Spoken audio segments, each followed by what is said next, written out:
Hey everyone, Firescale Audiobooks here.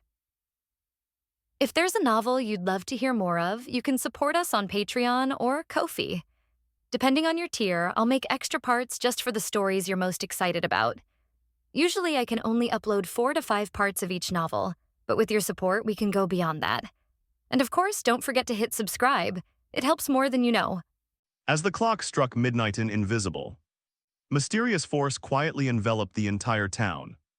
In an instant, all the noise was abruptly paused. The chilling roars, crashes, and screams that had echoed before vanished without a trace. The entire town was completely silent, save for the gentle night breeze that rustled the old papers lining the streets. A thick layer of gray fog enveloped the streets, so dense that it was almost impossible to see one's hand in front of one's face.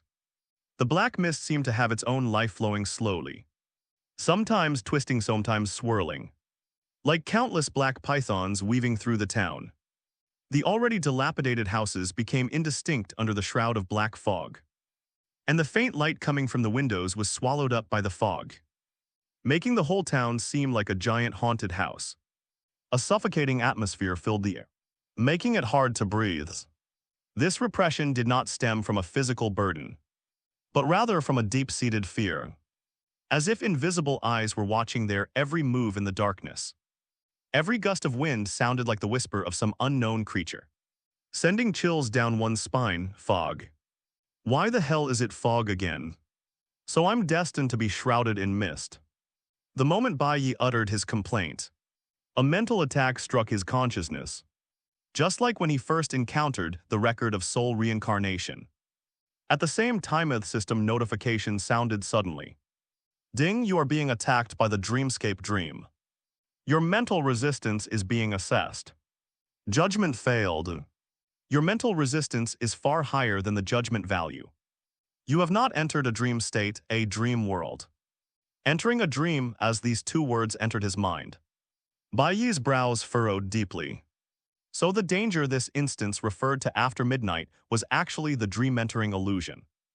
However, this time entering the dream was different from the previous instance. Because in St. Mary's Hospital, he was directly teleported into the dream by the system. But this time, you think you can put me in your dreams with just psychological attacks? Are you kidding me, having learned this? Baiye felt somewhat relieved and prepared to go out hunting monsters again. But at that moment in his perception, the presence of Xing Yuyan in her room vanished abruptly. Upon sensing that Xing Yuyan's presence had vanished, Baiye's pupils constricted sharply. His figure moved like a ghost, transforming into a streak of light, and he kicked open his own door. In a mere instant, he arrived at Xing Yuyan's room door. Without hesitation, he kicked the door open in the same way. When Xing Yuyan's sleeping figure came into view, Baiye was initially relieved, but soon doubts welled up in his mind. Why did the other party's aura suddenly disappear? Could it be an attack from within a dream? Just as he was about to probe Xing Yuyan's body with his spiritual power to find out what was going on, Xing Yuyan's body suddenly trembled, as if she was experiencing unspeakable terror in a dream. Baiye quickly took out his staff and chanted a spell rapidly. A holy protection instantly enveloped Xing Yuyan, increasing her resistance to mental attacks. Immediately afterwards, another mental barrier formed, carefully protecting her and hoping to shield her from the invasion from her dreams. Although Xing Yuyan's body was no longer trembling violently, it was still trembling slightly. Baiye's method seemed to only provide some relief and could not completely solve her troubles in the dream. However, before Baiye could find a solution, Xing Yuyan's presence vanished without a trace again within just 3 minutes. Oh, it's happening again. Baiye was a little dumbfounded. No. Although I know you must have been attacked in your dream, but it can't be that bad, right? 2 kills in 3 minutes. Before Baiye could recover from the series of unexpected events, he noticed that an equally strange aura had disappeared. Not only Xing Yuyan's, but also the seemingly dejected Hunter brother. Linghuang Hunter stopped breathing almost at the same time. Damn it. Baiye cursed under his breath, ignoring everything else. He quickly grabbed Xing Yuyan by the back of her collar and dragged her to his room. Then, he hurriedly kicked open the doors of the other team members' rooms and brought in Ling Huang Hunter. Mo Kai and Kanai Xingfeng one by one at this moment. In Baiye's room, Xing Yuyan, Ling Huang Hunter, and the others were trembling uncontrollably, as if they were enduring immense pain. Kan Yi Shengfeng and Mo Qian Li were in better condition, especially the latter, whose breathing was steady and who was sleeping peacefully. Baiye took a deep breath and quickly cast a mind-awakening spell on each of them. After discovering that they could not wake them up in this way, they tried to wake them up by pressing their philtrum, sinuses and other methods. However, it is clear that the slumber caused by the dream world cannot be awakened by normal methods. Left with no other option, he could only offer various forms of spiritual support to the individuals in an attempt to stabilize their condition. He gripped the soul-slaying blade tightly, his eyes fixed on the window, intending to go out and investigate what was trying to cause trouble after midnight. As he stepped out of the room, a thick black fog rushed towards him, like an invisible giant hand gripping his heart tightly. Black fog permeated the entire town, making it impossible to see one's hand in front of one's face, creating an oppressive and suffocating atmosphere. In the black fog, Baiye moved cautiously forward, the stone path beneath his feet making a slight sound, which was particularly clear in the eerie silence. Suddenly a chilling wind howled past, and he vaguely saw a dozen or so dark figures moving ahead. Baiye's heart tightened, gripped the soul-slaying blade, and slowly approached one after another. Humanoid creatures with bat wings and whip-like tails appeared in their line of sight. They have no facial features, but they have two horns on their heads. Exuding a chilling aura, these monsters hovered in the air, as if weaving a huge invisible net. Baiye keenly sensed that when they acted in this way, everyone in the town except himself and the monsters who had left the town before midnight were trapped in the dream they had woven. Upon seeing these monsters, Baiye received another system notification in his mind. Zing, your mental resistance is being assessed because you are looking directly at the mythical creature. Nightmare judgment failed. Because your mental resistance is far higher than the judgment value, you have not suffered a decrease in sanity. Although Baiye's rationality did not decline due to looking directly at the creature in front of him, he still couldn't help but gasp when he saw the system notification and the other party's name. Nightmare, this isn't. I can't even think about it. But how did this thing end up in the Eternal Night's labyrinth? Isn't it a creature from that unspeakable world? Could it be that the Eternal Night's lost path has somehow been pieced together with the Kako myth setting? For a moment, Baiye felt a chill run down his spine. If that's really the case, then I'll never come back to this world again no matter what. After all, if you were to actually encounter those bizarre and unspeakable evil gods in the Cthulhu universe, even being resurrected with a resurrection coin wouldn't be enough to escape them. But before that, a resolute glint flashed in Baiye's eyes, and he no longer hesitated. He raised his soul-slaying blade high-end in a flash. He appeared beside a nightmare with a swift movement. A flash of cold light appeared, and the nightmare was instantly cleaved in two with a thud. The severed body crashed to the ground, emitting a plume of black smoke and a putrid stench. Ding. You have killed a dungeon mob, Nightmare LV-14 Elite Unit. Gaining 512 experience points, so weak Baiye frowned, feeling that the nightmare's strength was completely unworthy of a level 14 elite unit, and was even weaker than those small monsters. Is it possible that this thing's most outstanding feature is its ability to manipulate dreams? But it just happens to be the natural enemy of its counterpart. This strike seemed to shatter some eerie tranquility. The surrounding black mist surged, and more nightmares let out sharp howls, rushing madly towards White Knight undeterred. Baiye charged straight at the onrushing nightmares. His soul-slaying blade flashed high, and nightmares were sliced in two repeatedly.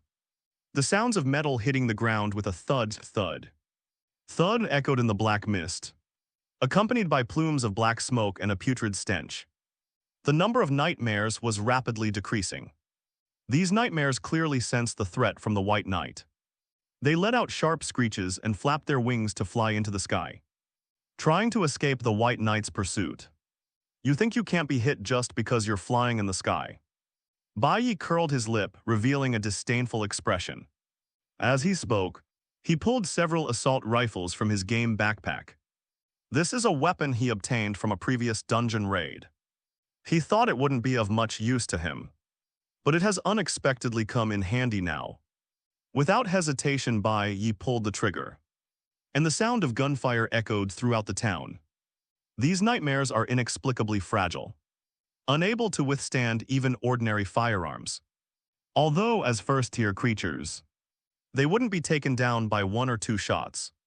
But after enduring 6 or 7 shots, they still let out screams. After struggling violently in the air for a few moments, it fell like a meteorite, crashing to the ground and bursting into a cloud of foul-smelling black mist.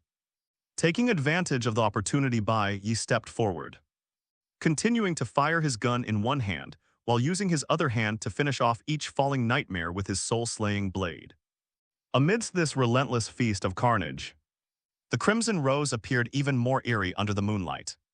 Just as Baiye was wreaking havoc, Xing Yuyan found herself in a bizarre and absurd dream.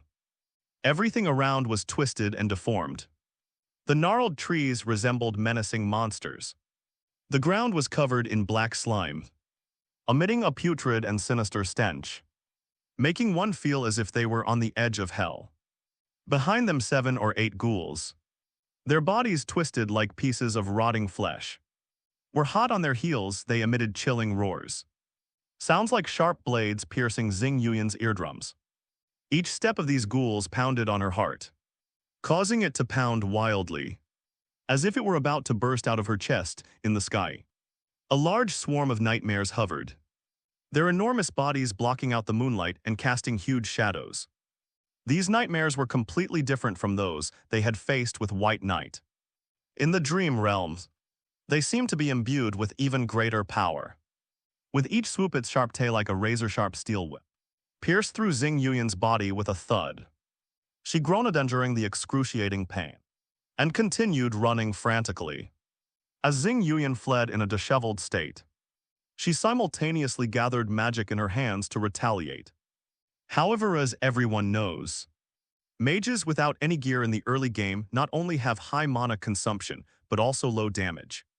In addition, her skill set is primarily focused on mechanical alchemy, so her proficiency in her primary mage skills is not high, making her attacks largely ineffective against these monsters.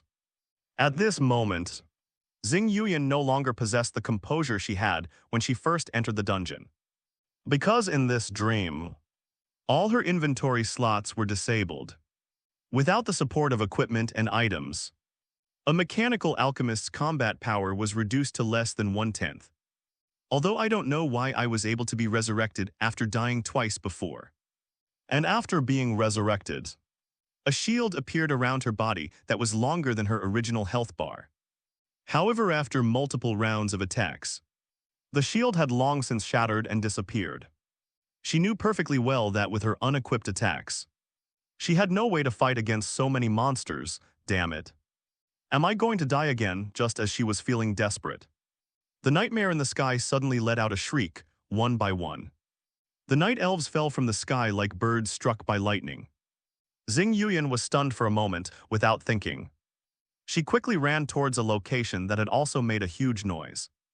Her intuition told her that if she ran over there, she should be able to reunite with her teammates. In this perilous dream, she knew all too well that as a mage without any equipment or items, facing these monsters alone would undoubtedly mean certain death. Only with the help of her team could she possibly find a glimmer of hope in this desperate situation. Her legs moved like a machine running non-stop, with only one thought in her mind: find her teammates. Survive. Suddenly, a dazzling light appeared ahead.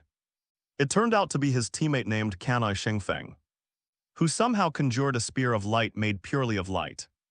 The radiant spear shone with a holy light, so bright it was blinding with one shot. The ghouls in front of him were blown about by the powerful impact, howling in agony. A night of lights.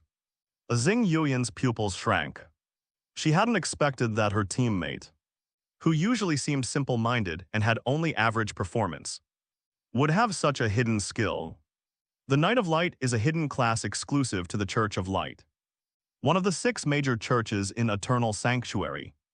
Not only is the class strength comparable to Mokindly's Shadow Assassin, but the job change scroll is also extremely difficult to obtain, unless someone in your family is a high-ranking member of the Church of Light, and you yourself are a believer in the Church of Light.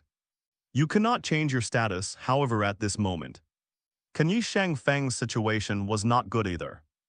It was clear that Nightshade had also caused serious penetrating wounds to many parts of his body. Blood seeped from the wound, staining his clothes red. After unleashing that powerful shot, his physical strength and magical power were almost completely depleted. He was sitting on the ground panting heavily, as if even breathing had become incredibly difficult.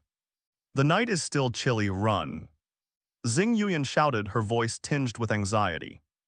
Yi Shangfeng had just sat down to rest for a while when he heard a noise behind him and was immediately stunned, especially when they saw Xing Yuyan leading another group of ghouls behind her.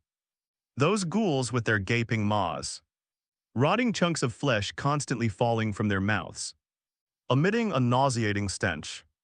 Yi Shangfeng's face instantly turned deathly pale. His lips twitched and he said helplessly, "Wait, mage sister. Why did you lure the monsters this way? I've just exhausted all my stamina." Xing Yuyan said matter-of-factly, "A mage like me with no gear is too weak in the early game, so it's not shameful to rely on a strong player. But you're not being honest, knights. You've been hiding your hidden class until no haven't you." As she spoke, stood in front of Yi Shangfeng, gathering the last faint glimmer of magical light in her hand in an attempt to fend off the ghouls chasing after her. Yi Shangfeng looked at Xing Yuyan's figure standing in front of him and felt a sense of helplessness. He took a deep breath during the excruciating pain, and with a helpless burst of strength, he started running again. "There's no way around it. I went to military academy, and the instructors told us that we should always have a backup plan in missions." The two ran frantically through the terrifying dream, one after the other with ghouls hot on their heels. The situation was extremely perilous. Just then, a shadow appeared in front of the two of them and rushed towards them at an extremely fast speed. To be precise, the shadow was heading towards the ghoul behind the two. "Great, it's Mokindly, we're saved." Seeing this, Yi Shangfeng breathed a sigh of relief. After Alotho, he had also hidden some of his strength. The strongest person in the team was still recognized as Mokindly. If even I can take down so many ghouls, there's no reason why the other side, as expected. After Mokindly emerged from her shadow state, a short blade formed purely of shadow material materialized in her hand, relentlessly reaping the lives of the ghouls, whose highest level was 13 at this moment. Even if Xing Yuyan had been dissatisfied with her in the past, she had to admit that the other party had arrived just in time. Soon after a short rest, Yi Shangfeng and Xing Yuyan joined the battle and completely eliminated the ghouls behind them in less than 5 minutes. After dealing with the ghouls, Mokindly wiped the corrosive liquid off her shadow dagger while asking, "Where are Jitaro Kyujo and the spirit hunter?" Xing Yuyan waved her hand weakly and replied casually, "Maybe he's dead." As soon as she finished speaking, she felt the unfriendly gazes from her teammates. She quickly raised her hands and explained, "Dying here doesn't seem like you really die. I've already died twice already." Then the group began exchanging information. Yi Shangfeng rubbed his aching wound and slowly said, "Originally, I was fighting the ghouls and nightshades with the spear of light I had condensed. Although I could barely hold on, I soon couldn't hold on any longer. Just as I was about to be pierced by those nightmare tails, an incredibly powerful shield blocked the attack for me. Once I could catch my breath, I fought the monsters, but I was ultimately outnumbered. My shield was completely depleted, and my body was riddled with holes. Just when I thought I was about to die, those guys somehow screamed and fell down, allowing me to gather my last bit of fighting spirit and unleash a powerful attack that instantly killed the ghouls chasing me." Xing Yuyan continued, "I was almost there too. but as a mage without any equipment. I died once right at the start, the second time. I was supposed to die quickly too, but a super thick shield held me up for over 2 minutes. The third time was this time. I had a shield right from the start, which allowed me to escape from the monster horde. Mo kindly frowned, her cold voice ringing out. I was also given a shield around the same time. I don't think this shield appeared out of thin air. And the sudden, gruesome deaths of those nightmares are also very suspicious. After pondering for a moment, Kanai Xingfeng said, "Could it be that Jitaro Kyujo's doing?" Xing Yuyan's eyes lit up and she said, "That's possible. That guy's been so mysterious. He might have other abilities, clearly." Neither of them believed that this could have been the work of that scoundrel hunter. Spirit Wilderness Hunter. Mo kindly nodded slightly and said whether it's him or not. This shield and the death of the flying monster are definitely related. Let's look for them first. Maybe we can figure out what happened.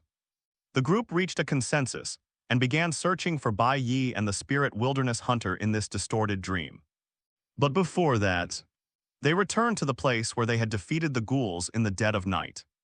To collect the heads first, since those were all experience points after that, they proceeded cautiously, wary of the strangeness and danger in their surroundings.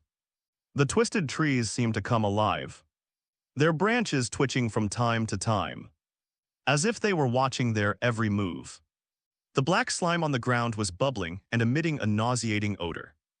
As they walked, a deep, muffled snoring sound suddenly came from ahead, sounding like some large creature sleeping. The three exchanged a glance, immediately becoming alert, and slowly approached the source of the sound. After they rounded a huge twisted grove of trees, they witnessed a shocking scene. They looked closely and saw a huge monster curled up and sleeping to one side.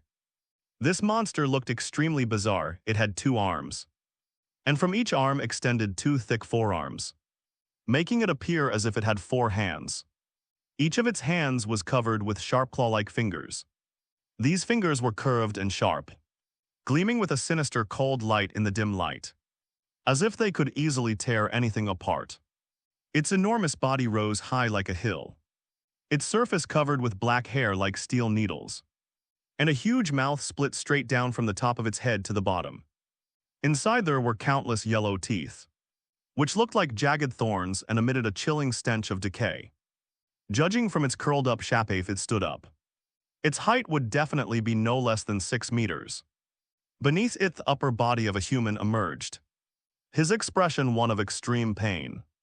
Judging from his appearance, the group could easily recognize him as one of their teammates, the Spirit Wilderness Hunter. At this moment, the lower half of the Spirit Wilderness Hunter's body had been devoured by the monster. Leaving it a bloody mess, yet he stubbornly remained alive, groaning in pain, the sound particularly mournful in the silent dream. The group quickly used the system's detection function to focus their attention on the mountain-like giant. However, the information the system provided surprised them. Grog Giant Tier 2 Boss Unit, Reference Level, LV21. Status: Hibernating Attributes, Strength 120. Agility 68, Constitution 108, Spirit 65. Physical Attack 82-114, Physical Resistance 32-106. Magic Resistance 46-92, Spirit Resistance 38-62. Movement Speed 28-62. Health Points 5380-5400, Giant Creatures plus 150%. Sanity 526-650, Low Intelligence Creatures minus 50%. Stamina 122/128 Sanity, 612-650. Specialties: Super Regeneration Exceptional. Polluted Body Exceptional. Giant Body Exceptional. Tough Fur Excellent. Skills: Tier 2 Fear Gaze Intermediate. Tier 2 Bloodlust Intermediate. Tier 1 Berserk Rampage.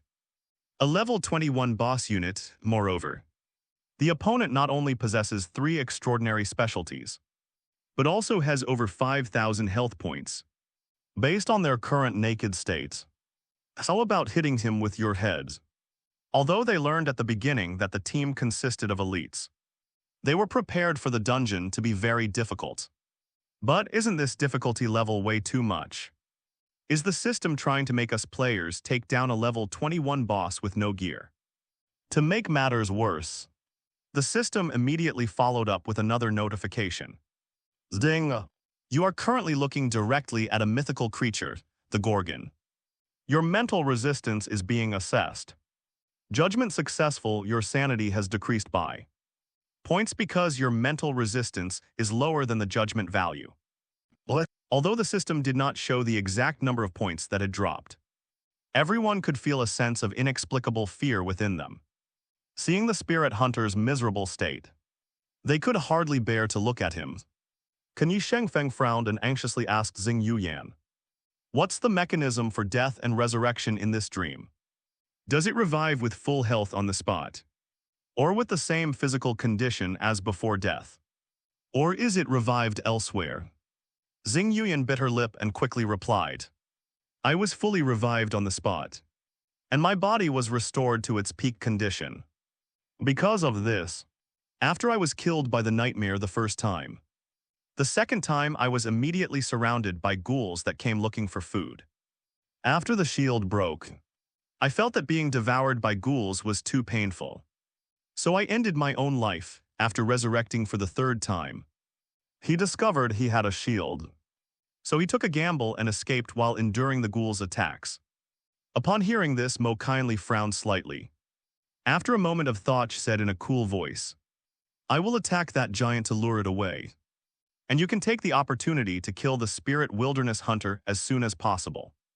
Once he is resurrected, take him and leave this place as soon as possible. We will meet again at the place where we met before." Although this behemoth's level is ridiculously high, its appearance clearly indicates that it is not known for its speed. Given her ability to slip into the shadows, luring it in and escaping its pursuit shouldn't be difficult. Kanai Shengfeng and Xing Yuyan nodded. Although killing a companion would lower their score, since they could be resurrected after death. Given the current state of the spirit wilderness hunter, dying was undoubtedly better. They were all mentally prepared to kill their comrades. Mo kindly flashed forward, rushing towards the ancient giant like a black lightning bolt. The shadowy dagger in her hand gleamed with an eerie light. As she approached the giant, she leaped high into the air and plunged the dagger fiercely into the giant's arm. The giant, in pain, let out a deafening roar and awoke from his slumber. Its enormous head slowly turned, its blood-red eyes instantly locking onto Mo kindly, and it angrily swung its forearms toward her. Mo kindly nimbly weaved through the gaps in the giant's attacks, occasionally disappearing into the shadows to create distance.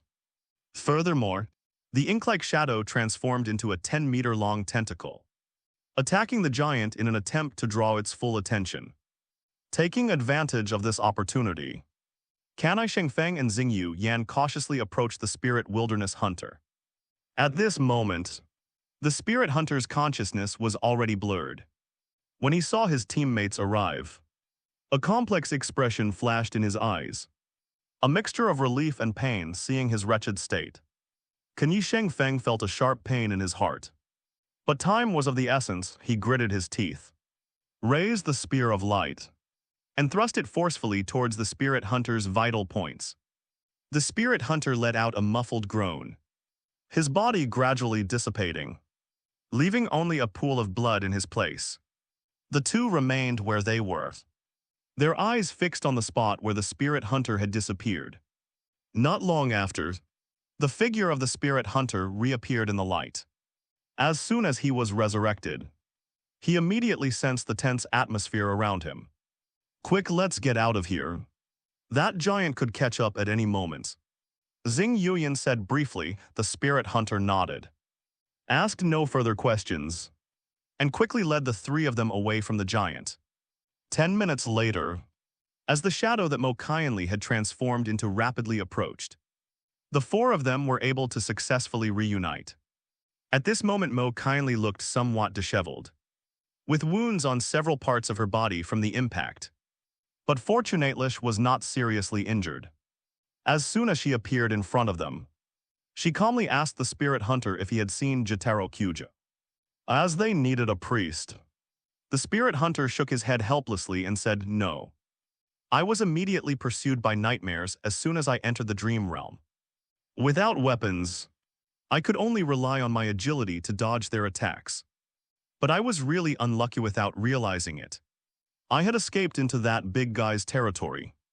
In a moment of carelessness, I was severely injured by a single slap from that giant. Later it was seen fighting the night elves. But it was clear that even though the night elves outnumbered it, they were no match for the giant in the end. It paid the price of several lives before slinking away. But I wasn't spared either. The griffin grabbed me and bit off my head. I thought I was completely dead. But I came back to life not long after with a shield on my body. Even so, I still couldn't escape the giant's clutches. It devoured my genitals, rendering me unable to run away. I guess it was used as a food supply and pinned down beneath me.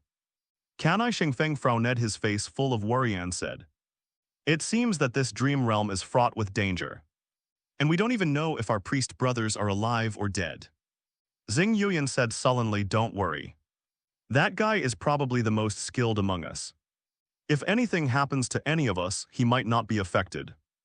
Xing Yuyan has now experienced 2 deaths and has become somewhat withdrawn. After all, the main reason she asked Baiye to take her into this world's instance was to hunt down a boss with soul characteristics. I haven't seen the boss with the soul attribute yet. But I've inexplicably died twice, the scariest thing is. Based on her encounters with ghouls' nightmares and gorgons during this period, she had probably already guessed what the worldview of the eternal night lost was like. Being in this kind of world made her afraid to even think about it. Let's return to reality at this moment. The town of Sterling has become a bloody battlefield. Black and red blood splattered freely on the street, staining the originally gray stone pavement mottled. Dark red blood pooled on the ground, occasionally bubbling up eerie bubbles as the black mist surged. With each step one could step on splattered drops of blood, making a drip-drip sound that was particularly jarring in the deathly quiet town. In some places the blood had dried up, congealing into dark red clots that clung to the black mist, like a solidified curse in some low-lying areas. Fresh blood continued to flow, meandering down the cracks in the stone pavement, forming shocking streaks of blood on the distant wall. Bloodstains intertwined to form eerie patterns, as if the tentacles of some unknown creature were spreading across the wall. Under the eaves hung several nightmare corpses, their wings severed, their hideous faces appearing and disappearing in the blood mist, as if silently recounting the brutality of the battle. Baiye stood in the center of this bloody scene, holding an increasingly eerie soul-slaying blade. At this moment, the crying rose, having absorbed enough blood and souls in this battle, appeared to be satiated. The blood-red patterns on its blade grew even more intense, emanating a chilling aura with just a little nurturing. It will advance to a first-tier perfect quality.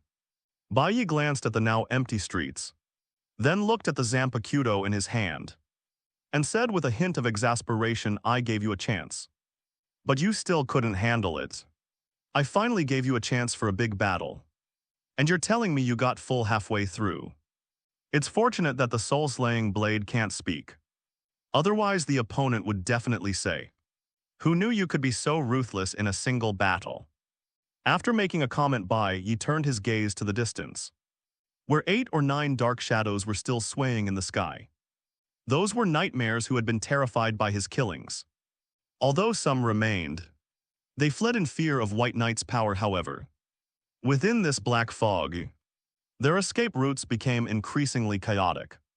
Because their numbers were so vast, even though White Knight possessed numerous ranged attack methods, several nightmares still managed to escape. As for why he didn't summon the Iron Guardians to kill more Nightshade monsters, Baiye had his own reasons. The Steel Guardian's mental resistance is too low.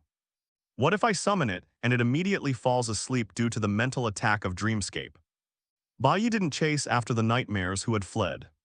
Instead, he took out several potions from his inventory to restore his health. After recovering somewhat, Baiye turned and walked towards the inn. As soon as Baiye stepped into his room, he noticed that the bodies of the others were no longer trembling as violently as before. Baiye nodded in satisfaction. It seemed that his teammates had managed to regain their footing in the dream world.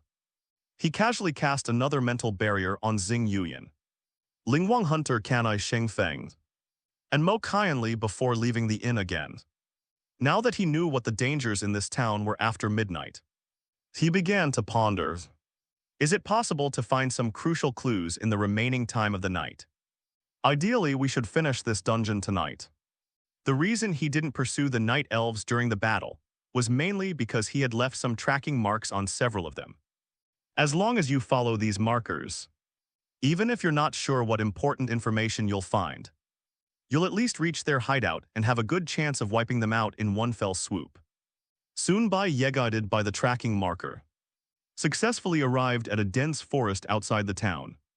The forest was eerily quiet. The trees were tall and dense, their branches intertwined, almost completely blocking out the sky. The moonlight struggled to squeeze through the gaps, casting dappled patterns on the ground in this quiet, dense forest. A solitary multi-story building stands there, its origins unknown in Baiye's perception. There were at least 20 powerful auras within the building. He raised an eyebrow slightly, pondering to himself, so many of those who escaped earlier actually did. Sensing the arrival of the uninvited guests, the nightmares hidden in the building revealed themselves, surging in like a black tide and surrounding the white knight. However, Baiye remained calm and composed, his gaze fixed directly on the most robust nightmare among them. Clearlith's nightmare is their later level 18 boss unit. However, like other nightshades, its abilities have been greatly weakened in reality, and it is currently staring intently at Baiye with apprehension and vigilance. Without a word, Baiye swung his soul-slaying blade violently, unleashing a blade of energy infused with a massive amount of magic power. Like a crimson rainbow, it hurtled straight towards the level 18 boss. Upon seeing this, the LV-18 boss let out a shriek, and instantly 3 Nightshade minions stepped forward without hesitation, attempting to block the fierce strike for it in an instant. The battle erupted in full force, and all the Nightshades pounced on White Knight like hungry wolves. Their tail spikes stood erect like bowstrings, gleaming with a chilling light, clearly intending to kill Baiye in one fell swoop. Baiye's lips curled slightly, and he slowly uttered 4 words, mental storm. In an instant, an invisible yet powerful spiritual force swept across the area from his center like a raging storm. This move originated from the T-19's mental storm. Baiye only glanced at it once before completely understanding its principles. Through his own deductions, his proficiency reached an advanced level. Under the area of effect attack of this mental storm, all the nightmares that had surrounded them felt as if their spirits had been struck by a heavy hammer, instantly suffering severe damage. They let out a series of shrill screams and fell to the ground like kites with broken strings. Baiye completely ignored these minions, wielding the soul-slaying blade of Weeping Rose, and charged towards the nightmare boss like a ghost. The nightmare boss was terrified and let out a sharp howl, attempting to use mind control to make Baiye lose his senses for a moment. As it took flight, its steel whip-like tail lashed out fiercely at Baiye. However, Baiye was completely immune to its mental attacks and arrived at its side even faster. That tail could only block one blow for the poor Nightshade leader. When the White Knight came to its side, its fate was already sealed, Divine Firmament Slash. After being improved by Baiye's Divine Firmament Slash, now unleashed with magic power, resembled a bolt of lightning slicing through the night sky, dazzling and sharp with a single strike. The nightmare boss was cut down from the sky. Before it could even struggle, Baiye once again threw it into disarray with a combination of mental interference and mental assassination. Then I approached it and struck again. Ding. You have defeated the dungeon mob nightmare boss LV-18 and gained 4608 experience points. Seeing their leader killed instant lithe other night elves, already severely damaged by the mental storm, were thrown into disarray, their eyes filled with terror. Without pausing for a moment, Baiye, wielding his blood-stained, soul-slaying blade, charged into the nightmare horde with lightning speed. Each swing of his blade carried a fierce momentum, blood splattering as nightmares perished beneath his blade. Whenever a nightmare tries to take flight and escape, White Knight will use the skill mental assassination on it, causing it to fall back down in no time. The area was filled with the corpses of nightmares, their blood staining the ground a dark red. Baiye stood amidst the pile of corpses, his breathing slightly disordered, but his eyes remained sharp. He looked around to make sure no one had slipped through the net, then turned his gaze to the solitary multi-story building. The building looked quite old, with its walls covered in unknown vines, exuding an ancient and mysterious aura. Baiye cautiously approached, and as soon as he reached the door, he sensed a powerful surge of magical energy emanating from within. He took a deep breath and slowly pushed open the heavy door. With a creak, the door hinges emitted a jarring sound, which sounded particularly eerie in the silent atmosphere.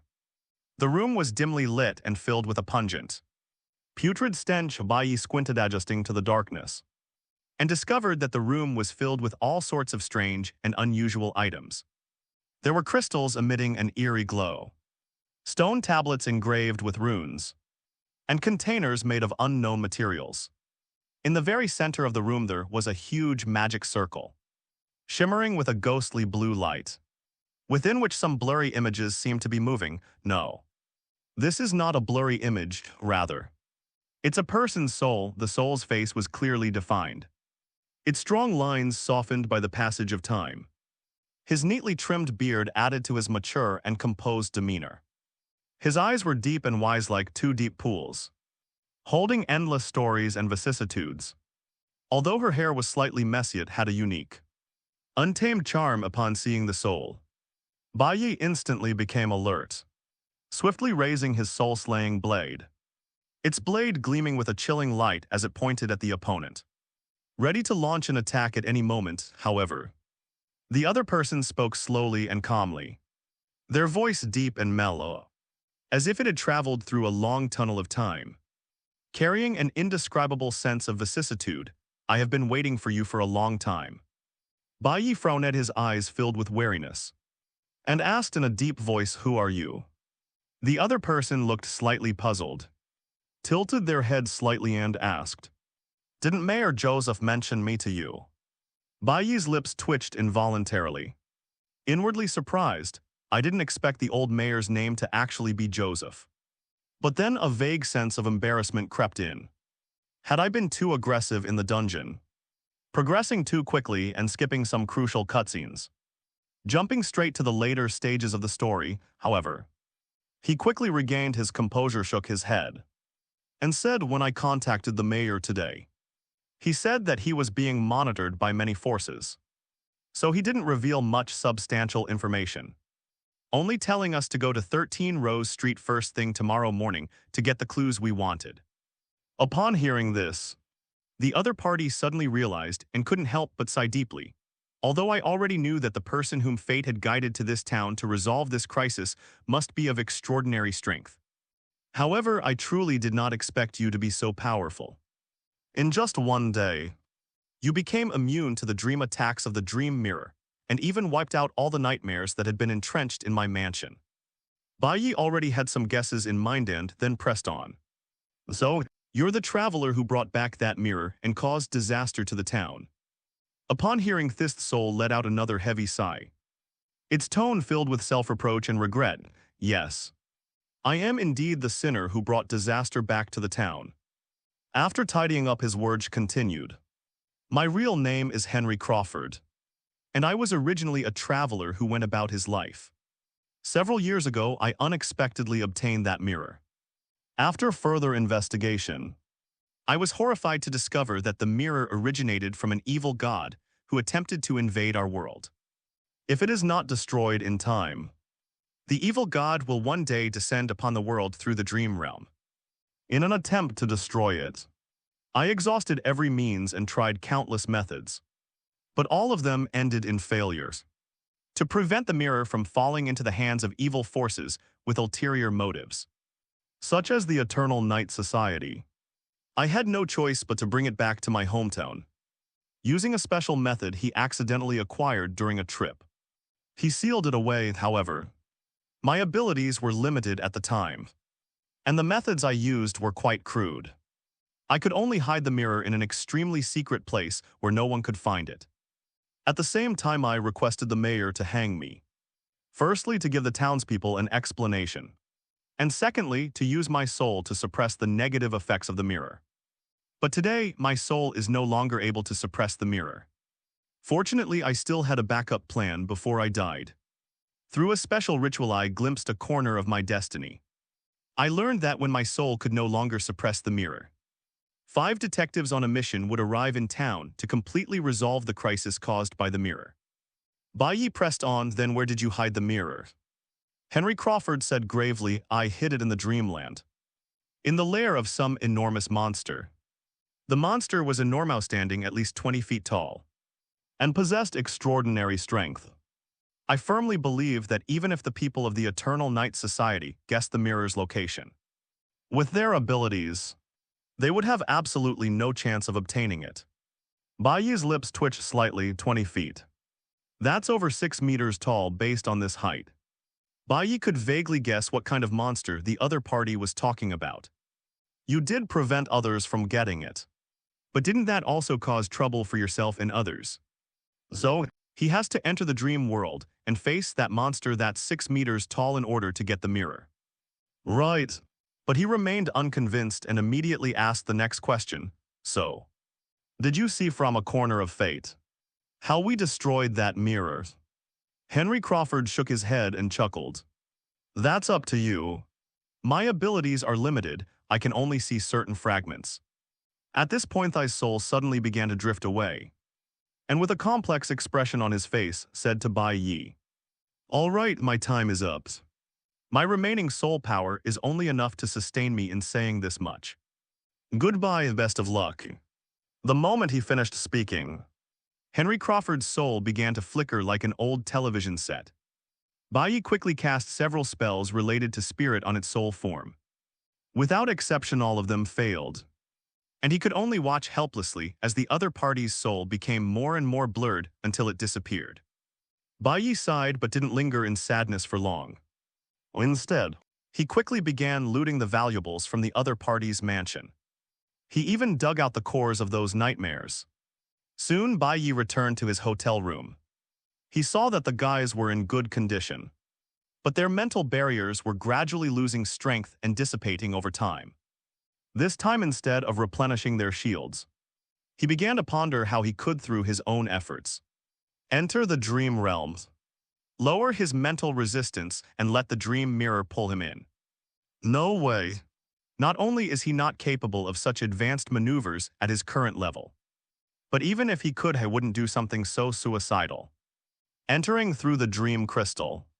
That won't work either, actually. He had already tried this on the way back, but unfortunately, the dream crystal could only transport him to the dream world where St. Mary's Hospital was located. It couldn't be used to enter other dreams in that case. It seems he should use his brain a little and create a secret technique using the Tao Spirit Sacred Heart to solve the current problem. Back in the world of cultivation, Baiye had the good fortune to learn a dream-entering technique called Great Dream of 1,000 Autumns. It allows him to enter the range of his own perception into all dreams. However, this secret technique belongs to the cultivation system and requires spiritual power to maintain. For someone like me who currently lacks spiritual power, it is simply impossible to practice. Fortunately, he still possesses the sacred heart of the Tao, which allows him to refine and improve upon the Great Dream of 1,000 Autumns technique. Simply remove the part that uses spiritual power and replace it with pure mental power. Or replace spiritual power with magic power. And that will do. Let's do it. Baiye quickly sat cross-legged, activated the Dao Ling Shengzin enlightenment mode, and began to deduce the secret technique of Da Meng Qian Q. Whether in reality or in a dream, dawn finally broke. The first rays of dawn, like a sharp sword, pierced through the thick black fog and shone on every corner of the town. As dawn broke, the town gradually awoke from its eerie silence. When Xing Yuyan and the others woke up from their dream, they saw Baiye already waiting for them.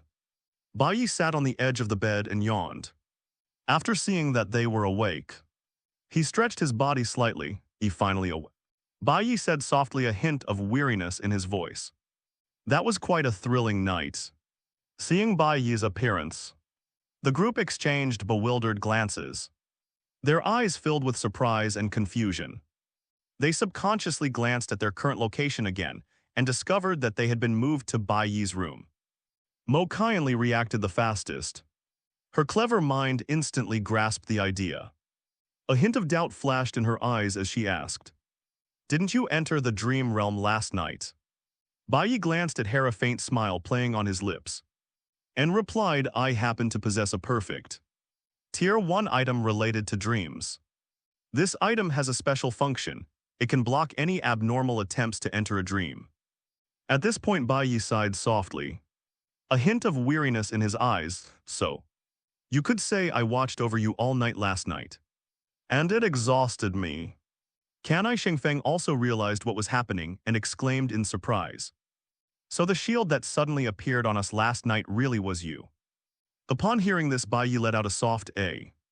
"So the mental barrier I created for you guys outside really worked. Tell me about your experience." Upon hearing this, the group paused for a moment, and then began to recount to Baiye what had happened in the dream world. Baiye seemed to be deep in thought upon hearing this.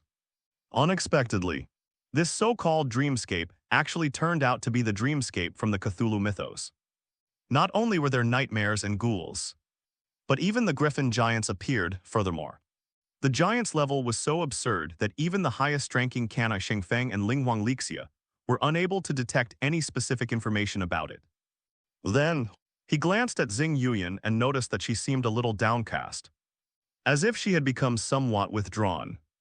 Baiye smirked and teased, "Ah, young lady, you died several times in your dreams. Get depressed." Xing Yuyan glared at him annoyed and complained, "Why didn't you say earlier that this world was related to? In that unspeakable mythical world, you caught me completely off guard and I almost died several times in my dreams." Baiye chuckled and teased, "Didn't you rush in yourself? I haven't even had a chance to explore this world yet." Xing Yuyan shut herself off again, silently taking out some potions that could restore her sanity and chugging them down. Although dying in a dream doesn't mean you actually die, it does lower your sanity. Furthermore, their repeated direct gazes at mythical creatures in the dream also contributed to the decrease in sanity.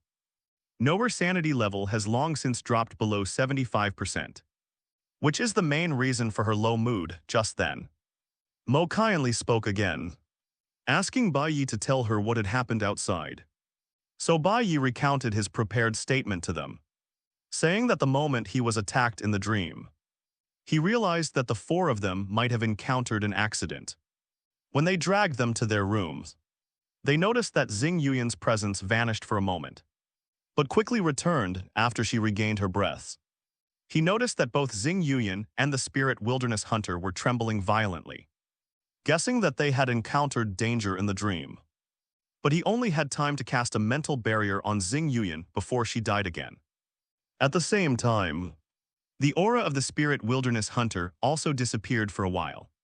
So he tried it out, giving all four of them a mental resistance buff, and also used a one-time trump card to give each of them an extremely thick mental barrier.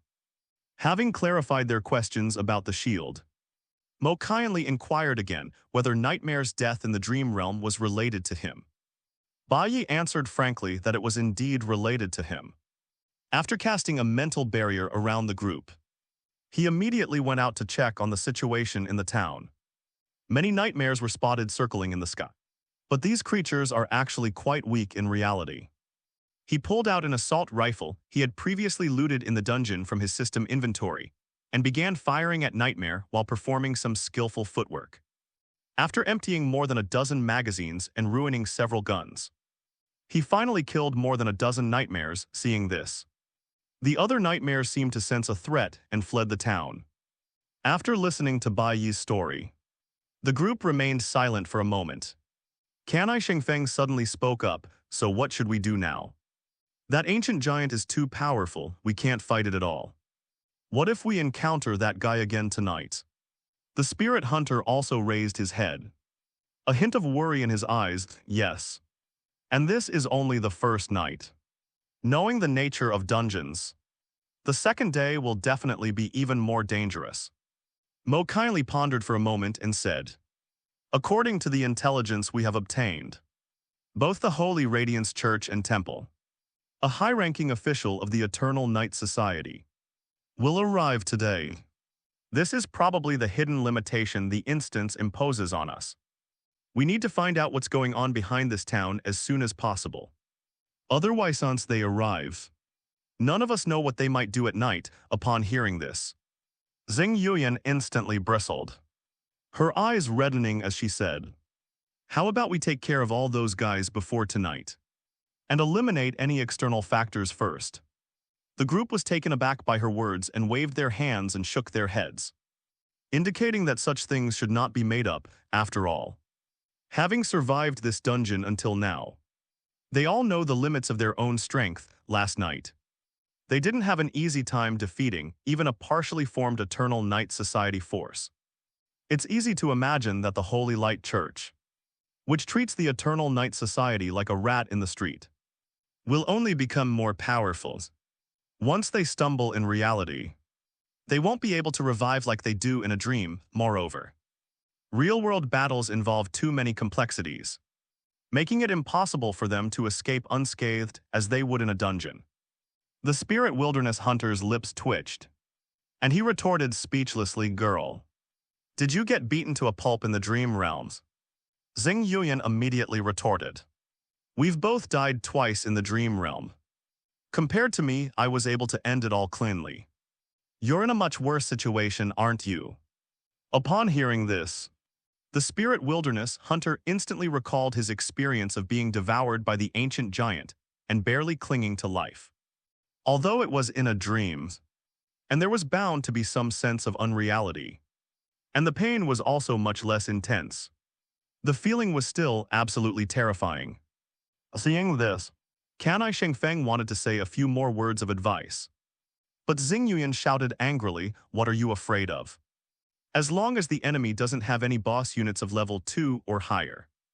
With the equipment and items I brought into the dungeon this time, I can definitely wipe them out in one wave.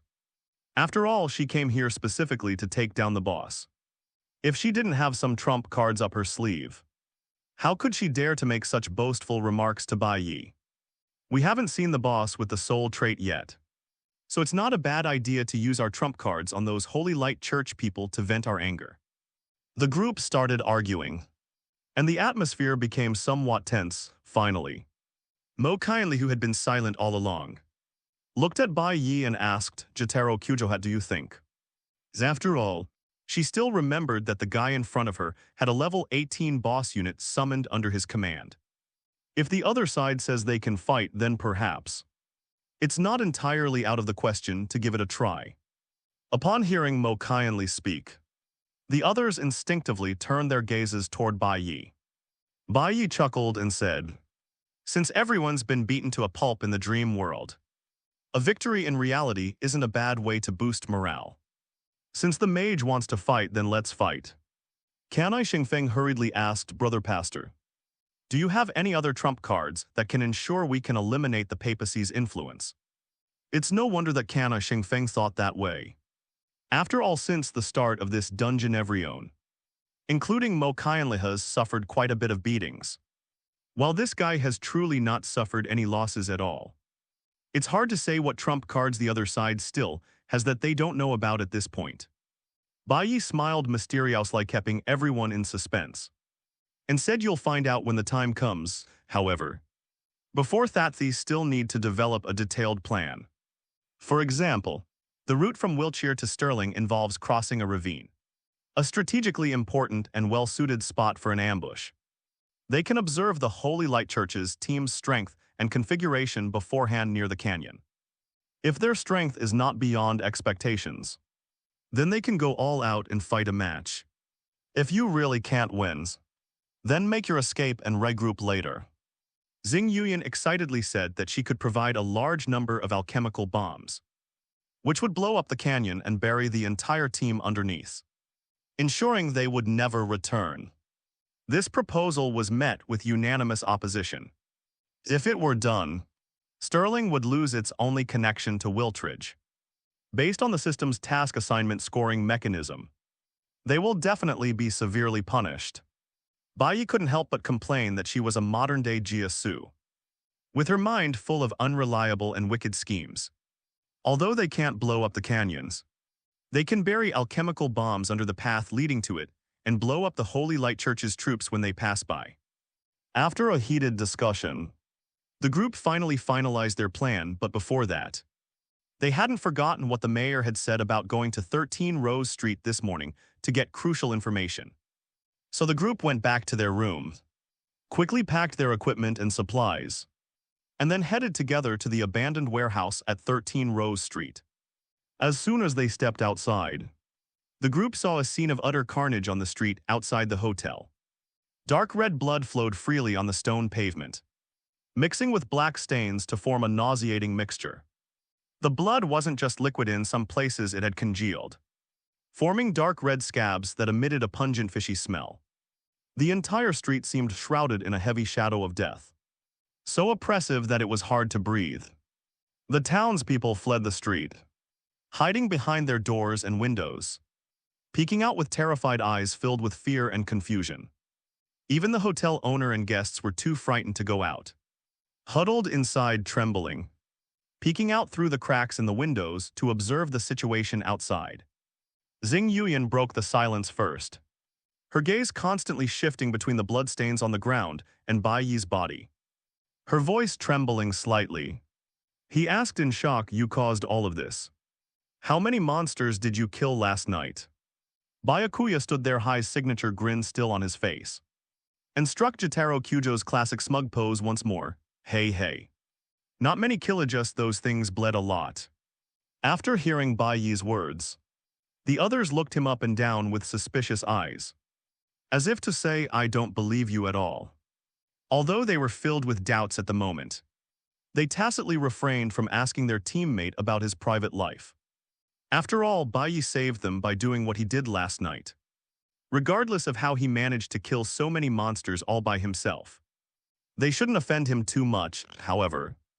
On their way to 13 Rose Street, they found bloodstains again in different places, extending outwards from the town. Seeing this, their lips twitched slightly again. Was this guy chasing after monsters last night?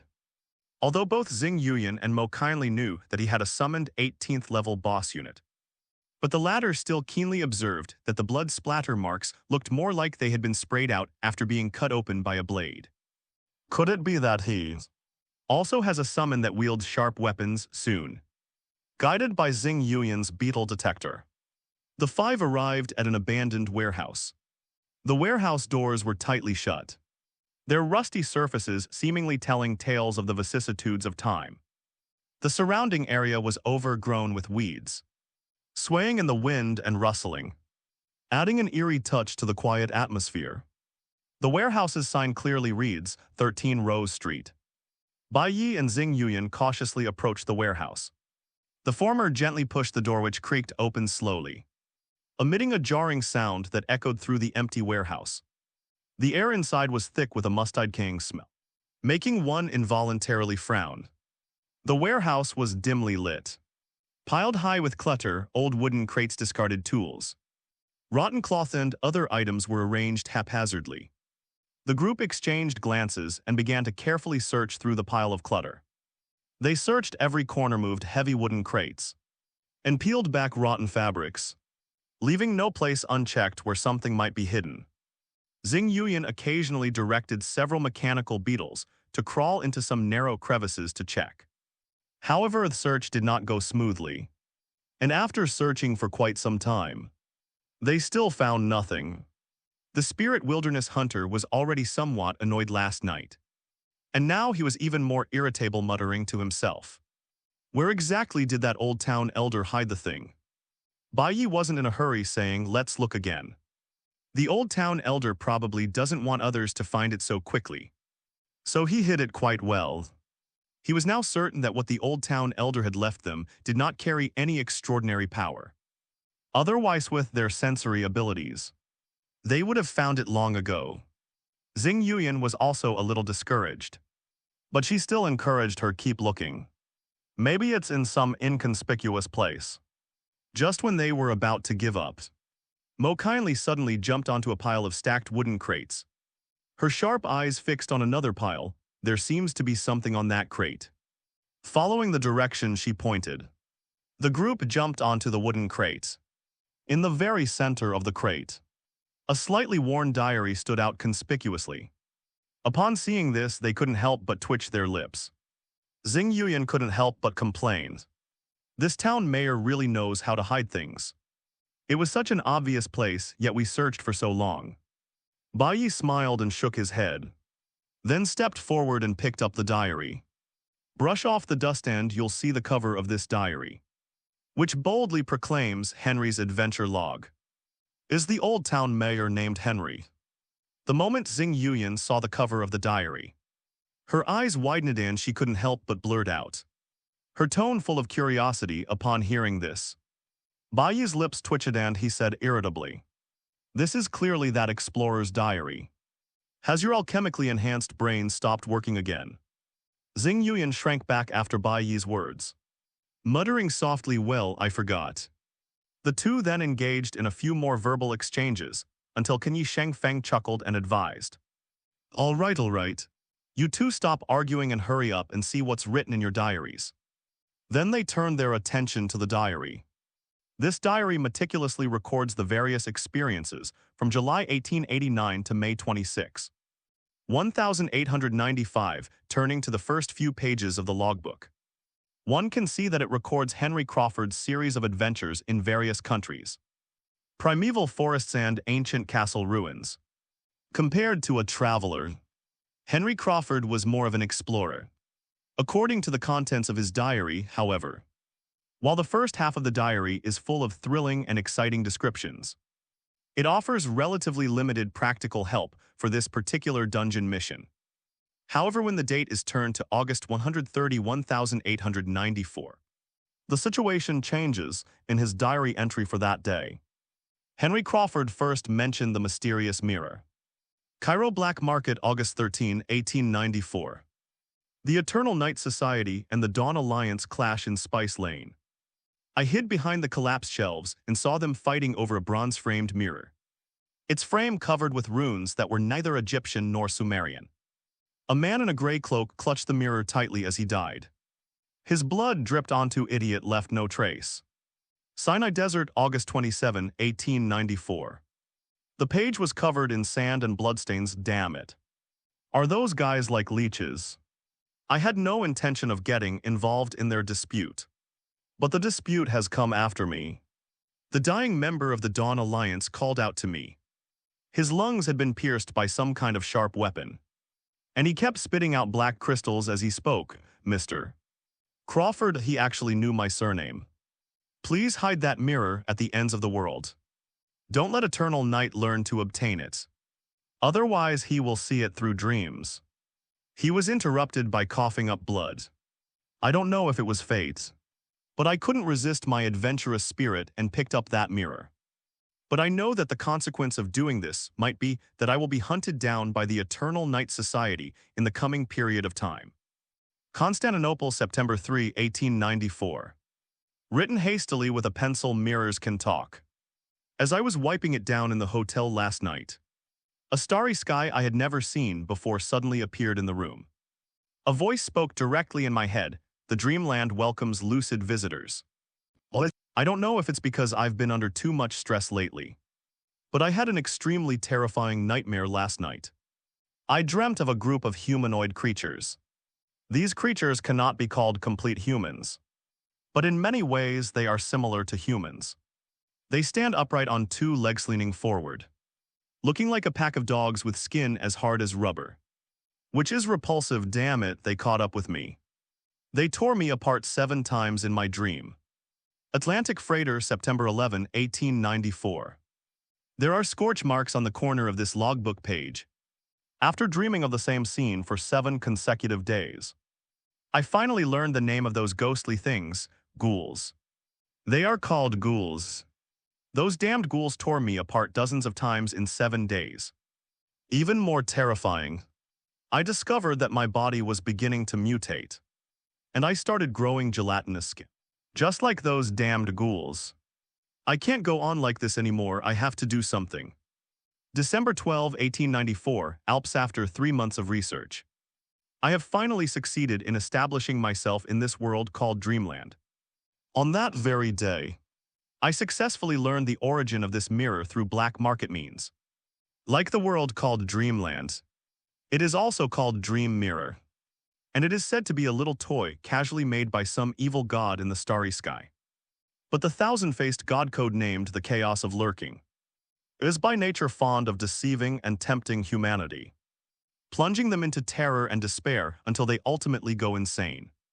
Although it doesn't exist in this world, those damned members of the Eternal Night Society are trying to guide such a terrifying evil god. I can't let them succeed. Atlantic Freighter, February 29, 1895. There are scorch marks on the corner of this logbook page. I dreamt of the same bronze city for 7 consecutive days, and the statues on both sides of the street would change their poses when they blinked. This morning, the Portuguese businessman in my cabin went mad. Before slitting his own throat with a dining knife, he kept screaming nightmare is dancing on the deck. The captain said he did see blurry figures in the fog last night. But what's even more terrifying is that my reflection in the mirror still hasn't regained its blinking ability. Whatever, I'm embarking on my journey home today. January 20, 1895, hometown of Scott. During that time, I learned many powerful spells in that world called Dreamland. Awesome! 2 years ago, I might have been proud of who I am now. But all of this is just a small gift that I have received in exchange for my humble fate. Using these spells, I successfully shook off the hounds from the Eternal Night Society and gained a foothold in the Dreamland. But this mirror remained a scourge, and I finally understood the dying words of that member of the Dawn Alliance. Please hide that mirror at the ends of the world. Don't let Eternal Night learn to obtain it. Otherwise, he will see it through dreams. It turns out that the he mentioned was the thousand-faced god known as Chaos of Subduing. So if it's not completely hidden, that terrifying evil god will still descend upon this world. Right, March 12, 1895, at home after some effort, I finally managed to hide it. In a place where no one could find it. Sorry. It's not that I don't want to destroy it, but its hardness is simply beyond imagination. I tried smashing it with a hammer, and I even tried dropping it from a 1,000-foot-high mountain. But I couldn't destroy it, and I almost lost it in the process. Unfortunately, my actions attracted the attention of certain creatures in this world, and my beloved town became their target. April 8, 1895, at home. The existence of those ghostly things ultimately caused fear and unease among the townspeople. That night, they would tear apart anything that lingered outside. In just 1 month, all the homeless people in the town had vanished without a trace. No, this is not good news. The disappearance of the homeless man can only prove one thing. Those monsters, they eat people. Moreover, every time the clock strikes 12, those ghostly things called faceless ones or nightmares linger over the town using something called Dreamland. They dragged the entire town's residents into an endless nightmare. Although they couldn't find the mirror either. I'm very sorry everyone, but never mind. I'm not a hero, I don't know how to say high-sounding things. Oaktown Jail, April 30, 1895, ink smudges. Blacksmith Bob hanged himself this morning. His last words were that he couldn't bear the nightmare of being eaten by ghouls every night. The Taylor's twins both dreamed that they were torn to pieces by the Gorgon. Based on their fragmented information, I gleaned a partial understanding. The healthier and stronger a person is, the more likely they are to be hunted down by monsters from the dream realm. The relatively vulnerable elderly women and children, however, did not suffer such pain. My sins must end. I convinced my friend Mayor Joseph to hang me next week. Strangely as I wrote these words, the me in the mirror smiled for the first time. Postscript written on the deathbed, May 6, 1895. They didn't know that I had woven silver threads and dream grass into the noose. When my soul is torn apart, those things form a barrier. The eternal night society will never find a mirror. And the nightmares large ink stains. At least the townspeople can dream of things other than death. Joseph, my friend. Don't be sad, only in this way can the town return to peace. If one day my soul can no longer suppress the dream realm, please find an extraordinary individual, other than the Holy Light Church and the Eternal Night Society, to handle my affairs before then. Your friend Henry Crawford. After reading this diary entry, everyone except Baiye relaxed a little. Kanai Shengfeng broke the silence, first laughing as he said, "It seems this world isn't a true Chronos universe, but rather a being called Crazy of Lurking from the Chronos universe trying to descend through this mirror. At least it's not entirely hopeless." The instant he finished speaking, Xing Yuyan exclaimed as if she had suddenly remembered something momentous. So the old town elder's name really is Joseph. Very good.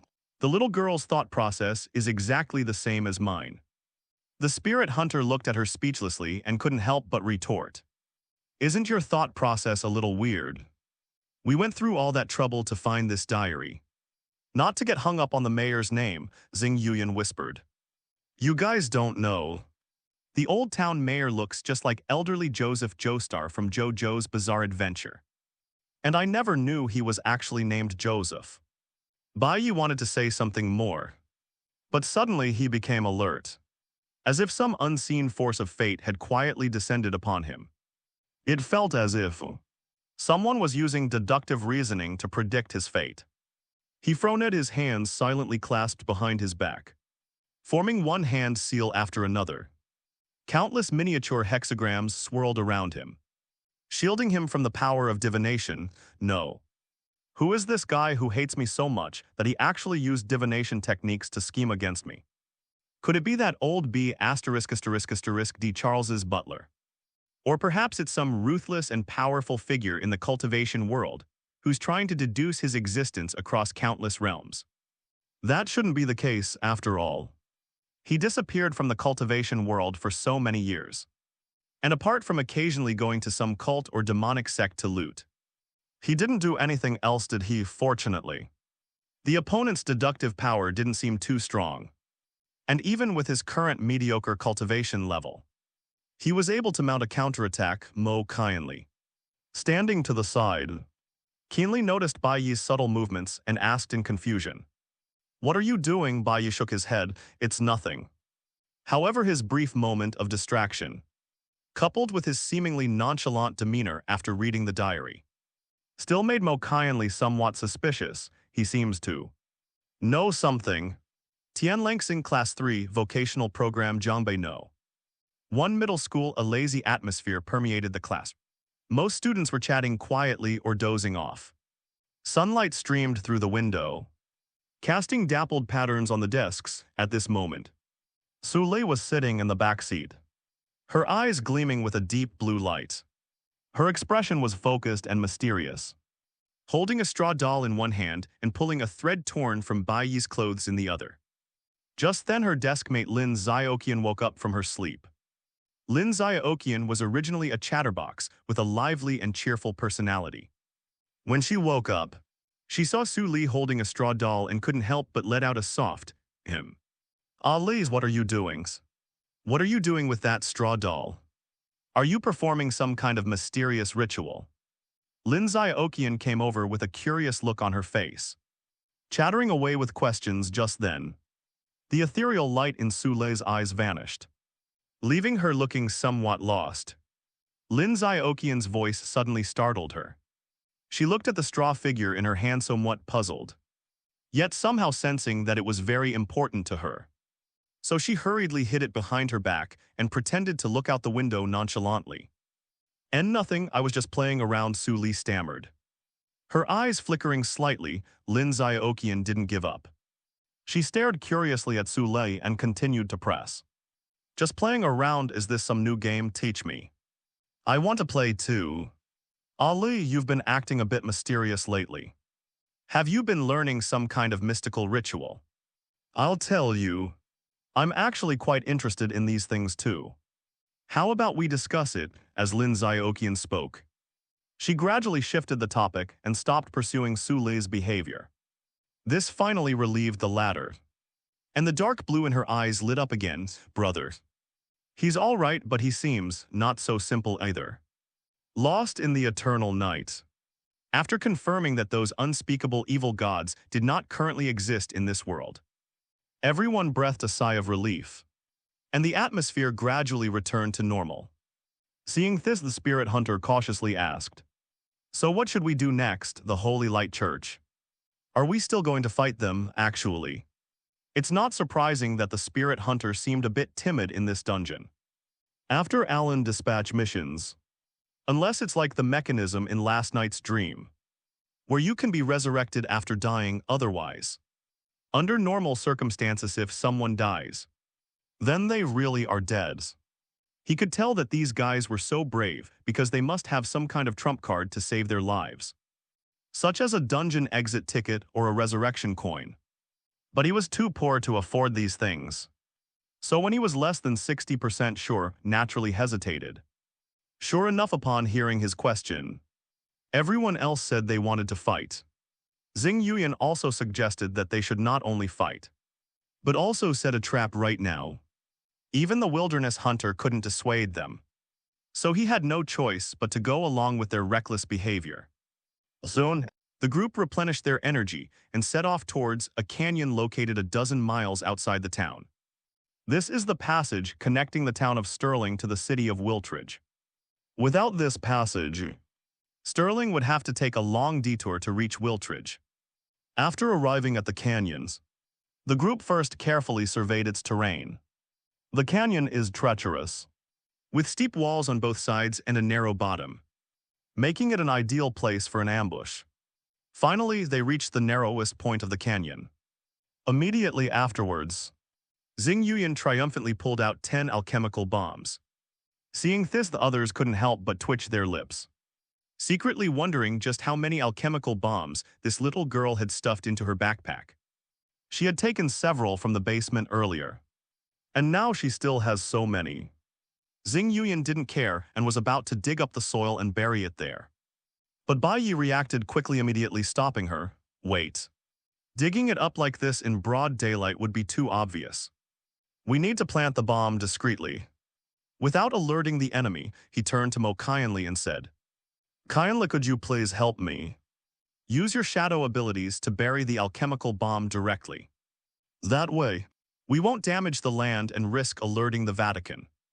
Mo Qianli nodded and replied, "Okay," in an instant. She transformed into a black shadow, her figure moving like a ghost through the bottom of the canyon. Her figure appeared and disappeared in the shadows, and she soon arrived at the designated location to plant the alchemical bomb. With each strike, she precisely placed the alchemical bombs in their positions, the entire process flowing smoothly without causing any damage to the land. Canai Shengfeng watched from the side, his eyes full of admiration, thinking to himself that the genius of the Mo family was indeed worthy of his reputation. Xing Yuyan waited anxiously to the side, glancing at Mo Qianli and then at the surroundings, muttering repeatedly, "Hurry up. It'll be terrible if the Holy Light Church finds us." Mo Qianli ignored hers, focusing solely on planting the alchemical bombs. Finally, through her careful operation, all 10 alchemical bombs were successfully placed. Baiye checked the location and placement of the bombs, and only after confirming everything was correct did he breathe a sigh of relief. All right. Now we just wait for the Holy Light Church people to walk right into our trap. After planting the alchemical bombs, the group lay in ambush on the high ground on the side of the canyon, patiently waiting for the arrival of the Holy Light Church. Time passed slowly. The sun gradually rose higher, and its scorching sunlight shone into the canyon. They waited from morning until noon, and even as the sun was almost directly overhead, the Holy Light Church's procession still hadn't approached. The group couldn't help but start complaining. Could it be that the Holy Light Church isn't coming? Did they receive the news and find the situation in the town too troublesome? And are too scared to come? Can Yi Shengfeng frowned and muttered to himself. Baiye curled his lip, no way. Whether we hear it from the tavern owner or the old town elder, we can all conclude that the Vatican people are an exceptionally arrogant bunch. They definitely won't back down easily. I guess they might have been delayed on the way, or they won't arrive until tomorrow. Xing Yuyan crossed her arms, looking impatient no matter what's they all have to come. We've meticulously set up so many traps if they don't come. All our efforts will have been wasted as they were talking. A slow but rhythmic sound of horses' hooves suddenly came from afar. The group instantly perked up, and Xing Yuyan excitedly shouted, "They are here." Meanwhile, a group of 12 people were traveling along a winding path towards the canyon. The lead knight was tall and imposing, around 30 years old, with sharp eyebrows and bright eyes that exuded a cold and stern air. He was none other than Leonard, the captain of the Holy Light Church's operation this time.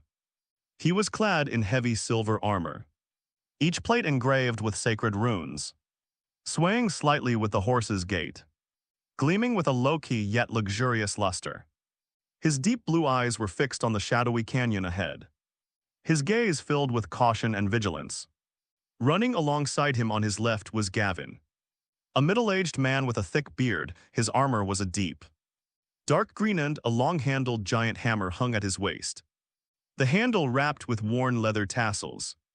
He squinted slightly, his rough fingers occasionally stroking the hilt of his sword. "Captain, do you think the strange things happening in Sterling Town could really be the work of an evil spirit that came out of the mirror? I checked 3 surrounding villages and towns, and found no trace of any evil god worship." Leonard nodded slightly, his riding whip cracking crisply in the air. The Vatican's secret files have recorded similar cases.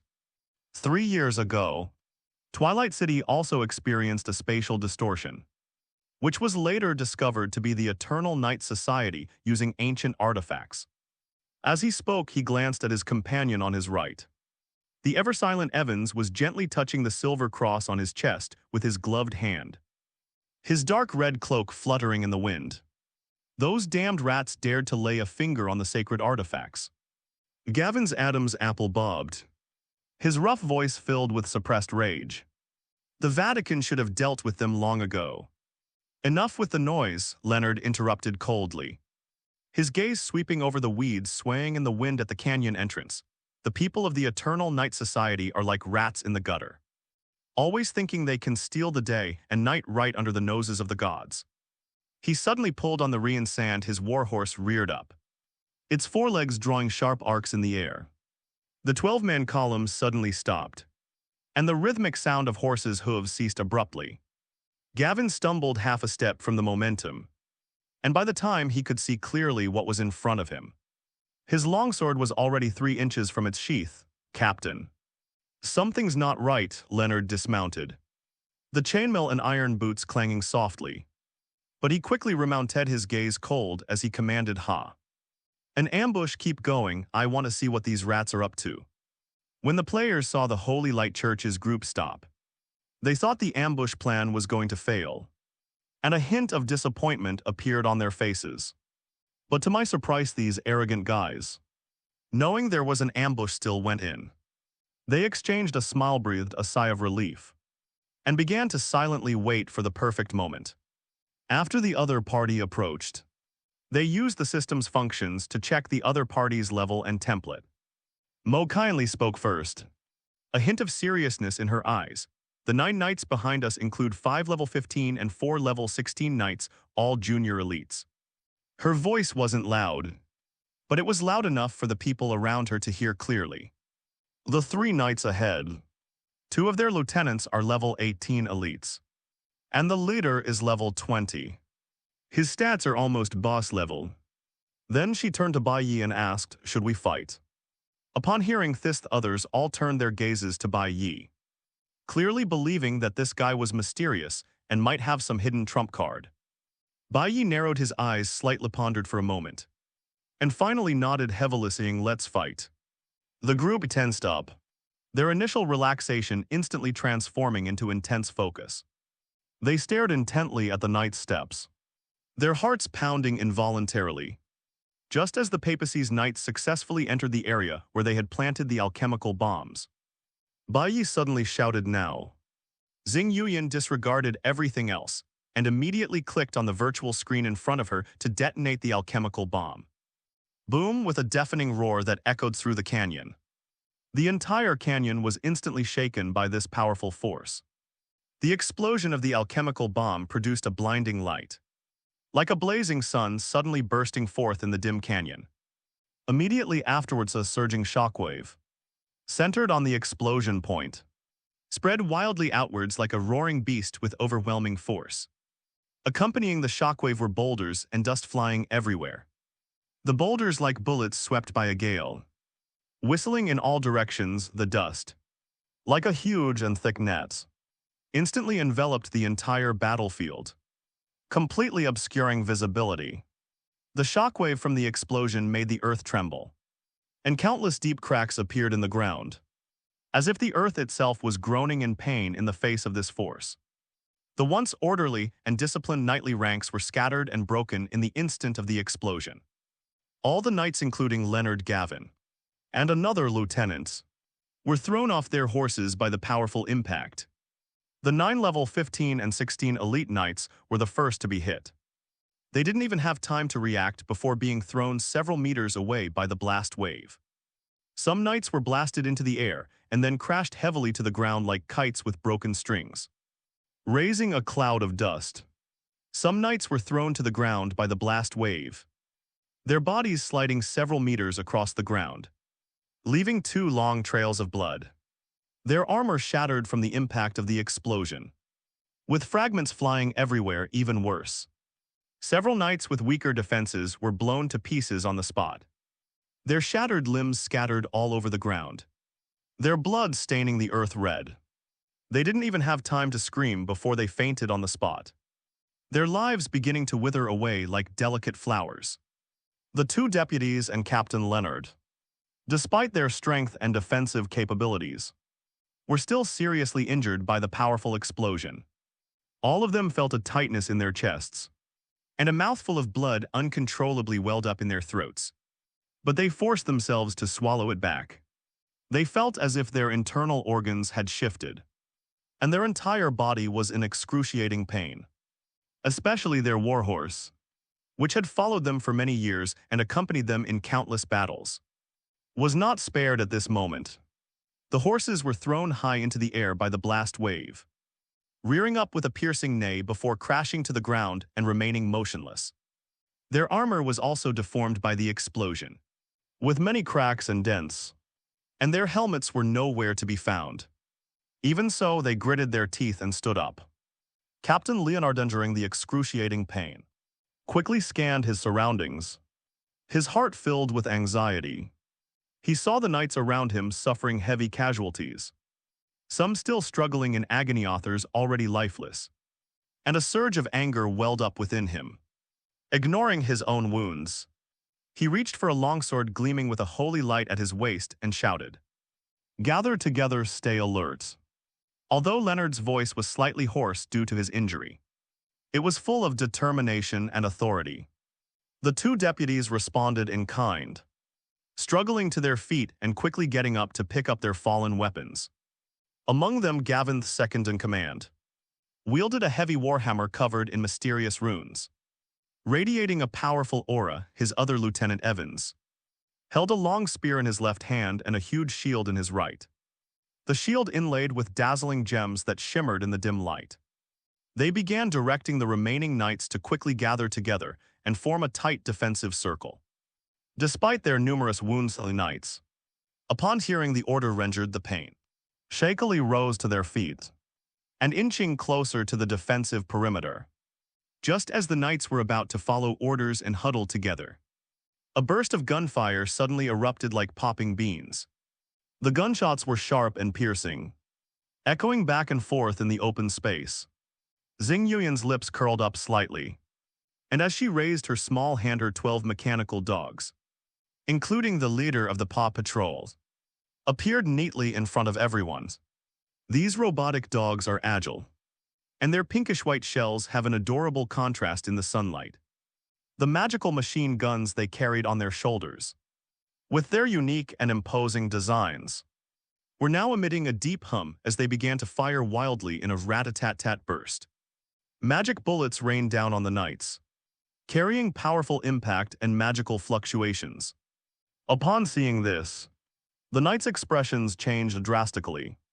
Knowing something was wrong, they instinctively raised their shields to defend themselves. But the power of the magic machine guns was terrifying.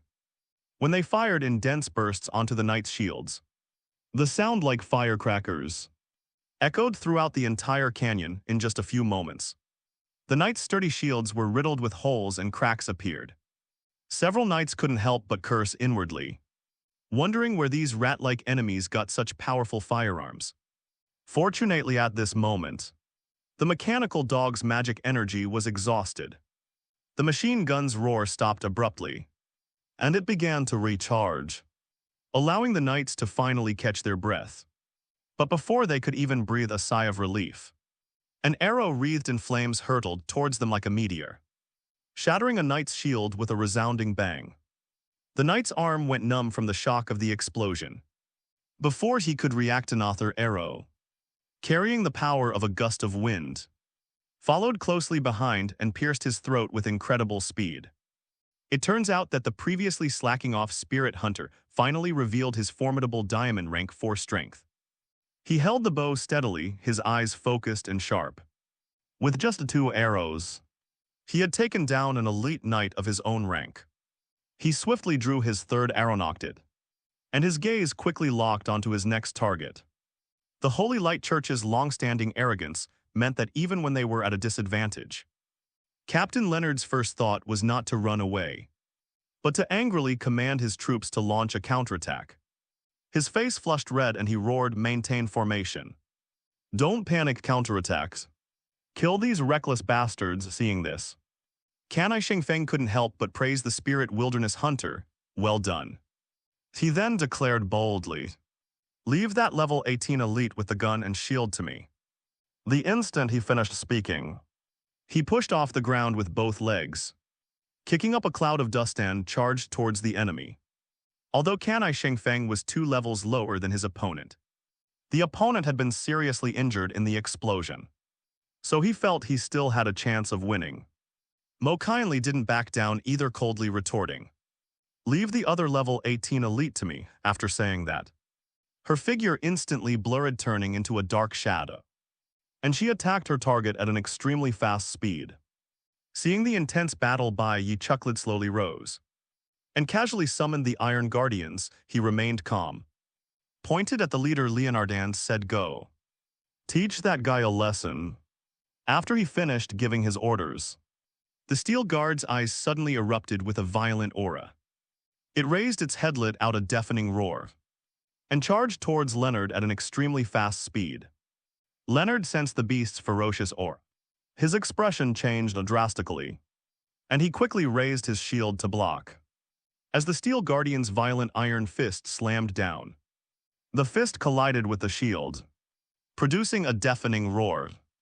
Like muffled thunder exploding in one's ears, Leonard, who was of a higher rank, was sent flying more than 10 meters by a single punch. He flew backward like a kite with a broken string and barely managed to regain his balance. He managed to stand up by carving 2 deep marks on the ground with his feet. Xing Yuyan couldn't help but complain, "Oh, so you're too lazy to even recite the prayer, huh?" Then she moved her hands rapidly, skillfully commanding her Paw Patrol, and together with the wilderness hunter, launched a fierce attack on the remaining knights. Leonard was punched more than 10 meters away by the Iron Guardian, crashing to the ground and kicking up a cloud of dust. He staggered to his feet, a trickle of blood spilling from the corner of his mouth. But the rage in his eyes burned even brighter. He gripped his longsword tightly with both hands, held his shield horizontally in front of him, and assumed a defensive stance. His eyes were fixed on the Iron Guardian, as wary as a wounded beast. The steel guardian charged forward again. Its speed undiminished, its steps heavy and powerful, leaving deep footprints in the ground. Leonard seized the opportunity to dodge to the side and thrust his longsword toward the iron guardian's waist like lightning. The sword pierced the steel guard's metallic skin, and a dark red liquid flowed from the wound. Emitting a pungent odor, Leonard was overjoyed, thinking he had found the opponent's weakness. But before he could continue his attack, the Iron Guardian's wounds healed at a speed visible to the naked eye. After all, it is a boss-level creature, so its regenerative abilities are incredibly powerful. In addition, Baiye continuously chanted incantations, casting healing spells and magical barriers on the Iron Guardians. For a time, Leonard was completely helpless against it. Meanwhile, Gavin was already completely outmaneuvered by Mo Kyanli. Gavin gripped the heavy hammer with both hands. His face flushed and swung it again and again, trying to smash Mo Kyanli.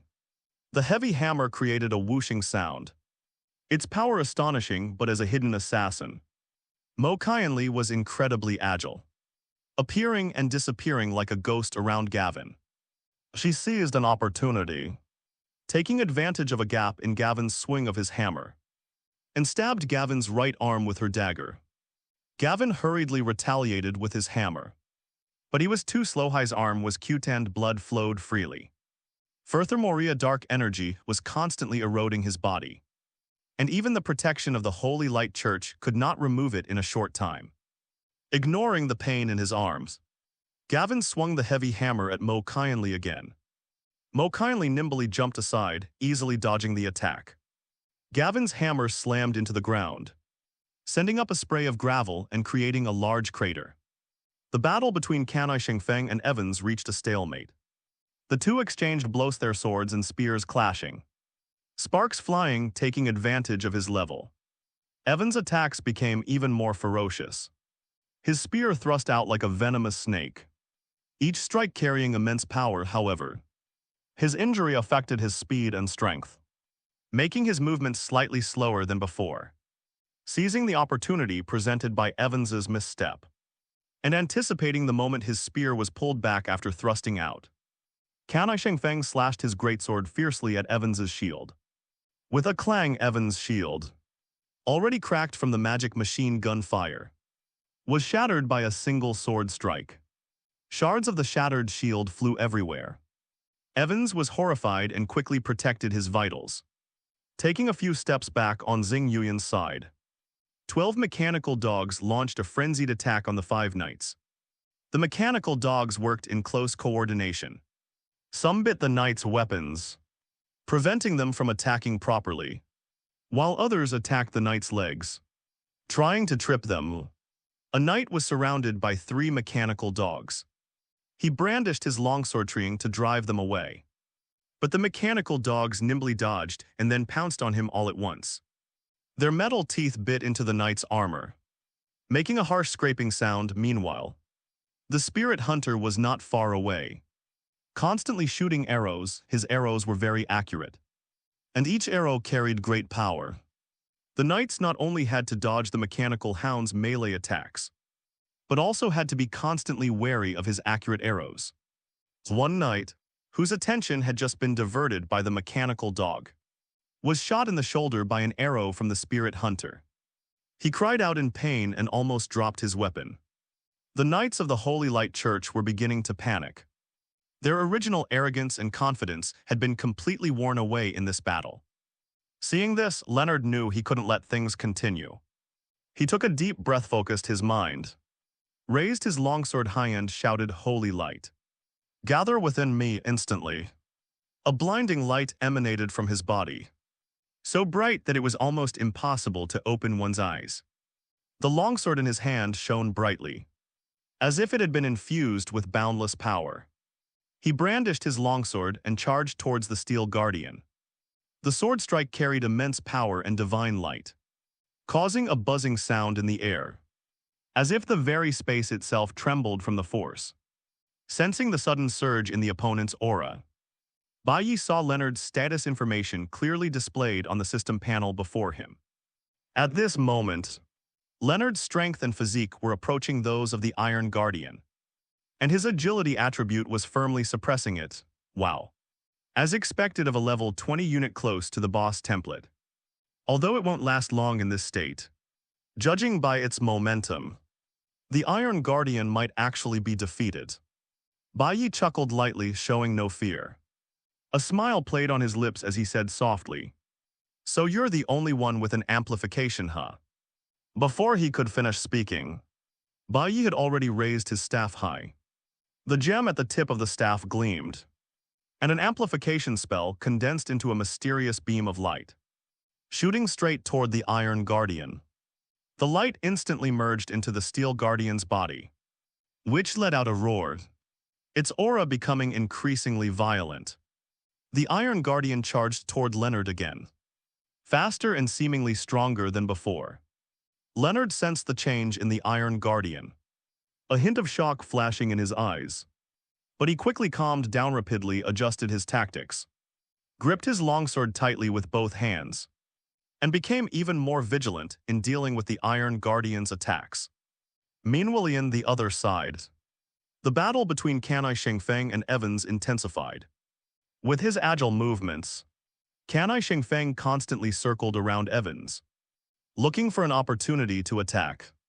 With his extensive combat experience, Evans struggled to maintain his footing, his spear darting like a silver serpent, relentlessly thrusting towards the fading night wind. Suddenly, Canai Shengfeng seized the opportunity, lunged at Evans, raised his greatsword high, and slashed down at Evans with a powerful aura. Evans hurriedly dodged to the side, but he was still a step too slow. The greatsword struck his shoulder, and although it didn't break through his armor, it still caused him a sharp pain. Evans grunted, quickly returning his spear to defense and thrusting it towards the night breeze. Canai Shengfeng quickly jumped back, dodging the fatal blow. The two then distanced themselves again, their eyes filled with vigilance. Finally, the outcome was decided on Mo Kindly's side. Gavin missed several shots from Mo Kindly and was even slashed multiple times, with blood constantly seeping from the wounds, making his face grow increasingly pale. As the battle dragged on, Gavin grew increasingly impatient. Mo Kindly calmly observed Gavin's movements, and as he began to unleash his area of effect attack, a slight smile appeared on her lips. Although Gavin's movements were fierce, Mo Kindly could tell that he paused briefly while gathering his strength. Just as Gavin unleashed his full-force area of effect attack, Mo Kindly moved. She moved with ghostly speed towards Gavin. The dagger in her hand gleamed coldly in the moonlight as she precisely sliced through Gavin's arm tendons. Gavin felt a sharp pain, almost dropping the heavy hammer in his hand-high's attack, which he was charging up, was instantly interrupted. "Ah!" Gavin roared furiously, his eyes filled with madness. Ignoring the pain in his arms, he wanted to launch another attack. However, Mo Kindly didn't give him a chance. With a flash, she was back beside Gavin, and with a light slash of her short knife, Gavin's leg ligaments were severed. Gavin could no longer hold on, knelt on one knee, his face contorted in pain. Mo Kindly slowly withdrew from the battlefield, softly uttering 4 words, "Shadow Burst." It turns out that with each attack, her Shadow Assassin class applies a shadow mark to the target. The more shadow marks she has, the higher her burst damage will be. She had already placed 20 layers of marks on Gavin. As Mo Kindly detonated the 20 layers of marks, a powerful dark force suddenly erupted within Gavin's body. Gavin's eyes widened, filled with despair. He wanted to dodge, but his body wouldn't obey him. The dark power instantly engulfed his body, like a withered leaf, drifted through the air and slowly collapsed to the ground, his life force fading away just then. The battle between Canai Shengfeng and Evans reached a critical moment. Both Canai Shengfeng and Evans fought with all their might, each attack carrying a deadly risk. Although Evans' level was higher than that of Canai Shengfeng, the prolonged battle had left him physically exhausted. His movements began to slow down, and each attack was skillfully dodged by Canai Shengfeng. As the night deepened and the wind seized the opportunity, The greatsword was raised high and slashed down at Evans with immense force. Evans hurriedly used his spear to block, but was still forced back several steps by the force of the greatsword. "It's over," Canai Shengfeng shouted, raising his greatsword once more and slashing fiercely at Evans. Evans tried to dodge, but it was too late. The greatsword severed his head. As Evans' head flew high into the air, his body slowly fell to the ground. Meanwhile, on Xing Yuyan's and Ling Huang Hunter's side, only two knights remained struggling. They had been hoping that their captain and adjutant would finish the battle and come to their aid. But seeing their two adjutants die one after another, they were shocked and simultaneously revealed a fatal flaw. One of the knights, as if summoned by the Grim Reaper, was struck by 3 arrows from the Spirit Hunter. One in the forehead, one in the throat, and one in the heart. The last knight suffered the most tragic fate, being torn to pieces by the 12 mechanical dogs. When Leonard realized that his teammates had all died, a look of pain crossed his face. He was already at a disadvantage when facing the attacks of the Iron Guardians. And now that he realized that other enemies were about to surround him, he knew that the situation was hopeless. If he were surrounded and attacked by a group of people, he would inevitably be dealt with swiftly and decisively. In his dying moments, a glint of madness flashed in Leonard's eyes. With all his might, he struck the Iron Guardian with his sword, successfully creating distance between them. Before the blessing he received dissipate, he gripped the longsword with both hands and chanted incantations. The longsword shone brighter and brighter, so bright it hurt the eyes, and finally transformed into a spear of light, its blade radiating a sacred yet dangerous glow. He roared, "Let's die together!" The spear of light, transformed from a longsword, carrying his last strength and resentment, was hurled fiercely towards Baiye. The spear of light streaked through the air like a meteor, tearing through the air in its path with a sharp whistling sound, clearly intending to take someone down with it before it died. Upon seeing this, the other teammates' expressions changed drastically, and they immediately shouted, "Watch out!" But Baiye merely chuckled lightly, showing no sign of panic. "Only now are you thinking about cutting off the pastor." He calmly raised his staff, using his inner magic to construct a spell, which condensed into 2 magical barriers in front of him. As the spear of light touched the magic barrier, a crisp crack rang out, and the first barrier instantly shattered, breaking through decisively. Fortunately, the remaining power of the spear was almost completely exhausted after colliding with the first magic barrier. A ripple appeared on the second magical barrier in front of Baiye, successfully blocking the remaining power of the spear. Seeing this, Leonard's last hope vanished completely, and his face was filled with despair and resentment. Before he could make any other moves, the Iron Guardian pounced forward like a tiger, his thick arm raised high, followed by a punch.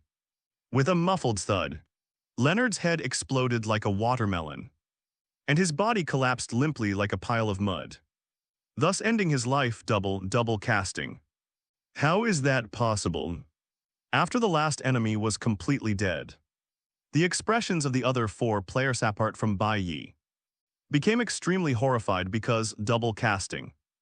It's important to understand that players who specialize in the scholar class need to rely on their own mental and magical power to construct magical structures and cast spells. The structure of each spell is almost always a complex, repetitive one.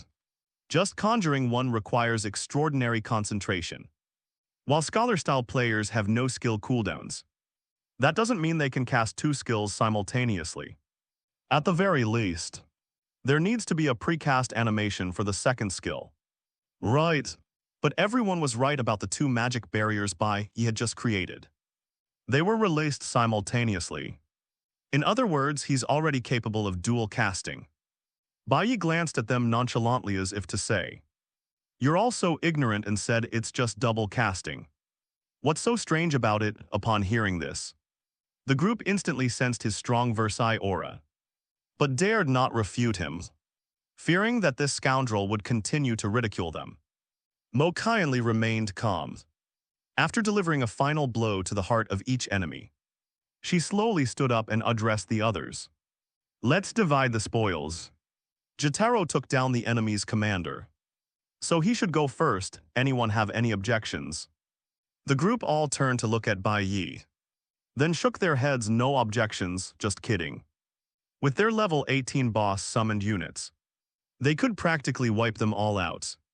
Plus, his contribution this time was truly significant. What could they possibly object to? Baiye thought for a moment then. Holding the cross-shaped longsword that Leonard had thrown earlier, which had reverted to its original form and emitted a faint silver glow, he said to them, "I'll take this one, the rest are up to you." Equipment: silver blade rank, first rank. Quality: excellent type, sword. Recommended classes: swordsman, knight. Usage requirements: mental resistance 26. Description: a longsword crafted by a master craftsman with exceptional understanding of light attributes, and soaked in the sacred pool of the Holy Light Church. Equipment attributes: physical attack 42 tilde 84 points.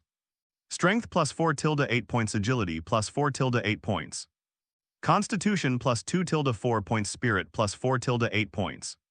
Magic power 120 tilde 240. Weight capacity 2, approximately 5 kg. Durability 22 18 30 200. Equipment effect 1, Holy Light active. The longsword possesses the attribute of Holy Light. When you attack evil or dark creatures, your attack will deal an additional 8 points of light attribute damage. If activated with magic, the effect is increased by an additional 50%. Equipment effect 2, Holy Will active.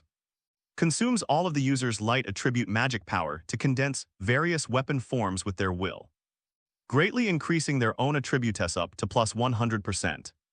This silver glowing longsword is also a tier 1 excellent quality weapon. And in terms of attack power alone, it surpasses the previous soul-slaying blade. The crying blood rose furthermore. The burst effect of the second equipment allows for a last-ditch counterattack when in dire straits, just like Leonard did, which is actually quite good. Unfortunately, this sword lacks growth potential, and its cross-shaped design makes it less than appealing to Baiye. If nothing unexpected happens, he will at most use it as a backup weapon in the near future, and sell it after his strength gradually increases. Seeing that Baiye had taken a tier 1 excellent quality equipment, no one else objected, and they each began to choose what they wanted. What Kanai Shengfeng wanted was Evans's spear. It was of decent quality, considered top tier among first-class premium weapons. Moreover, as a knight, he naturally possessed some skill in spear fighting, but he simply preferred greatswords to lances. Mo kindly took Jiawen's giant hammer. Although it wasn't a good fit for her, she was a player belonging to a family faction, and someone in her family would always be able to use it. Of the other equipment, the Spirit Wilderness Hunter took 2 excellent quality longbows, and the remaining equipment that was still in relatively good condition was divided equally among everyone.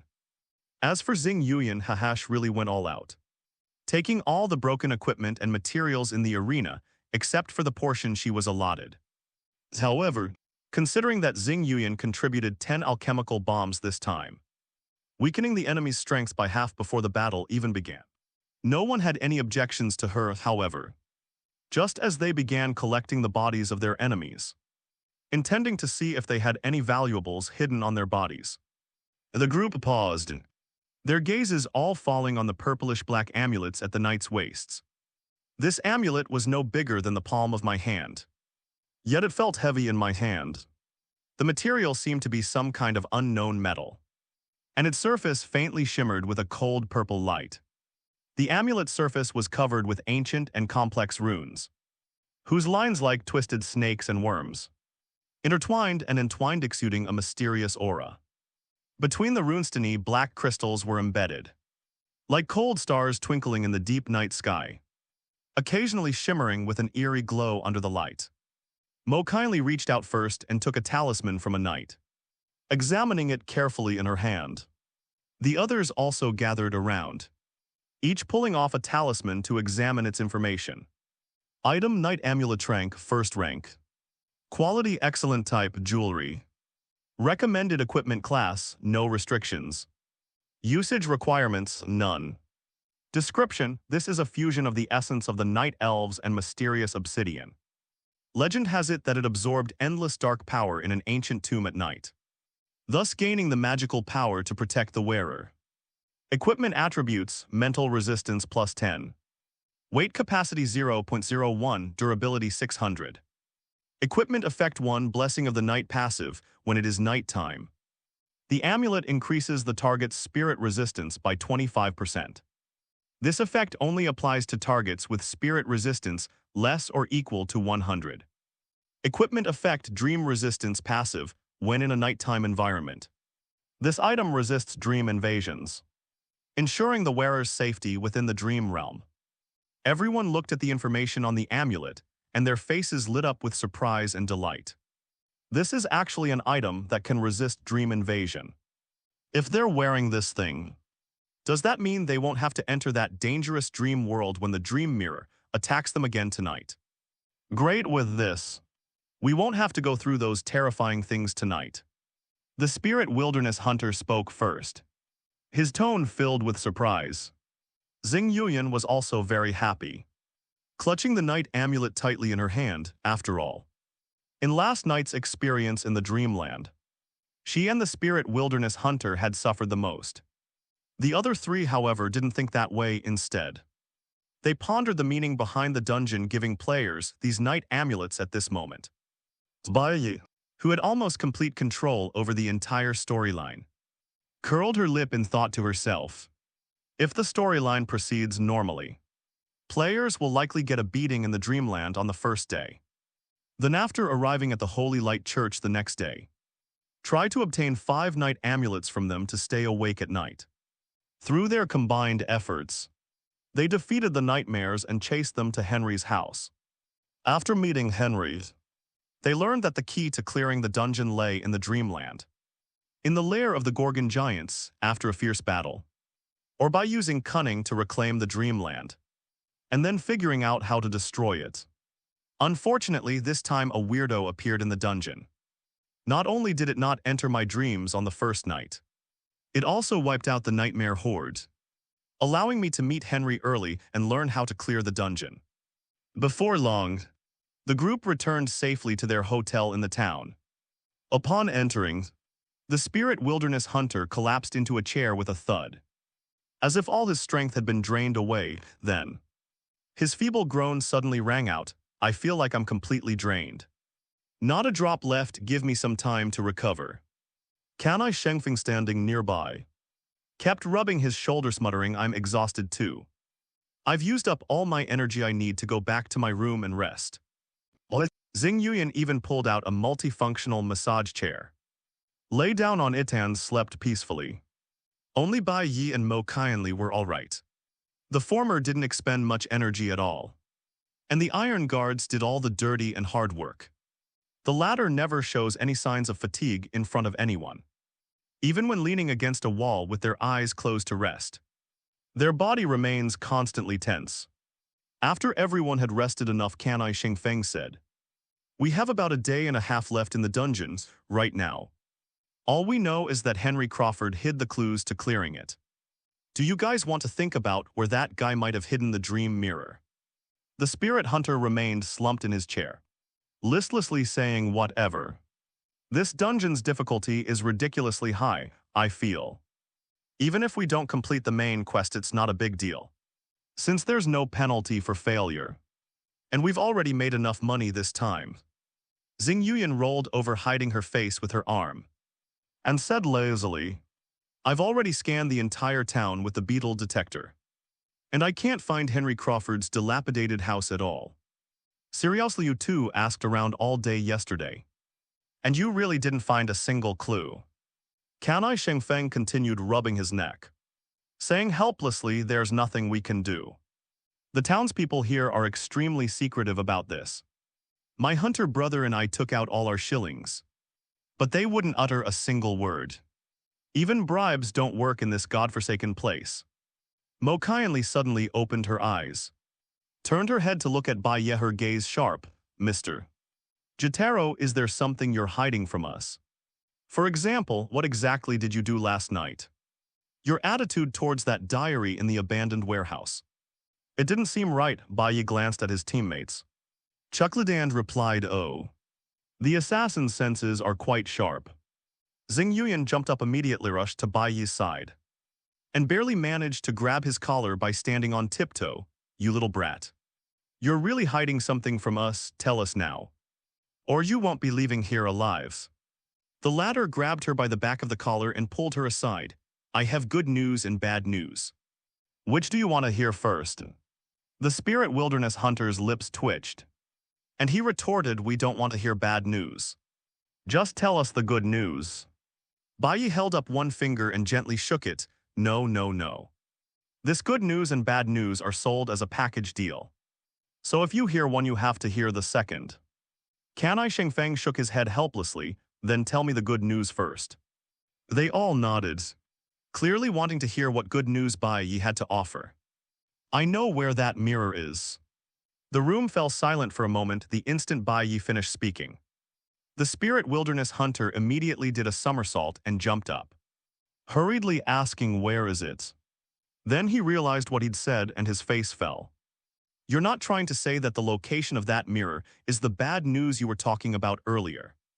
Are you? Baiye snapped his fingers, looking at the spirit wilderness hunter with admiration. Bingo. I didn't expect you to get smarter too. The spirit hunter smirked again and slumped back into his chair. I didn't really appreciate your praise. Thank you, brother pastor. Stop beating around the bush and tell me. Where is that mirror? Even if it's bad news, we need to know how to proceed right. As the night breeze urged him on, Baiye stretched and, without hiding anything, began to recount how he had driven away the nightmare the previous night. He said that after driving away the nightmares, he glanced at them and thought they were fine, then followed them to a small courtyard in the woods, where he encountered the diary's owner Henry Crawford. Then, the other party revealed to him the entire storyline of the instance, and also told him that he had hidden the dreamland in the lair of the Gorgon giant. After hearing Baiye's account, the group was shocked, especially Xing Yuyan, who immediately buried her face in her hands and wailed, "Oh my God, kill me.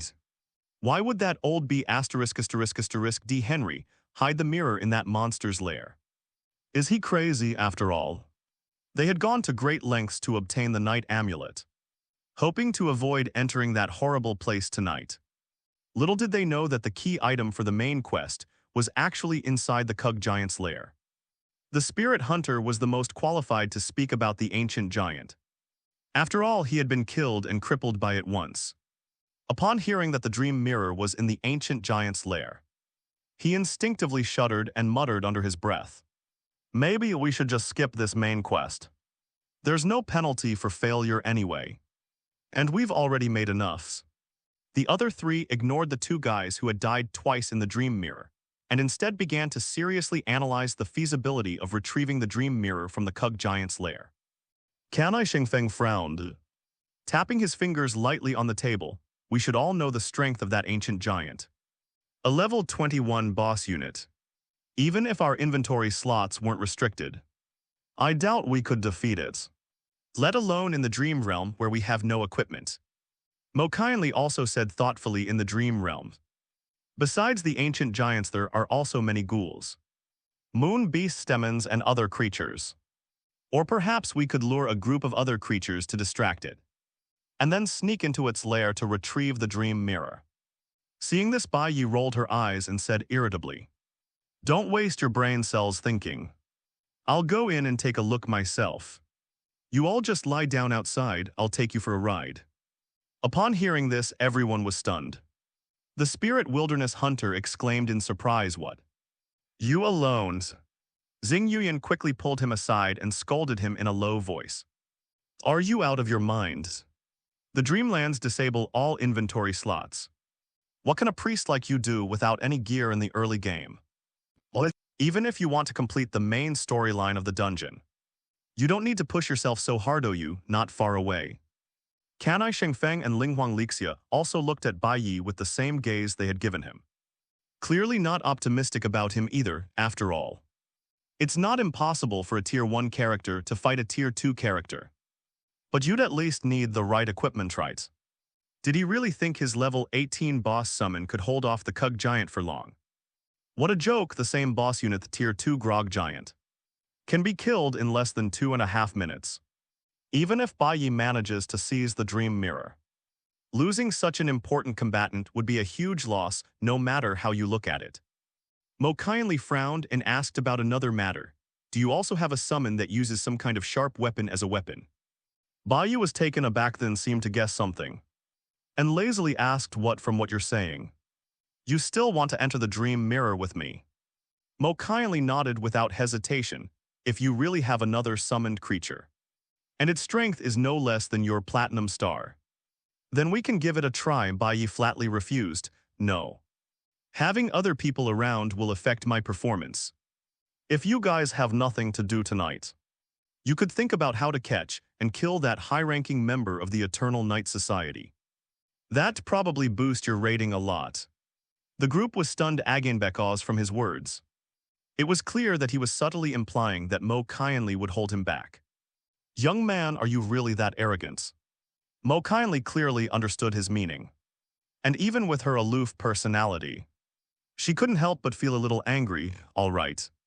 Since you're so confident, then go ahead and do it yourself. Don't regret it later. After saying that, she didn't argue with Baiye anymore and turned to go back to her room. The group exchanged glances, but Kanyi Shengfeng seemed the most amiable. He patted Baiye on the shoulder and said, then you should give it a try, brother pastor.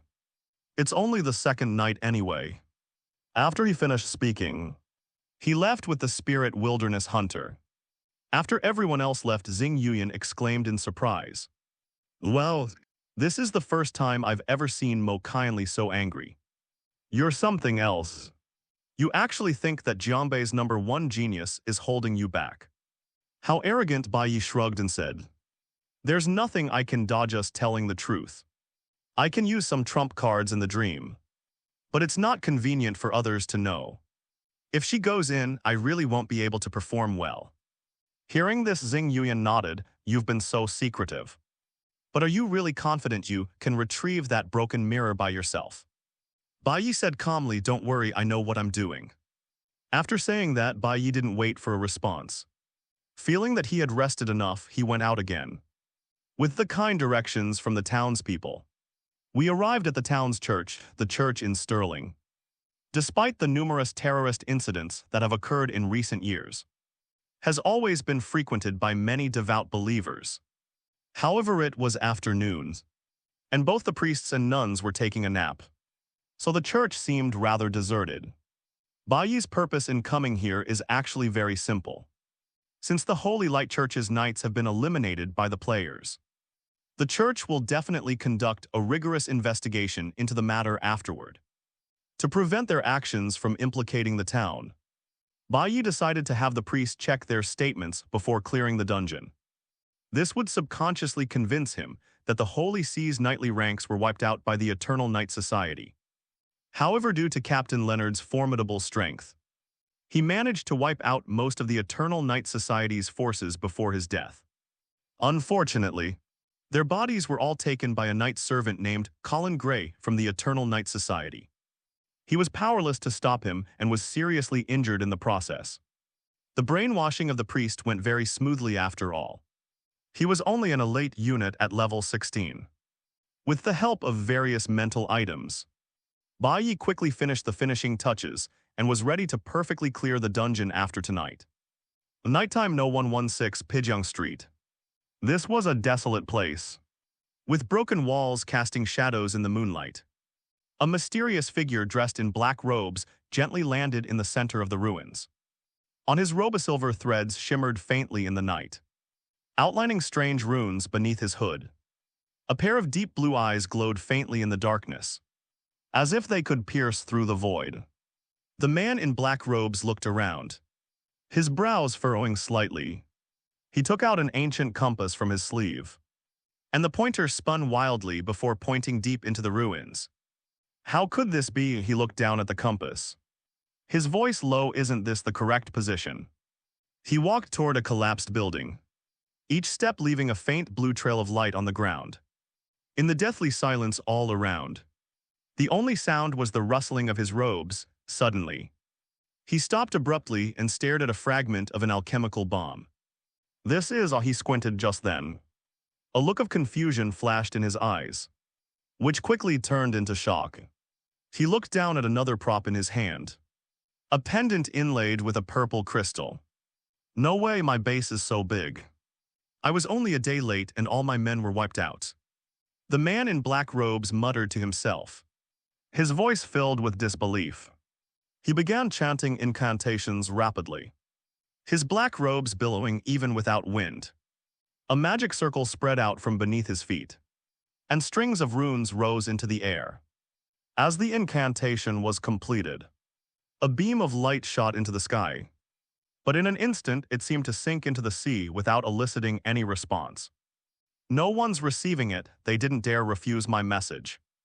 The man in black robes grinned menacingly, then regained his composure. But a cold glint flashed in his eyes. Looks like those idiots have indeed been dealt with. Just then footsteps came from all directions.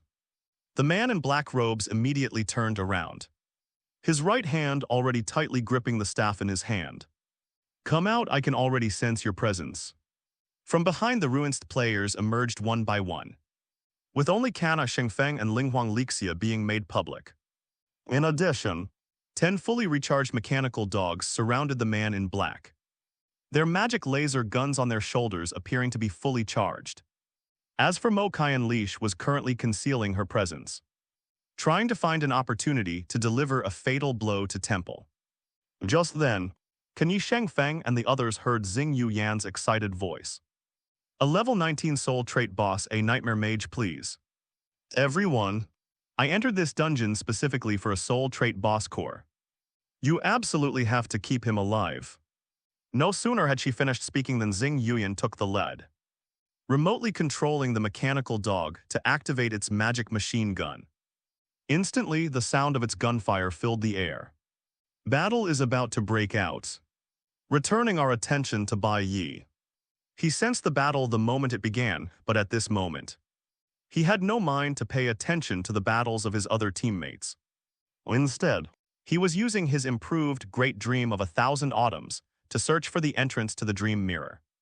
Although it is said that as long as you wait until midnight, the Dream Mirror will appear on its own and drag those with insufficient mental resistance into the dream world.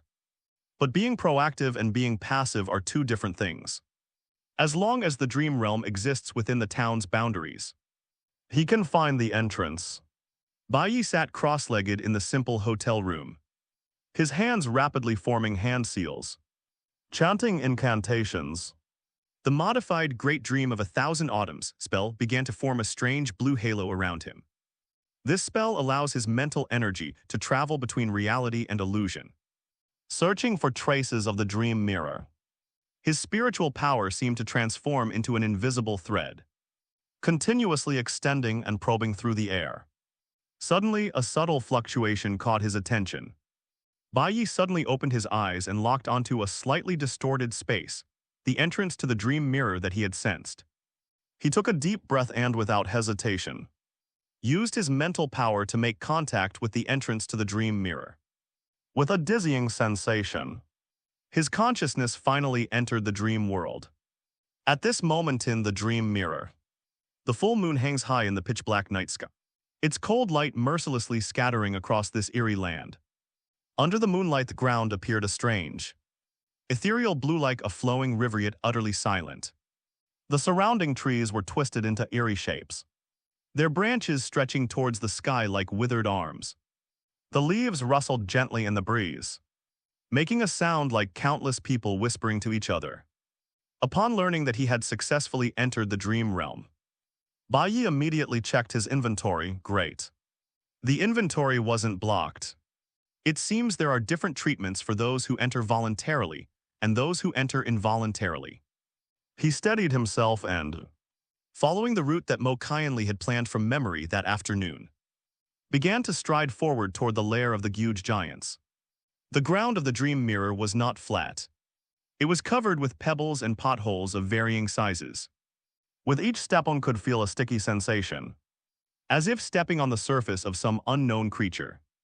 Before they had gone far, a chilling rustling sound came from all directions.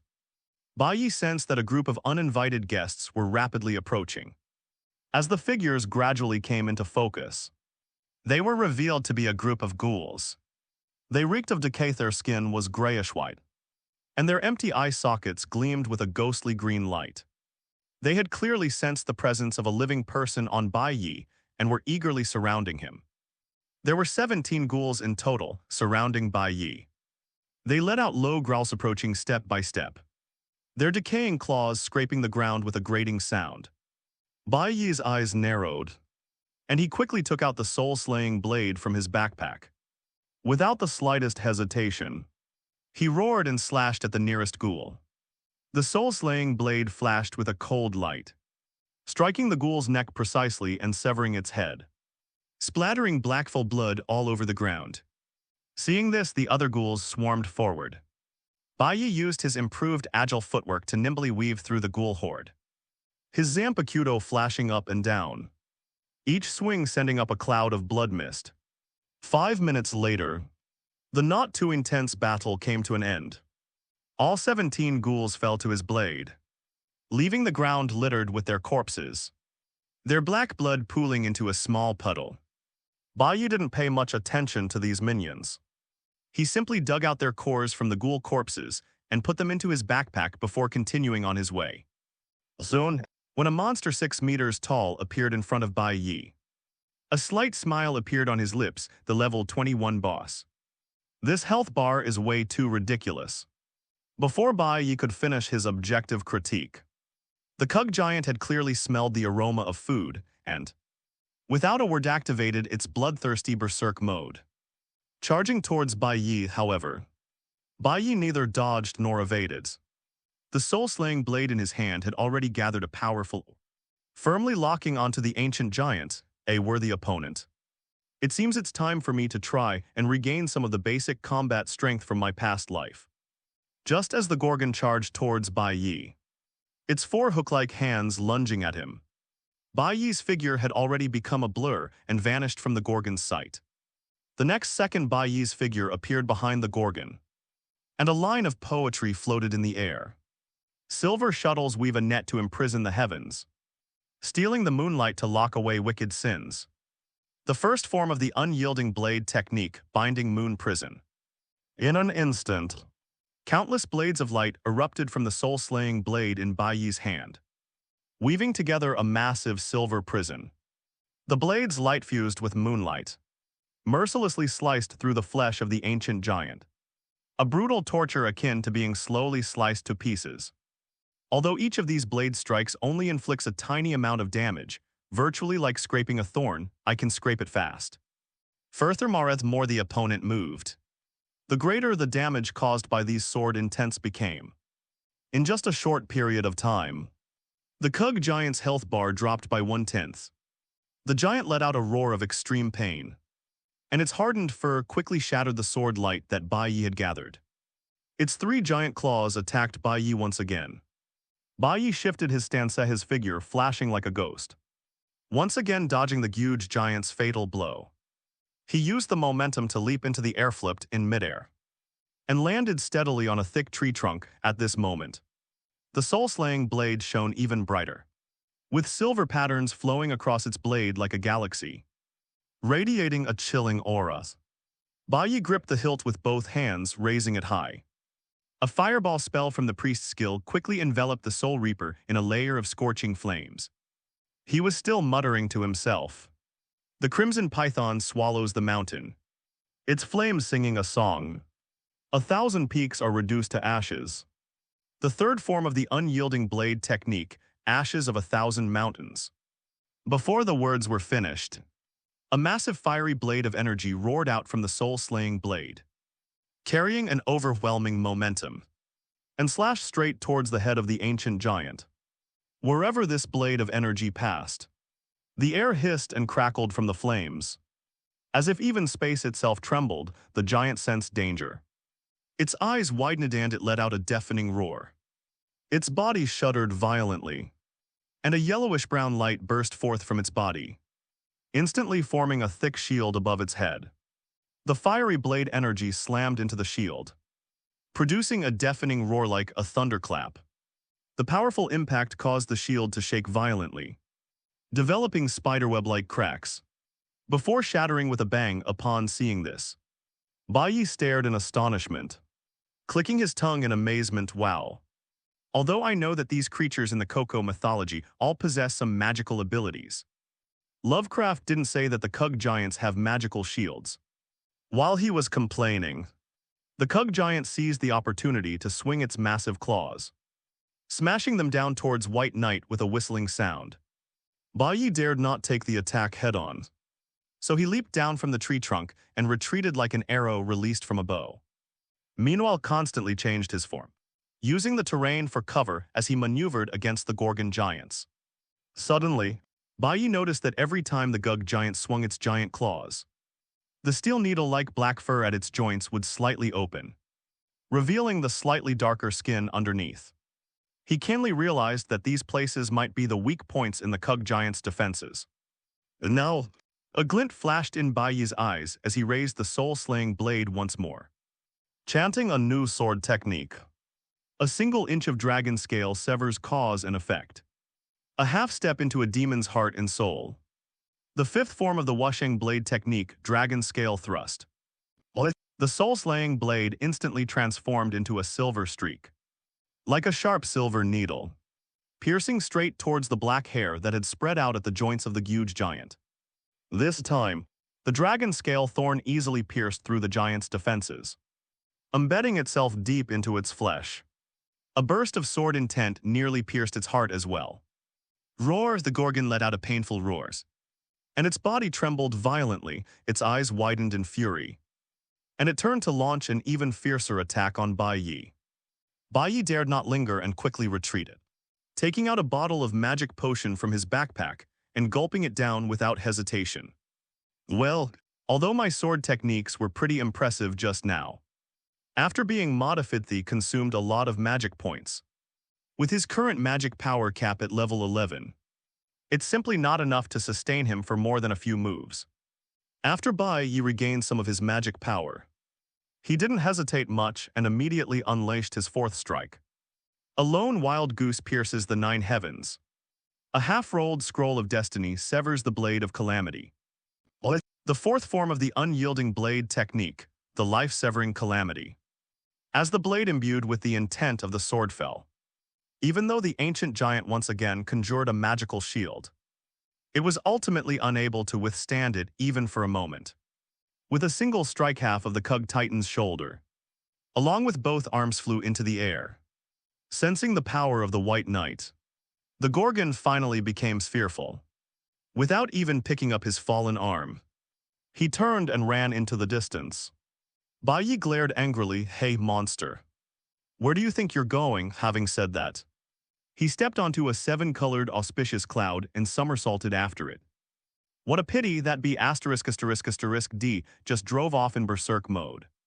Even if Baiye can catch up, it will inevitably consume most of his stamina and magic power.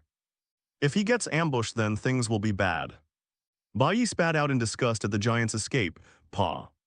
A proper Tier 2 boss, trying to defeat a priest who just reached Tier 1.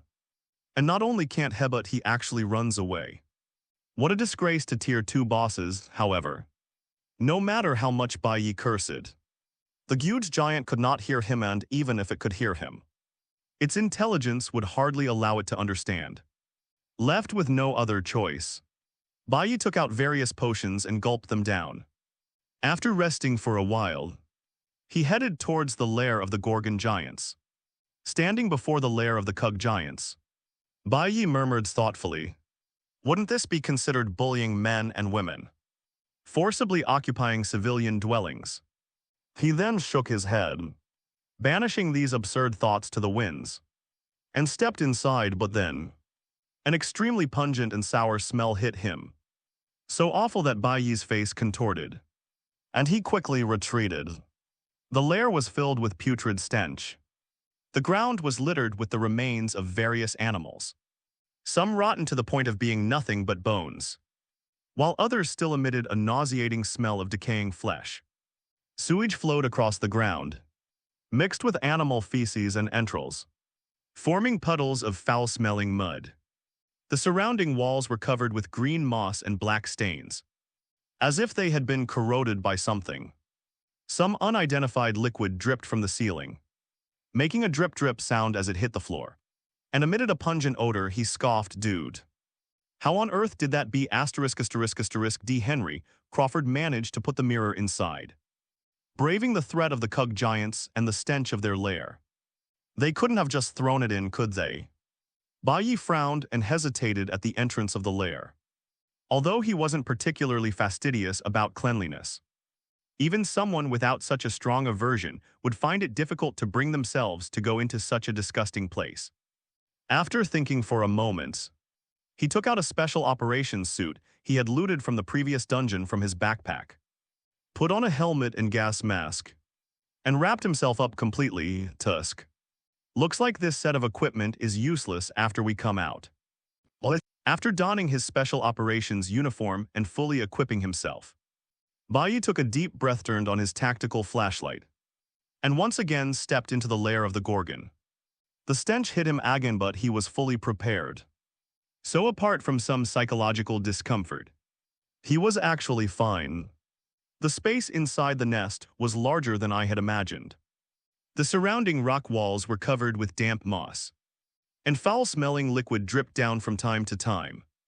Baiye carefully stepped onto the ground, which was covered with debris and sewage. He had to be extra careful with each step so as not to accidentally step into some mud. He suppressed his discomfort and carefully searched his surroundings. Deep within the lair, some strange runes could be faintly seen shimmering with a dim light. Baiye's heart stirred, and he quickened his pace toward that direction. The deeper they went, the stronger the stench became, and Baiye felt that his gas mask was about to give way. He had to conjure up a spell to isolate the odor, quickly replace the spare air filter, and speed up the search. Finally, beneath a massive stone platform, Baiye spotted a faint glimmer of light. He went closer and saw that the light was coming from an ancient mirror. Clearly, this mirror is the ultimate goal of this dungeon run, the Dream Mirror. Its mirror surface was somewhat blurry, as if shrouded in a thin mist, but the mysterious aura it exuded was still evident. Baiye picked it up, and with a thought, the item information of the mirror appeared before his eyes. Item: Dream Mirrors. Rank Tier 1, Tier 5, can be upgraded. Quality: Supreme. Type: Special Item. Recommended classes: Nightmare Master, Dream Weaver. Usage requirements: Mental Resistance 48. Item description: a small toy casually crafted by an unspeakable myth or an unspeakable supreme being, which can connect the dream world with the real world. Item attributes: Spirit +8 Spirit Resistance. Dream value 2800, weight 1.2, approx. 3 kg, durability 800. Effect 1, Dream Realm active.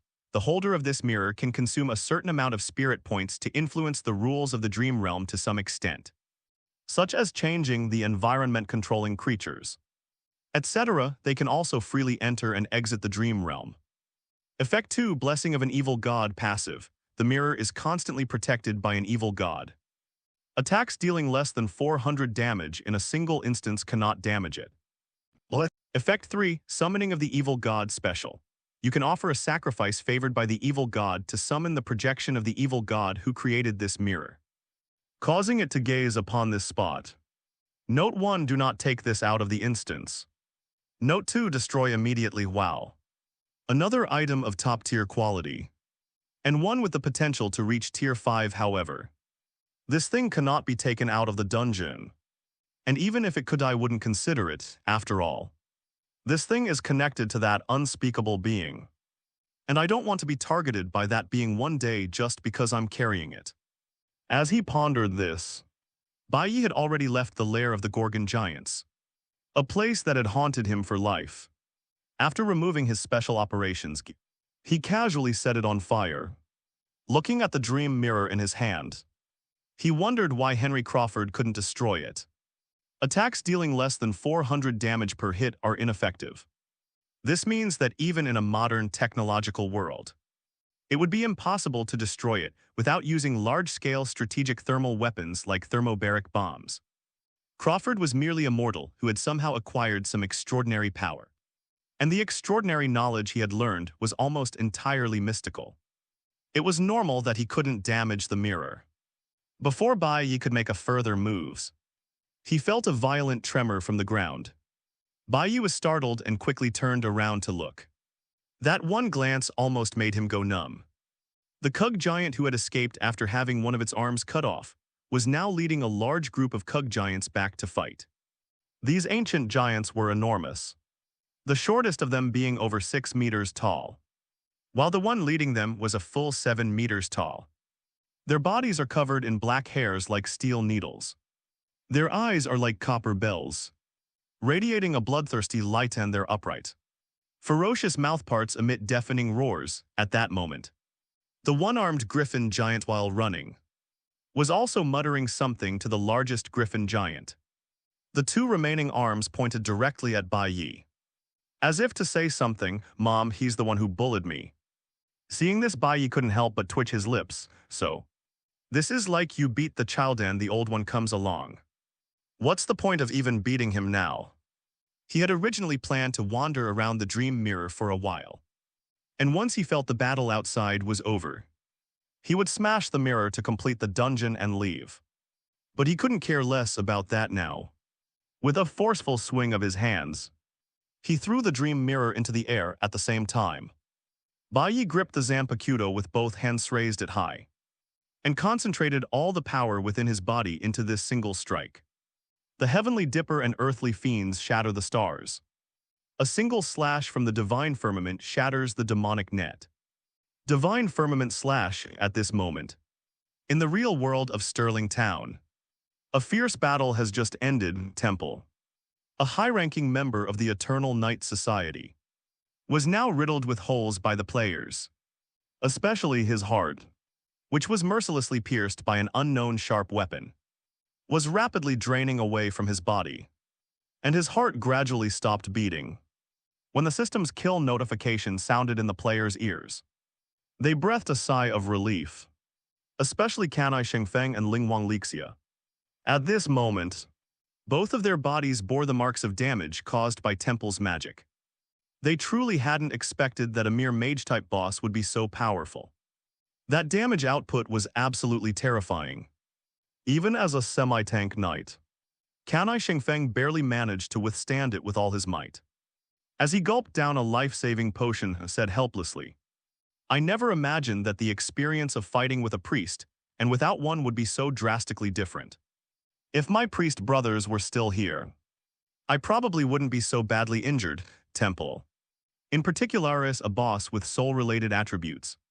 His attacks on the soul and mind are virtually impossible to defend against. If they hadn't obtained the Night Amulet from the Papal Knights, which greatly enhanced their mental resistance, this battle would probably have been quite risky.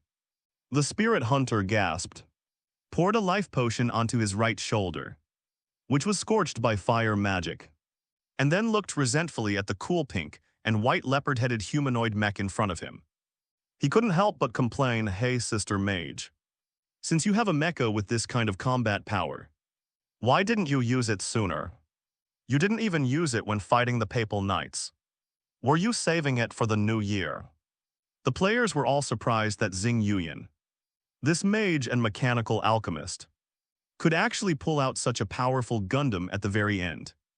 Goodness, judging from the combat intensity and performance of that mech just now, it's already comparable to Baiye's level 18 boss summon.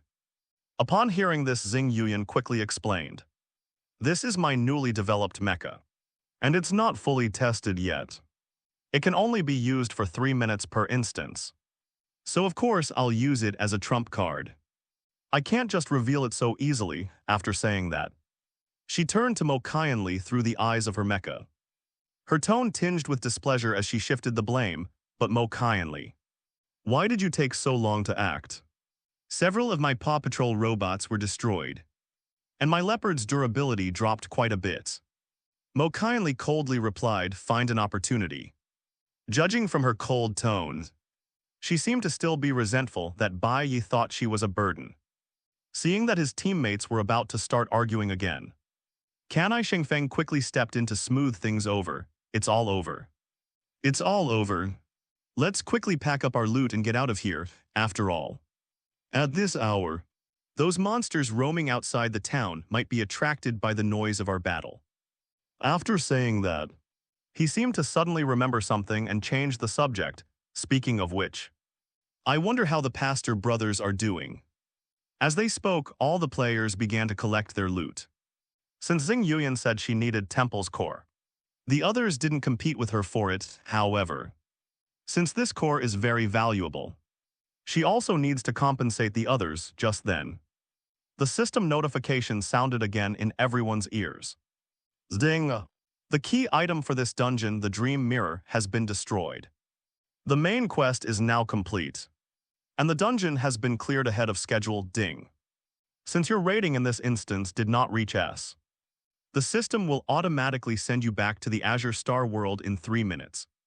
Upon hearing the system notification, the group exchanged bewildered glances. Their faces filled with shock. That guy, he actually did it. Hey Master Yang, why are you back so soon? When the figure of the spirit hunter appeared on his bed in the dormitory, his roommate Chen Yu spotted him immediately and couldn't help but tease him. What's wrong? Spirit Wilderness Hunter asked casually as he closed the door. Have you ever seen a dungeon that ends in 2 days? Chen Yu counted on his fingers. I've studied data statistics for so long, and the first-tier dungeons I've seen range from 6 hours to 12 hours. 1 day 357 days. But a 2-day dungeon is truly a first. The Spirit Wilderness Hunter twitched his lips, recalling his various experiences in the dungeon. He casually sat down in a chair, lit a cigarette, and said, I ran into a group of big shots, including one who was practically a godlike figure who carried me through the game. Oh, tell me, what kind of big shot, what kind of deity? Chen Yu asked gossipily. It's someone with the ID Kyujo Jitara, whose main class is priest, and whose main combat ability is summoning a level 18 silver giant. Spirit Hunter said, leaning back in his chair. What the heck, a professional priest? But his main combat strength is summoning magic. What kind of godlike playstyle is this? Chen Yu was completely dumbfounded. Are you still asleep? I'm not kidding. I was stunned when he summoned that giant too. The Spirit Hunter waved his hand lazily and casually said, Aren't you a data statistics student? Help me look up this ID, all right. Considering you just got back after suffering for 2 days. Chen Yu opened his multifunctional holographic watch and brought up the game database. But seriously, a priest clearing a game using summoning spells sounds even more absurd than us cracking walnuts with data models. Wait, why can't I find it? The name might be fake, or he might be using a special ID. For example, check out the ID vague and indistinct. The main class is mage, and the secondary class is mechanical alchemist. They seem to have a good relationship. Before Chen Yu could even begin his search, the Spirit Wilderness Hunter, as if struck by a sudden thought, quickly added, forget it. You shouldn't bother searching. You probably only encounter someone like that once in a lifetime. Oh yeah. When Ken Yesing Feng returned to the military academy dormitory, his roommates were still training hard outside. He glanced at his watch. It was already 10 p.m. Military academies today are much tougher than in the old society, because players' life levels have surpassed those of ordinary people. They possess more resilient bodies and stronger recovery abilities. Training for 10 hours a day has become the norm at military academies. And in his class they sometimes train until 10 or even 11 p.m. Before going back to sleep after a moment's thought, he dialed his instructor's communicator. Instructor, I'd like to request permission to go to the infirmary and also to give you a brief update on the dungeon details. A short while later, the coach was already waiting in the infirmary. The school doctor examined Kan Yi Shengfeng's injuries. Most of his external wounds had been healed by the life-saving potion, but the trauma to his soul was still somewhat troublesome. Tell me about your experience in this instance. The instructor sat to the side, his expression grave. Canai Shengfeng took a deep breath and began to recount. In this instance, 3 players performed exceptionally well. One is a girl with the ID unknowns, a professional mage with a secondary profession of mechanical alchemist. She owns 12 mechanical dogs, one of which is as powerful as me, and a pink and white leopard-headed mech that can briefly unleash the strength of a level 18 boss. Another one Mo Kindly, a genius from the Jiangbei Mo family, was indeed formidable in combat. But the one who impressed me the most was a priest named Jitaro Kyujo. Wait, why does this name sound so familiar? The instructor frowned, Canai Shengfeng's lips twitched, and he said, the protagonist of JoJo's Bizarre Adventure Part 3. That guy probably just used a fake name. Oh, you continue. His primary class is priest and he said he's only level 14. But his main combat strength is summoning magic. He summoned a level 18 boss unit at this point. Canai Shengfeng's eyes lit up. Originally, our main mission was to destroy a mirror right under the nose of a level 21 boss. One, including Mo Kindly, had actually planned to abandon the main storyline. But he actually entered the dream mirror alone and successfully destroyed it from the ancient giant. Wait a minute. Your main class priest summoned a level 18 boss, and then went to challenge a level 21 boss all by himself. The instructor jumped to his feet asking incredulously, are you kidding me? As a genius of the Mo family in Jiangbei City, Mo Kindly has her own private virtual battle room. It was a technologically advanced space, surrounded by shimmering holographic projections, with various sophisticated instruments flashing a deep blue light. Before entering the dispatch mission, Mo Kindly lay in a nutrient tank and adjusted her condition to the best before starting to match for the dungeon. When Mo Kindly reappeared in the nutrient tank, she slowly opened her eyes, her gaze revealing a hint of wariness but even more so. A thoughtful expression. A personal female butler immediately came forward to greet them. The housekeeper had a kind face and elegant manners. She first told Mo Kindly to lie still and not move, and then used the nutrient tank to perform a full-body scan on her. The instrument emitted a faint hum, and beams of light swept around Mo Kindly's body. The housekeeper quickly arrived at her conclusion, Miss, your physical condition is excellent, but your soul has suffered some trauma. As she spoke, she looked at Mo Kindly with concern. Miss, would you like to send a priest who specializes in this area to treat you? Mo Kindly frowned slightly and waved her hand. Since she wasn't the main target of Temple's attacks, this injury wasn't a big deal for her and there was no need to rush to treat it. She calmly pulled up her contacts and sent a message to someone saved as Sister Jixin. Sister Jixin, would it be convenient for you to come over to my place tonight? I'd like to talk to you about something. 15 minutes later, a tall and slender figure appeared in Mo Kindly's home. The man was at least 8 meters tall with neat and tidy short silver hair. He was dressed in the uniform of the Bureau of Order and Discipline, and looked dashing as soon as Shen Jixin entered. She complained, I just got off work and you called me here. What are you doing, Miss Mo? Don't you know how busy I am every day? Mo Kindly was taken aback, then frowned and asked, why are you getting off work so late? What's been happening in Jiangbei lately? Shen Jixin took a deep breath and then said seriously, remember that world invasion incident called the Beast Realm a few days ago? Just today they made a move again, this time. They sent several thousand bizarre beasts through the world rift into Jiangbei City, with many second-tier bizarre beasts leading the way. The entire Bureau of Public Order is working tirelessly to cope with the situation. Upon hearing this, Mo Kindly frowned slightly, quickly realizing what was going on. She asked softly, was it the Adventists' doing? Shen Jixin nodded and said with certainty, it's very likely. Those guys who are always stirring up trouble are always leading monsters from various dungeon worlds to invade Tianlin Star. Our administration suspects that this operation was also planned by them. But don't worry. This invasion by the Demon Beast Realm is more dangerous than the last one. but it can be resolved in 3 days at most, however. Given this trend, it's hard to guarantee that they won't invade a third, or even a fourth or fifth time with the help of the Adventists. That would truly be a problem for Jiangbei City afterwards. The two exchanged a few more words about intelligence regarding the Adventists and the countermeasures for this monster invasion. After all, although Mo Qianli is just a second-year high school student at Jiangbei No. 1 high school, she has already become a prospective member of the Bureau of Order Management.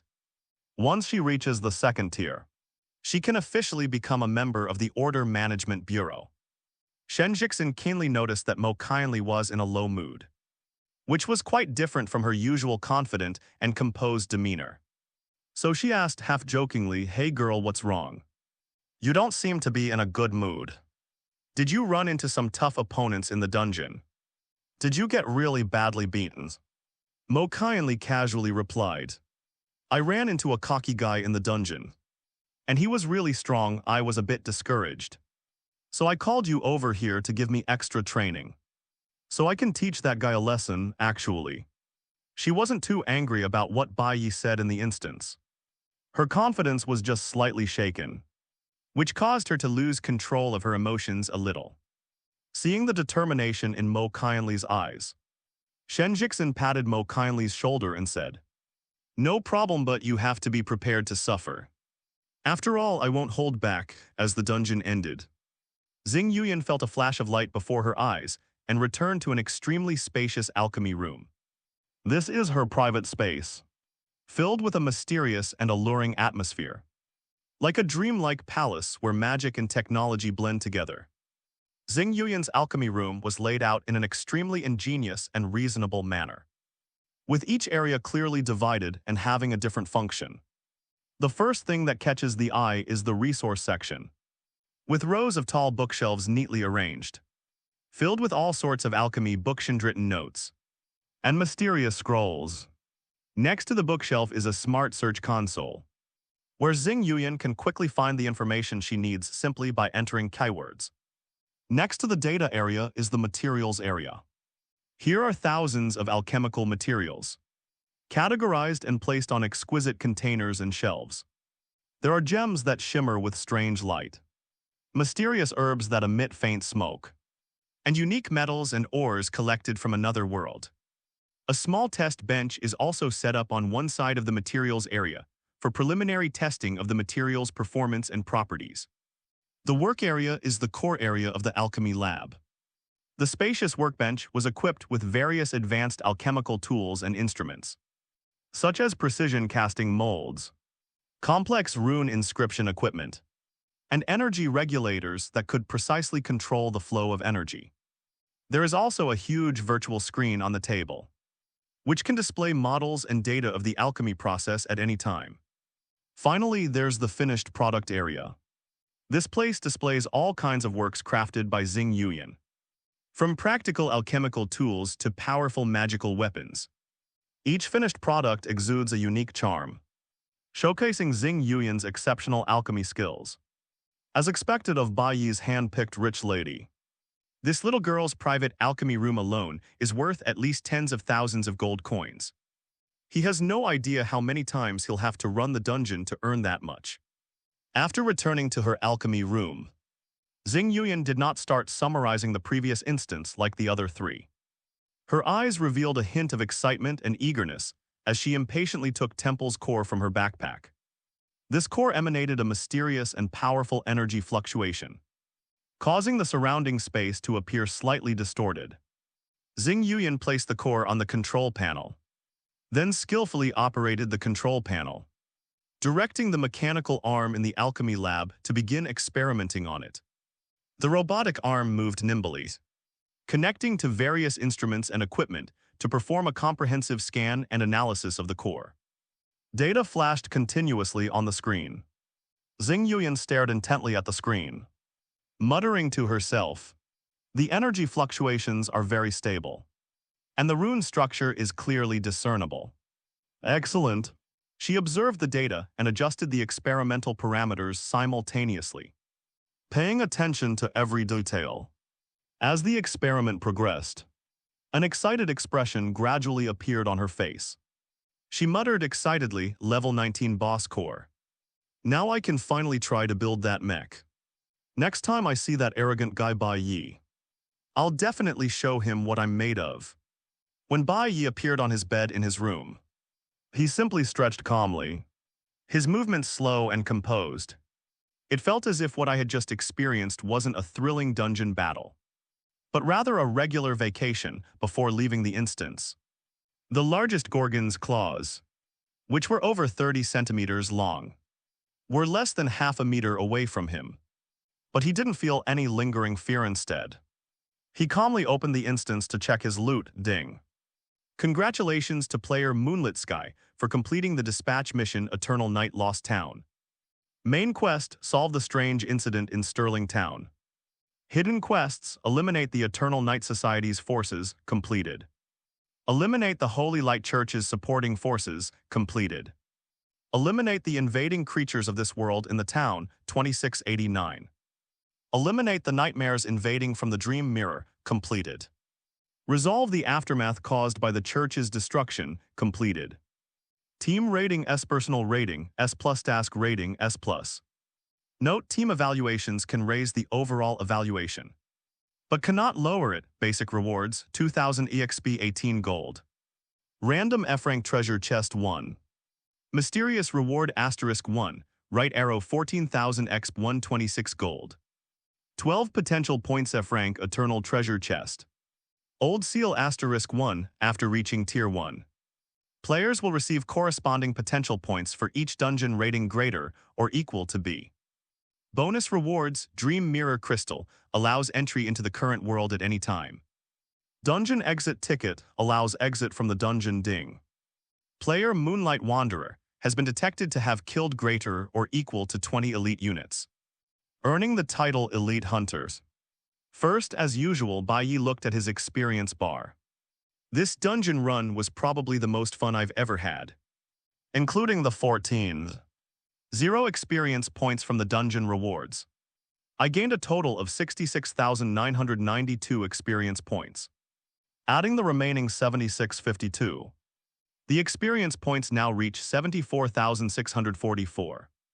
With so much experience, Baiye didn't hesitate and spent 50. 0 experience points and 25 potential points to upgrade all of the Iron Guardian's Tier 1 skills to advanced. As for levels, no rush after all. Leveling up the Iron Guardian isn't just about grinding for experience. Feeding it dream traits works the same way. He hasn't even used up all the cores he got from St. Mary's Hospital yet in this night town instance. Aside from the local monsters that invade the town at night, other creatures including nightmares and ghouls all possess dreamlike characteristics. Baiye had no idea how long it would take to finish eating the Iron Guardians. After all the food that Baiye fed it, which came from the core of St. Mary's Hospital, hadn't been completely consumed yet, and the Steel Guardian's level was already close to LV19. In addition, another reason is that Baiye does not want to raise the level of the Iron Guardian too high. Since the higher the level, the higher the opponent's mental resistance. It would be hilarious if he ever messed things up and broke free from the mind control to rebel. Then there are the gold coins. With 126 gold coins and the remaining 40-odd from before, Baiye's balance has now exceeded 170. If I were to sell the pile of junk that Xing Yuyan promised, along with the unusable equipment and items I got from the dungeon, I estimate my account balance would exceed 300 gold coins. For the next period of time, it can be said that we were basically not short of money. Next up is the classic dungeon exit ticket. There's not much to say about it. You can basically get it with an S+ rating. White Knight currently has 3 of these. The plan was to keep one for myself, give one to Sule. And if we ran out of money, someday could sell the rest. Besides these things, the main event is about to begin. When Baiye retrieved a prismatic crystal shimmering with purple light from the dungeon's settlement interface, the item information appeared before him. Item Dream Crystal rank, Tier 1 can be upgraded. Quality Supreme type, special item. Recommended classes, Nightmare Master, Dream Weaver. Usage requirements: Spirit 36, Spirit resistance 90. Item description: the core that condenses after destroying the dream mirror possesses the ability to control a portion of the dream realm. Item attributes: Spirit plus 10, Constitution plus 3. Spirit resistance minus 3, weight 1, approx. 2. 5 kg, durability 600.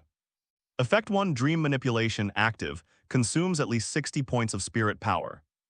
Allows for some degree of manipulation of creatures and the environment within dreams. The effectiveness depends on the spirit power consumed. Effect 2, Lucid Dream passive, the holder gains a lucid dream state in dreams, granting plus 25% to all attributes and an additional plus 25% to mental attribute. Effect diminishes for Tier 1 and above. Effect 3, Entering a Dream special, consumes at least 30 spirit points. Allows free entry and exit from the current dream. Note: only one item of the same type can be active at a time. After reading the item descriptions in the Dreamland, Baiye was immediately filled with question marks. No. Isn't this just an enhanced version of the Dream Crystal from the previous dungeon? The first tier ultimate quality is indeed much higher.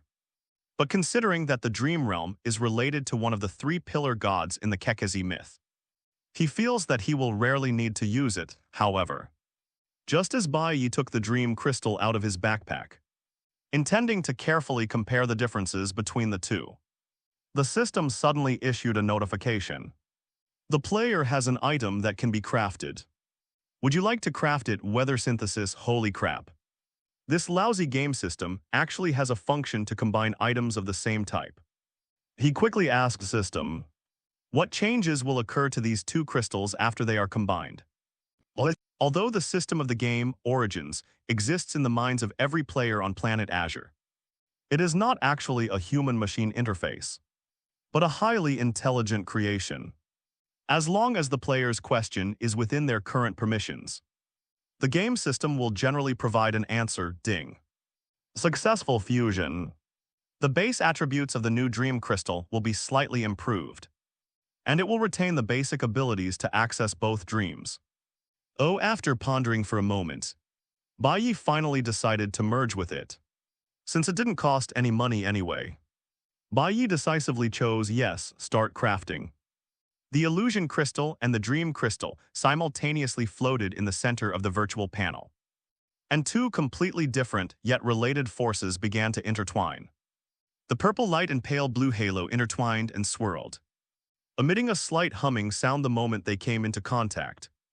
The pale blue Dream Crystal was gradually swallowed by the purple light, but it did not disappear completely. Instead, like a drop of water merging into the ocean, its unique spirituality was absorbed and strengthened by the amethyst. 3 minutes later, the fusion was complete. Fusing successful. Obtain Tier 1 Supreme Rank item, Dream Crystal. The originally purple crystal now appeared even deeper, shimmering with countless tiny lights like a dark night sky. Upon close observation, one can vaguely see two different frequencies of light flowing within it, sometimes intersecting, sometimes separating, forming a dynamic balance. Rank Tier 1 can be upgraded.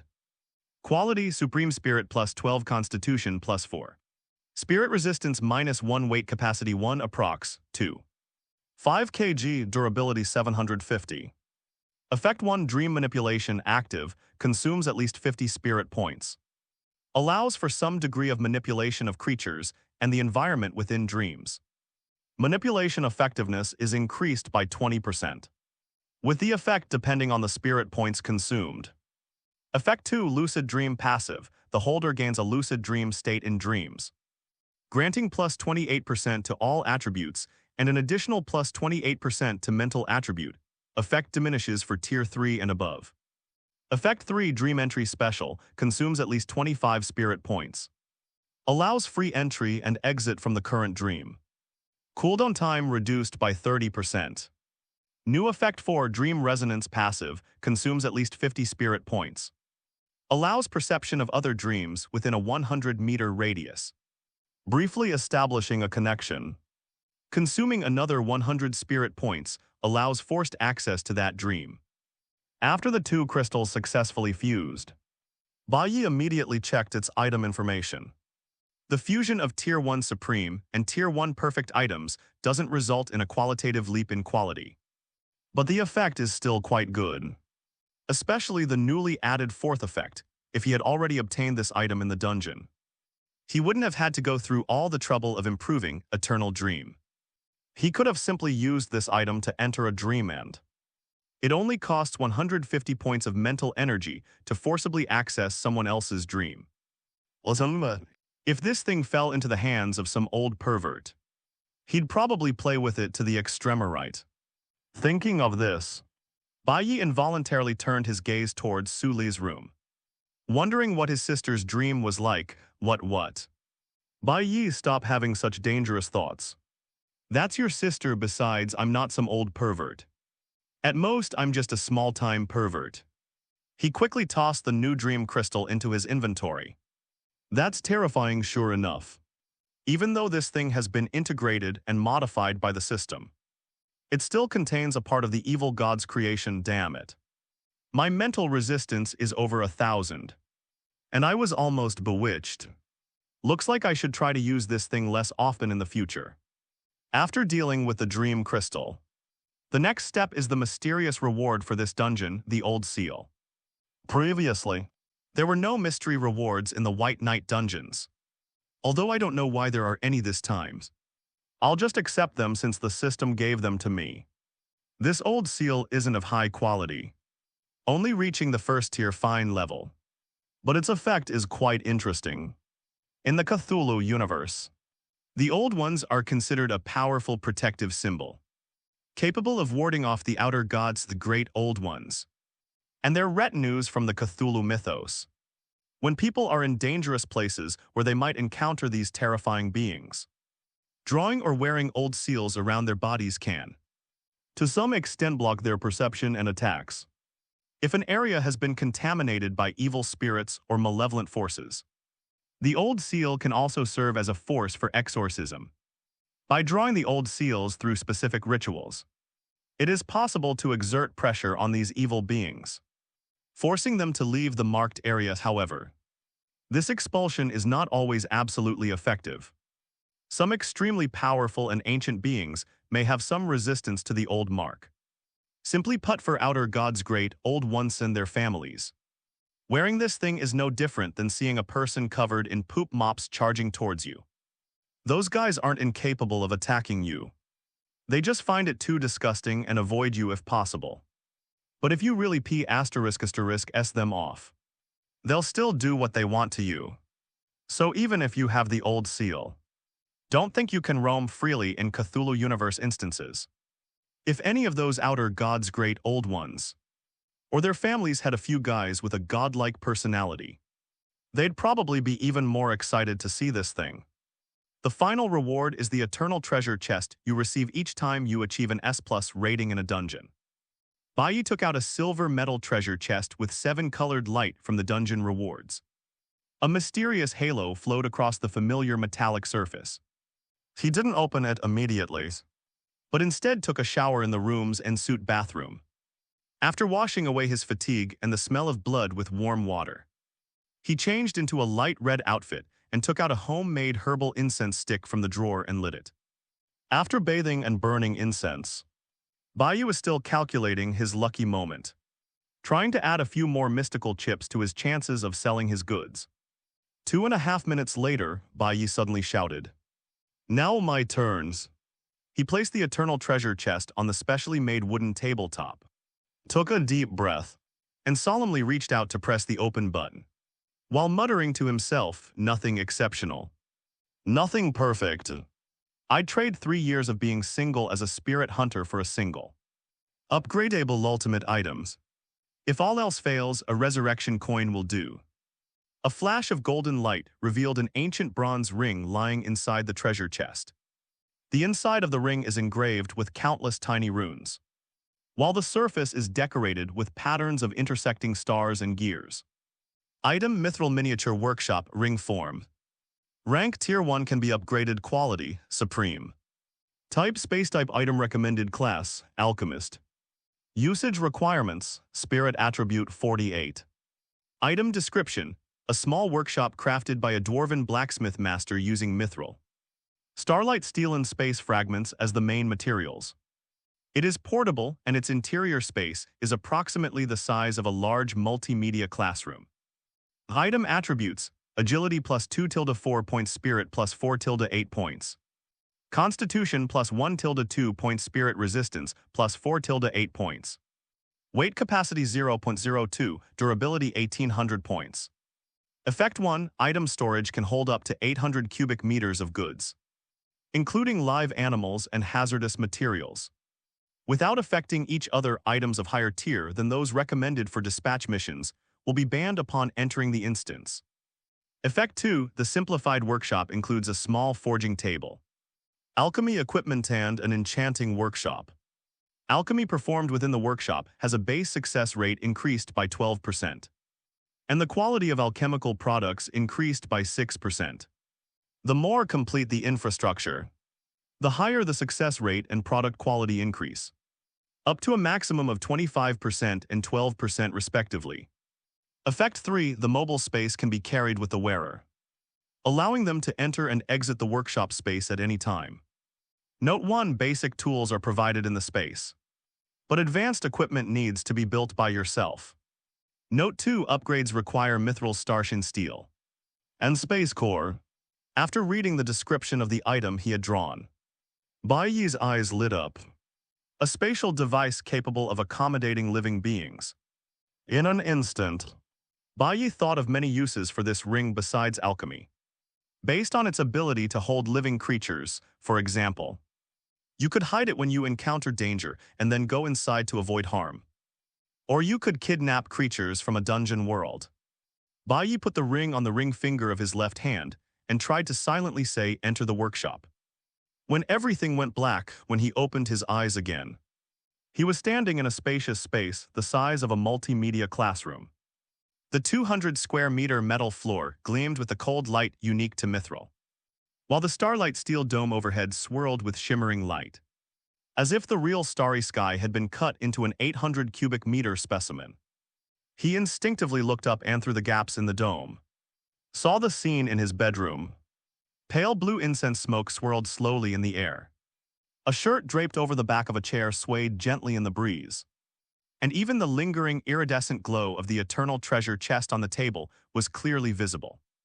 But when he reached down to touch it, his fingertips seemed to pass through a flowing curtain of water. Apart from hearing the faint sound of his fingertips cutting through he couldn't even touch a piece of clothing. One-way visibility, two-way blockade. A glint of light flashed in Baiye's eyes. He took a copper coin out of his pocket and tossed it toward the ceiling. The clanging sound of the metal falling was clear, but it bounced back strangely when it hit the invisible barrier, eventually landing back in his palm with a clatter. Wow. This alchemy workshop seems to be quite effective. And it seems I can even control whether I can peek outside from inside. If I'm ever really forced into the alchemy workshop, I can still see what's happening outside from inside. After a moment's thought, Baiye turned his gaze to the interior of the alchemy workshop. To his left was a neatly arranged tool rack, containing a variety of tools, from anvils to precision balances. Directly in front is a set of 3 forging machines, with blue flames burning quietly in the furnace. On the right side is a wall of shelves and several large boxes, clearly used for storing items.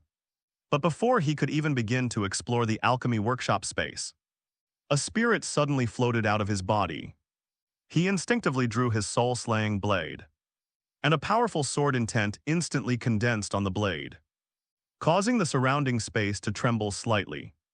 But when he saw who it was, lowered his guard slightly, but frowned and said, "How did you get in?" It turned out that the person appearing before Baiye was none other than Alina's consciousness projection from Alina's alchemy notebook. Alina floated into the alchemy workshop, dressed in a white alchemical robe inlaid with runes that shimmered with a pale blue light, the runes seeming to pulsate gently as if they were alive. She held an alchemy book that emitted a faint glow, and was also stroking a delicate little tool in her hand. A hint of curiosity in her eyes. "How did you get in?" "Don't make me ask a third time." Baiye asked again in a deep voice, his eyes fixed on the spirit before him, his grip on the knife unwavering. Elena remained calm, a slight smile playing on her lips. She casually flipped through the alchemy book. Her gaze sweeping over Baiye said softly naturally, "It was created using you as the anchor point. You don't need to be so nervous. Since you've bound yourself to my notes, this projection of my consciousness is also considered your vassal. Under the constraints of this, well, you should call it the game system. I cannot do anything detrimental to you upon hearing this." Baiye only slightly lowered his guard, but remained vigilant. He narrowed his eyes slightly and said, "If that's the case, why didn't you show up before?" Elena floated lightly to the forging table beside her, picked up a small hammer and played with it casually, saying, "Although I have gained some consciousness thanks to your alchemical knowledge, I am mostly asleep, besides 7 if I were awake. There was no need for me to deliberately show myself. The alchemical knowledge you gave me did give me a lot of time to be clear-headed. But I hadn't felt anything important before, so I was too lazy to come out." Baiye frowned slightly, continuing to stare at Lenond questioned, "So what brings you out here all of a sudden? Don't tell me you're just bored and want to chat." Elena smiled slightly, a hint of cunning in her eyes. "I do have something quite important to say. Although you've bound yourself to my journal, your progress in unlocking the alchemy library is just too slow. You need to step up your game. Do you know how many valuable alchemical knowledge and recipes are in the alchemy library? At your current pace, it'll be ages before you unlock them all." Baiye said irritably, "I've been busy lately. I don't have that much time and energy to unlock the alchemy library. Besides, I've unlocked quite a bit in life alchemy and potion alchemy myself. So it's not slow, right?" Elena gently shook her head and said, "With your talent you could do much better. Can't you put more effort into this?" Baiye was about to retort that learning alchemy was not as important as cultivating immortality. He was going to enter the world of strange tales and mysteries to find a way to restore his cultivation. Learning alchemy would have to wait just then. Baiye suddenly sensed a strange fluctuation coming from the outside. Immediately afterwards, he clearly sensed that someone was knocking on his room from the outside. "If you want to stay here, then stay. My sister is outside." "I'm going out." Elena shook her head, and her figure vanished in the next second. Even Baiye didn't know how she disappeared, but he was certain that she had returned to the alchemy library. Darkness enveloped him once more, and when Baiye opened his eyes again, he was already back in his bedroom. He took a deep breath, sheathed the soul-slaying blade, and turned to walk towards the door. Upon opening the door, Su Li was indeed standing outside. She wore a plain-colored nightgown, clutching a small teddy bear pillow in her arms. Her long blue hair cascaded down her back like a waterfall, and the moonlight shone on hers, outlining her cool and beautiful features. Su Li looked at Baiye, a hint of shyness in her eyes. After all these years, this was the first time she had knocked on her brother's door at night. "Brother, well, you're back." Baiye always had a knack for managing his expressions, and when it came to his obedient younger sister, he immediately put on a gentle smile. "Ali, your brother just got back. Was he taking a shower too loud and disturbed you?" Su Li gently shook her head. "No, it's just the magic broadcast announced again this morning. Those monsters from last time have started invading again. The school sent us home early, and we don't start school again until Monday. I'm worried that when my brother comes back, he'll encounter those monsters." As she spoke, Su Li's voice grew softer and softer, as if her worry for her brother was something she found difficult to say. Baiye suddenly realized, but his heart tightened. Had those strange beasts from the demon realm of strange beasts started invading again? This is definitely not normal, is it? But he calmly replied, "It's nothing, I was with a friend, and we didn't encounter any monsters on the way back." Upon hearing this, Su Li seemed to breathe a sigh of relief. Thena's, if she had thought of something, she made up her mind, took a book from her game inventory and handed it over. "Brother, this is the book I bought for you. Baiye took it and saw that on the cover of the book were 6 large Huxia characters, essential course for advanced pastors. He was somewhat surprised and asked, "This is a textbook from the professional academy, right? Where did you get it originally?" Baiye only casually suggested that Su Li sent him a book because he had refused her offer to buy him a robe. Just to comfort her to his surprise, the other party had actually prepared a book about pastors for him, and it just so happened to be one that he could use. Su Li blushed and said, "This is. I asked Zaya to buy it for me. Her aunt is a teacher at Jiangbei Vocational College. So she brought me a copy. How much did it cost?" The other person held up one finger, 1 gold coin. Zaya aunt originally wouldn't accept it. But I insisted, so she only accepted a small processing fee. Upon hearing this, Baiye didn't spout any nonsense about not being able to accept favors. After accepting the book, smiled and said, "Ali, you're very kind, oh rights. My brother bought a prop at the shopping street last time, and I'm going to give it to you too." As he spoke, Baiye took out a necklace and handed it to Su Li. Item: Guardian Necklace, rank, 1st rank. Quality: excellent, type, jewelry. Recommended equipment for classes: none. Usage requirements: none. Description: a necklace crafted by a priest craftsman. Imbued with a protective power. Equipment attributes: physical defense plus 2/4 points. Magic resistance plus 3/6 points. Spirit resistance plus 2/4 points. Health plus 200 points. Mana reservoir 400 points. Weight capacity 0. 4. Durability 600. Equipment effect 1. Guardian passive: when a target is attacked, it automatically consumes 100 mana points to generate a shield to protect the target. The shield provides 28 points of both physical and magical resistance, and has a total shield value of 320 points. The shield resets every 30 seconds. Equipment effect 2. Holy Light Barrier active: infuses at least 60 mana into the necklace. The necklace automatically shatters and transforms into a shield. The shield provides 42 points of both physical and magical resistance, and has a total shield value of 600 points.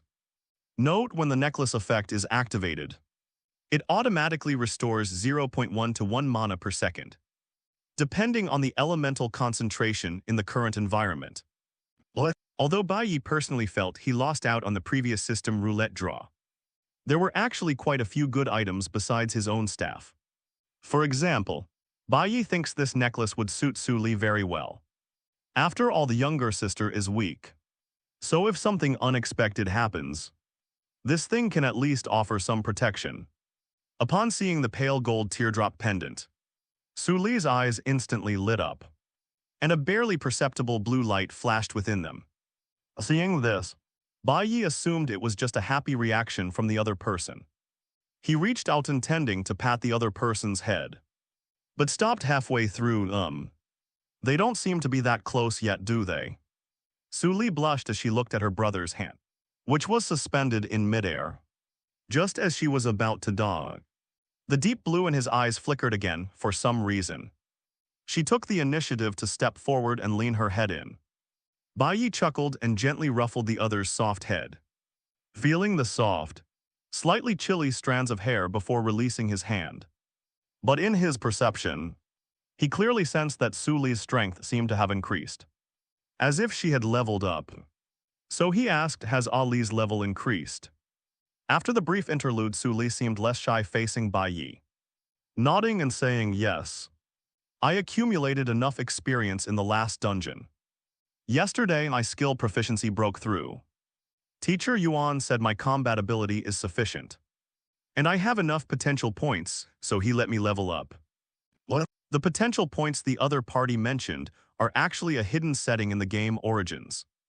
Players who level up through experience will encounter a bottleneck whenever they reach the limit of their level or rank.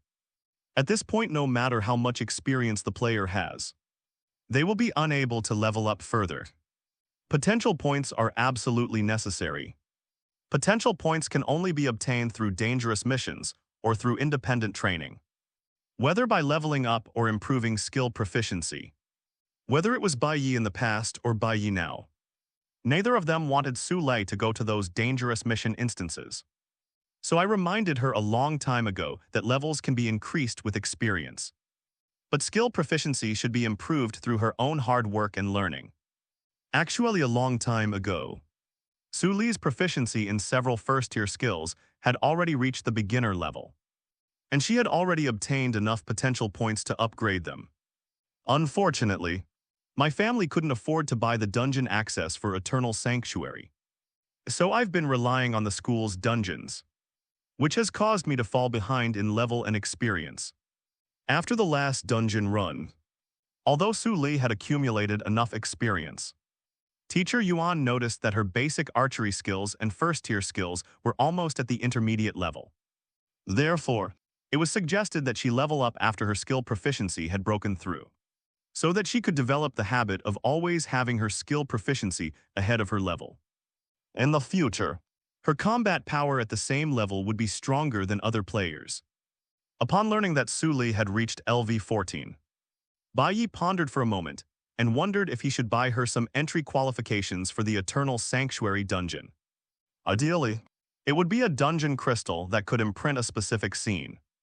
This way Su Lei would not only gain more experience but also, in the dungeons of Eternal Sanctuary, death would only result in a level drop, without any real danger to her life.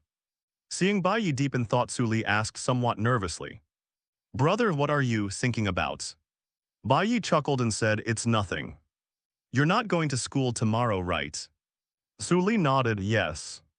The school said this monster invasion is very dangerous, so we have to study from home until the Bureau of Order Management takes care of them."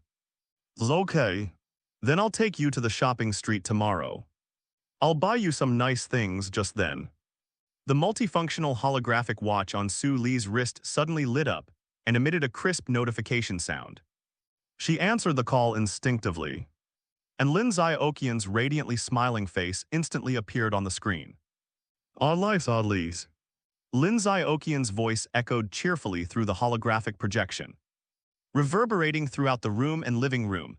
"Have you finished watching Yasuga no Sora? The anime I sent you last time, isn't it amazing? I've found another fantastic anime, I bet you'll love it." Su Lei was stunned when she heard Lin Xiaoqian's words. She stiffly raised her head, her eyes darting around in a panic. But she dared not look at Baiye at this moment. Baiye repeated with a puzzled look, "Yasuga no Sora. Isn't this?" Before he could finish speaking, Su Lei's already rosy cheeks instantly burned up like a firecracker, and a faint wisp of steam rose from her forehead.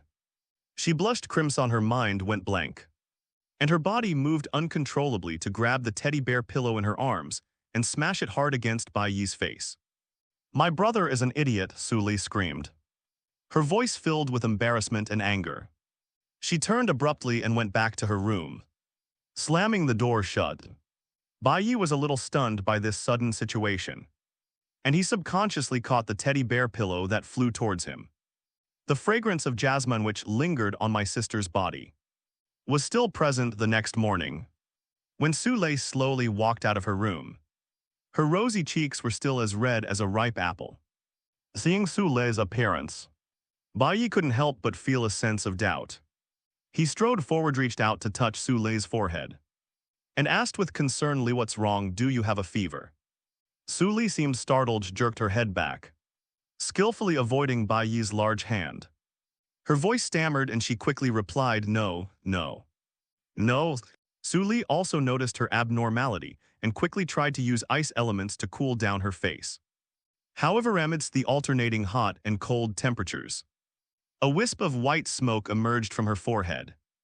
Baiye stared in disbelief at the scene before her. Could this be the legendary Steam Princess? Fortunately, the power of the ice element quickly took effect, and Su Lei's face gradually returned to normal temperature, and she finally calmed down. After washing up, the brother and sister prepared to go out, to prevent those strange beasts from causing trouble and attacking during the day. Baiye specifically called a Diddy Chuxing car. The flying car was parked directly on his balcony, making it easy for them to get in.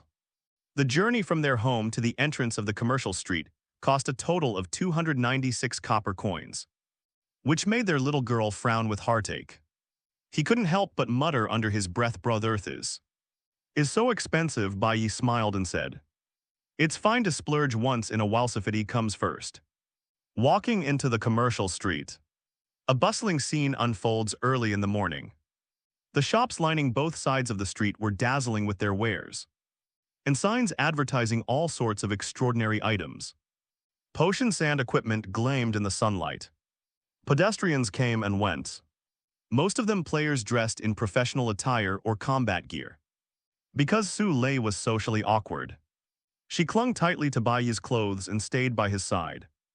Her adorable appearance attracted the attention of many passers-by, which made Su Lei blush even more and lower her head even further.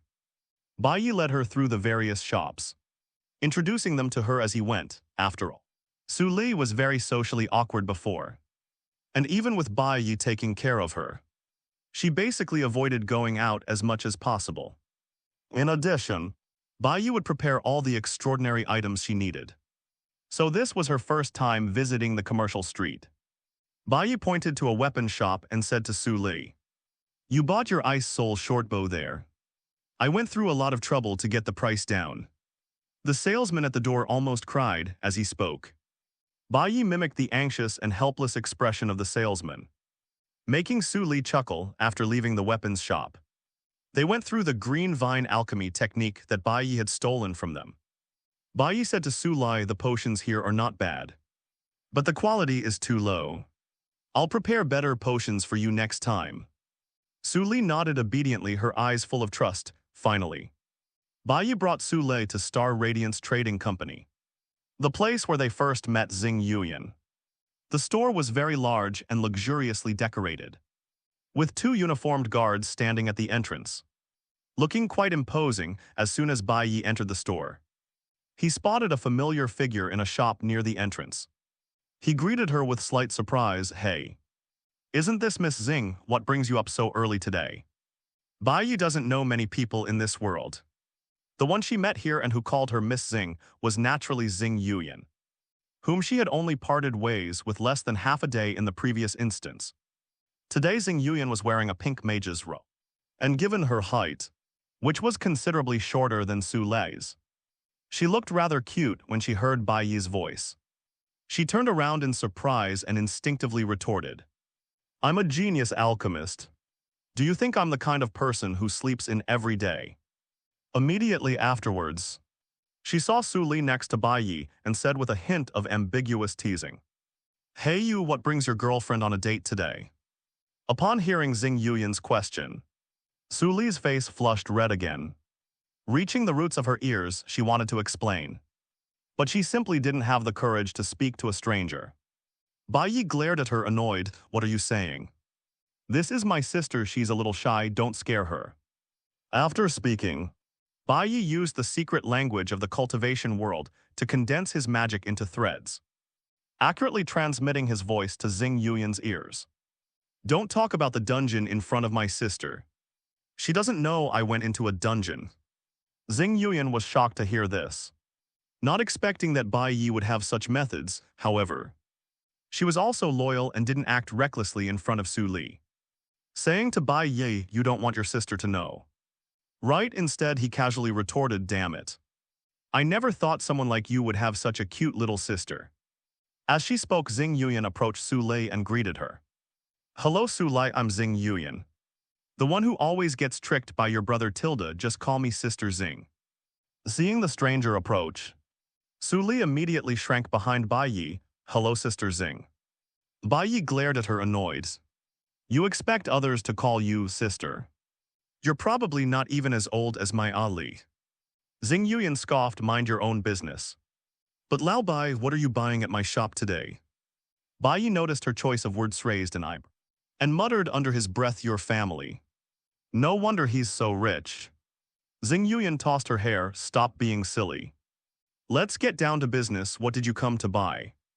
"Get my sister a dungeon crystal." Baiye pointed to Su Lei behind him.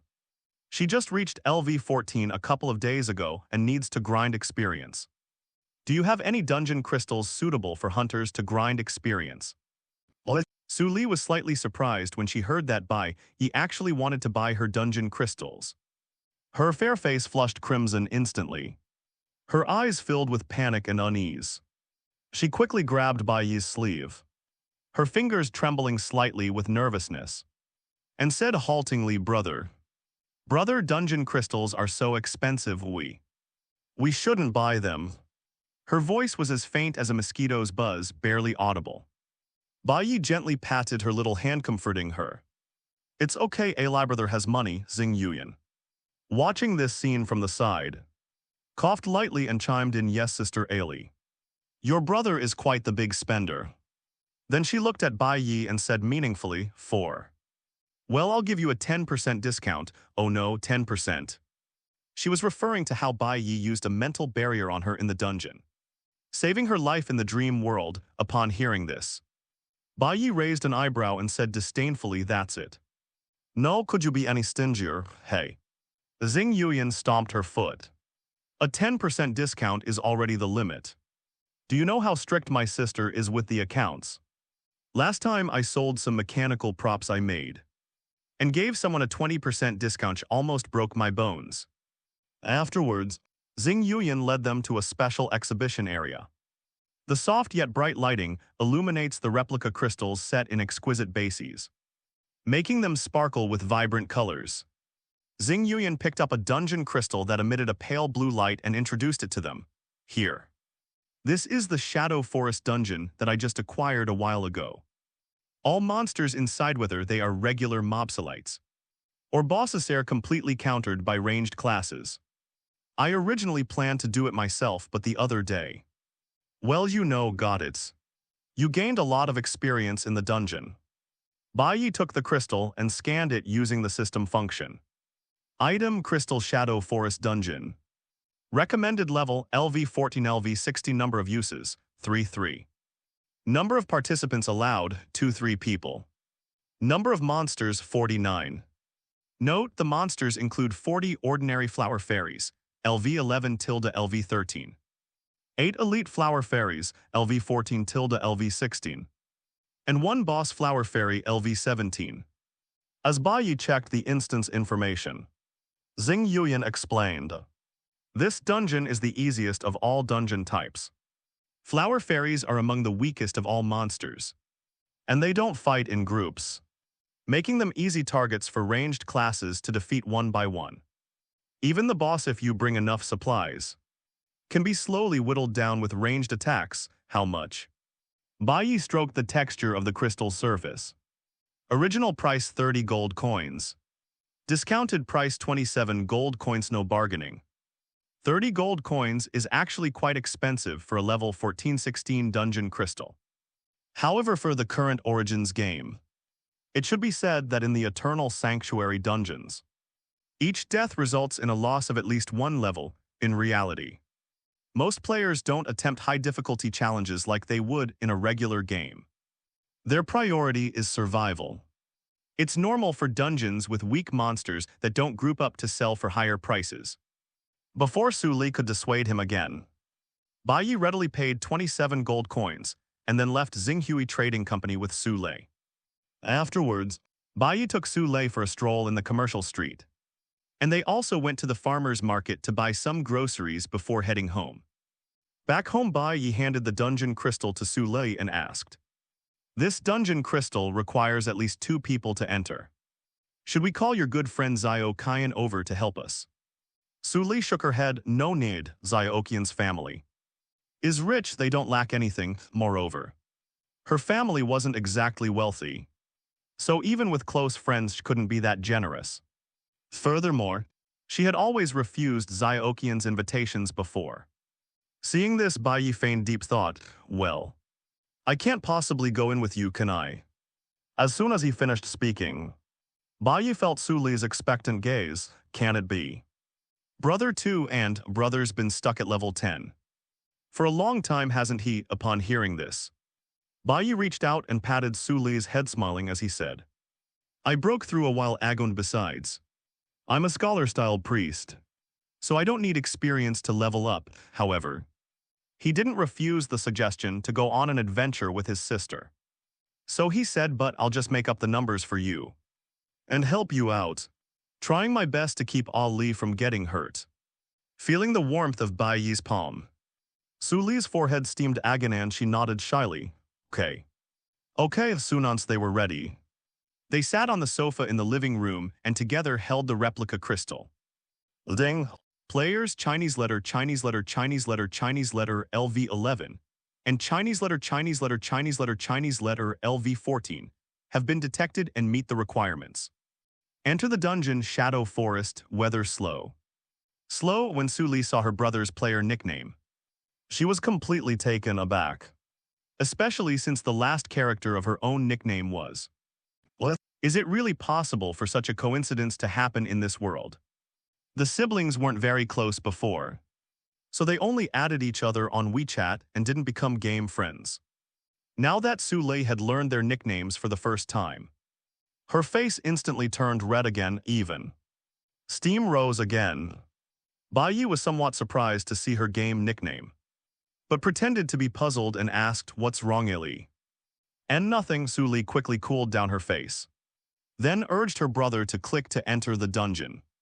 After they both clicked yes, they disappeared from the living room. The moment they entered the Shadow Forest instance, Baiye and Su Li noticed that the surrounding scenery had suddenly changed. The once bright sky was now obscured by the dense canopy of trees, making the light dim and deep. A faint scent of grass and wood filled the air, but there was also a subtle hint of decay. The surrounding trees were tall and twisted, with black vines wrapped around their trunks, like lurking snakes ready to strike at any moment. Brother, this place is so eerie. Su Li gripped the ice soul longbow tightly in her hand. Cautiously looking around, Baiye stood behind her, holding a jewel-encrusted staff. His expression calm, alive, careful. The monsters here aren't strong, but there are quite a few of them, even if they don't group together.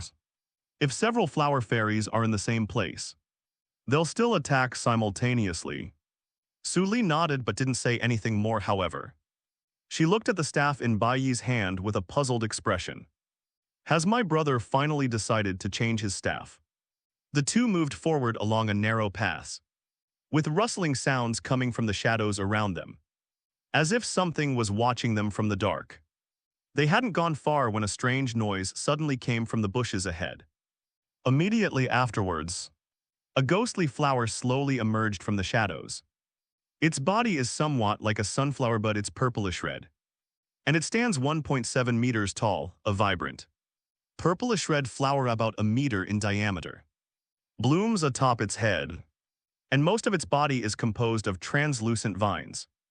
There were also other translucent vines reaching into the ground, ready to launch a sneak attack from underground at any moment. Ghost Flower Fairy Tier 1 Minion Unit. Reference Level LV12 Status, Alert. Attributes Strength 35, Agility 23, Constitution 35. Spirit 28, Physical Attack 18-32, Physical Resistance 5-28. Magic Resistance 12-30, Spirit Resistance 16-23. Movement Speed 12-18, Health Points 522-525. Spirit Value 205/210, Stamina 38-38. Specialty Photosynthetic Respiration Excellent. Note, photosynthesis allows the flower fairy to quickly absorb nutrients from the soil under sunlight, restoring 1 point of health every 2 seconds. Skills Tier 1 Flower Vine Whip Beginner. Tier 1 Ghostly Etherealization Beginner. Note, aside from slimes, I would call them the weakest creatures of their level. They're here, as Baiye gave a low shout. Su Li swiftly drew her hunter's short bow, and ice attribute magic condensed on the arrow. Forming a pale blue light, Baiye stood behind her, gently waving his staff and whispering. Concentration spell, a soft light enveloped Su Li, instantly boosting her perception and reaction speed. Furthermore, due to the increased concentration, the accuracy and power of the arrows will also be slightly improved.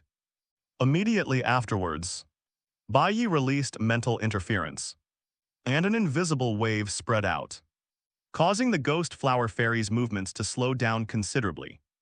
Whoosh! Su Li's arrow shot through the air and accurately struck the ghost flower fairy's body. -72. Since the beings in the dungeons of Eternal Sanctuary are all data beings, their damage patterns differ from those in other mission worlds. Following a fixed damage principle, as long as the player's attack lands on the monster, and not on any insignificant parts, it will generally cause damage. If it hits a vital point, it will cause even more damage. So with just this one basic attack, Su Li reduced the flower fairy's health by 15%. Sensing the pain, the flower demon rushed towards Su Li, its 3-meter-long vines swirling in the air as if about to lash out at any moment. Please, keep at least 10 meters away from it and wear it down from a distance. When Baiye's voice came, Su Li hummed in response and quickly started running, maintaining a distance of 12 to 15 meters from the flower fairy at all times. Baiye also began to move around constantly, always keeping a distance from Su Li, but very far from the flower demon, the flower fairy, with a maximum movement speed of 18 points, is actually faster than an ordinary sprinter. But in front of the two, she can only be used as a moving target for practice. Su Li's icy arrows continued to be fired from her short bow. -72, -76, -108 critical hit. Ali, did you see that? The flower demon's roots are its weak point. They can deal 1.5x critical damage. Su Li nodded, then steadily drew back the bowstring again, striking the flower fairy's roots with precision, without using a single skill during the attack. After all, dealing with a flower fairy whose movement speed isn't too fast, and whose level is 3 levels lower than yours, would be too wasteful of mana if you had to use skills. As Su Li continued to strike with her arrows, the ghost flower fairy's health finally dropped to 89 points. Less than 20% remaining, but just then, the flower fairy finally used her skill, ghostly invisibility. It suddenly froze in place, and the surface of the purplish-red vines rippled with a ghostly blue, while the black veins on the surface of the flower began to writhe eerily. Ghostly invisibility. As this skill was used, the flower fairy's body began to decompose and recombine. Transparent mist rose from each petal, and the originally heavy flower stem became light and ethereal. In the mist, the core of the flower fairy could be vaguely seen moving slowly with the drifting mist. It was a fist-sized obsidian core, embedded deep within the ever-changing flower cluster. Almost at the same moment, the ghostly flower spirit split into 5 misty entities, scattering and fleeing in all directions like dandelion seeds blown by the wind.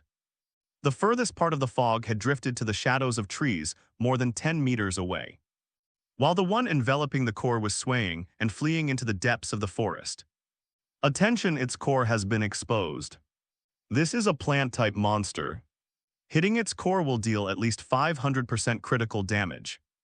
In fact, given the ghost flower fairy's current health, Su Li only needed to shoot it once more on its roots to kill it, since its ghostly illusion wasn't real, it was just a trick. However, Baiye still decided to have Su Li develop the habit of targeting the enemy's weaknesses. Upon hearing Baiye's voice, Su Li instantly narrowed her eyes, and cold sweat condensed into fine droplets on her forehead. When the mist enveloping the core drifted 20 meters away, she bit her lower lip sharply, and the trajectory of the ice soul arrow drew a silver-blue arc in her vision. With a crisp bang, the arrow pierced through the mist and struck the flower fairy's core, dealing over 500% critical damage and instantly shattering it. One-hit kill, well done. After the battle ended, Baiye gave a thumbs up. Although Su Li's target this time was of a lower level than her, and was of the clumsy type, but she just fired a total of 6 arrows, and her hit rate was 100%, especially the last arrow, which hit a core the size of a human eyeball from 20 meters away, is already above average for a level 14 hunter. Killing the flower demon gave the two of them a total of 60 experience points. According to their contributions, Su Li received 80%, while Baiye, who only used a concentration spell and mental interference during the battle, only received 20%. However, Because Su Li's level was higher than the flower fairies, her experience was reduced by 20%, and she only gained 38 experience points. As for loot, nothing dropped after all. All the creatures in the dungeons of Eternal Sanctuary are data beings, and their bodies automatically disappear as data upon death.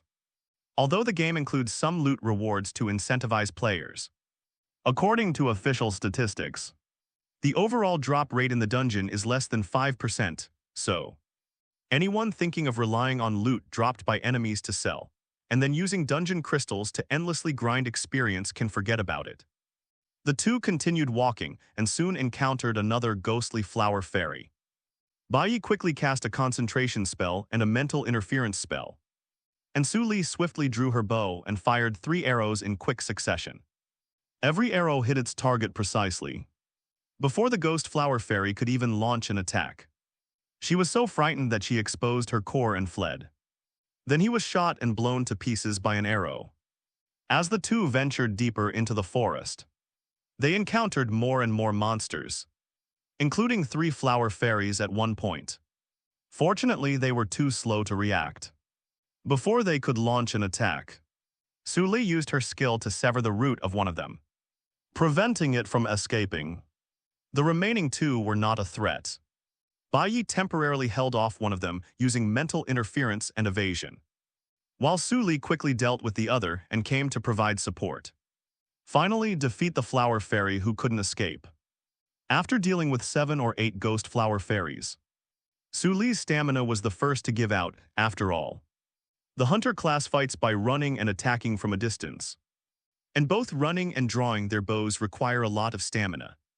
Currently, Su Li's physical strength is less than 40%, and her mental strength has also dropped to 70% due to intense concentration. She needs to rest immediately. Seeing this, Baiye immediately told her to rest for a while and handed her a bottle of first-tier, ordinary quality energy potions. But Su Li shook her head. Brother, energy potions are so expensive, I'll just rest for a while.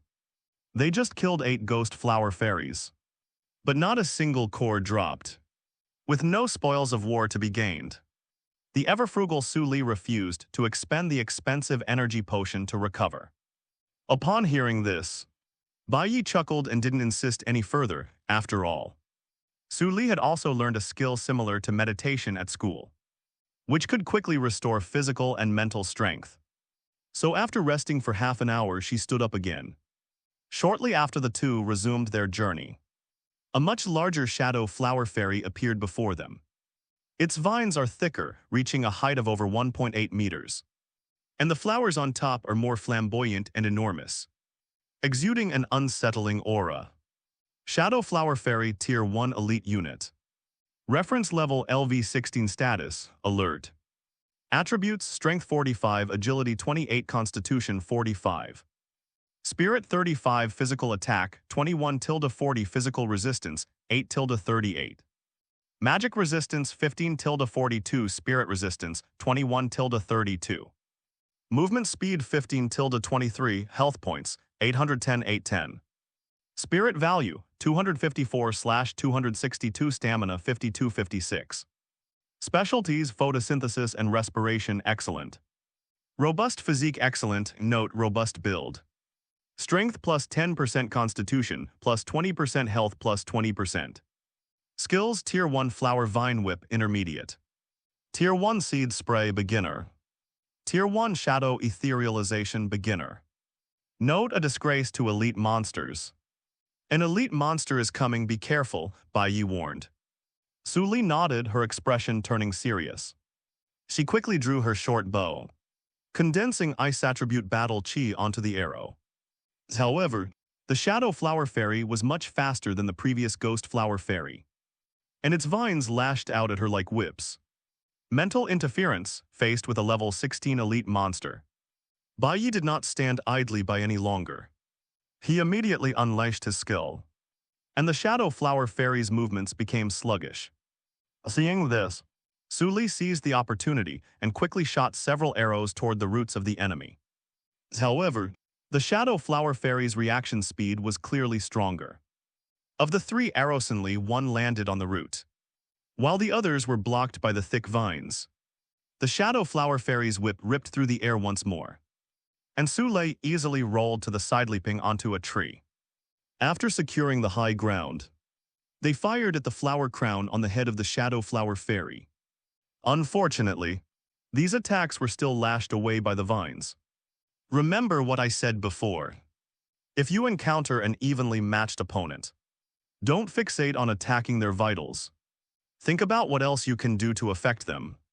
Upon hearing this, Suli immediately began to analyze the shadow flower fairy's fighting style based on the knowledge she had learned at school. Oh right. Plant-type monsters contain a lot of water in their roots, stems and vines. If you freeze their vines with ice-type attacks first, wouldn't it be much easier to defeat them afterwards? Thinking of this, Suli immediately condensed a large amount of ice attribute battle chi on the arrow and shot it directly towards the center of the shadow flower fairy. Breath of ice as expected. The shadow flower fairy instinctively used all its vines to defend itself against the brightly lit arrow.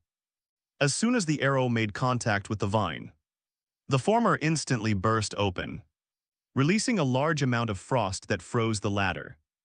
However, this move could not completely freeze the opponent's vines. Just a second later, they showed signs of moving again. Seeing this, Suli conjured another arrow to reinforce the freezing effect, and then began to continuously fire arrows at the roots and crowns of the shadow flower fairy. -96, -96, -124, -219, skill critical hit.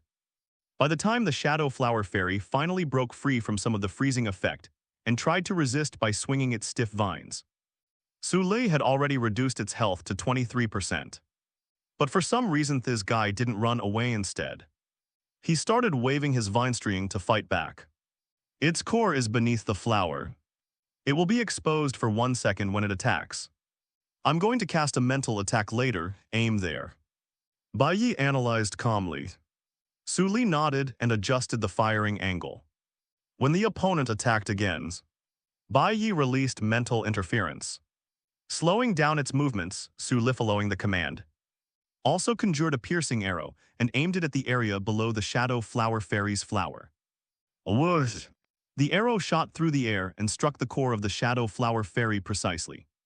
Under the damage of over 500% critical strike, the shadow flower fairy let out a shrill roar, its vines flailing wildly a few times before finally collapsing helplessly to the ground.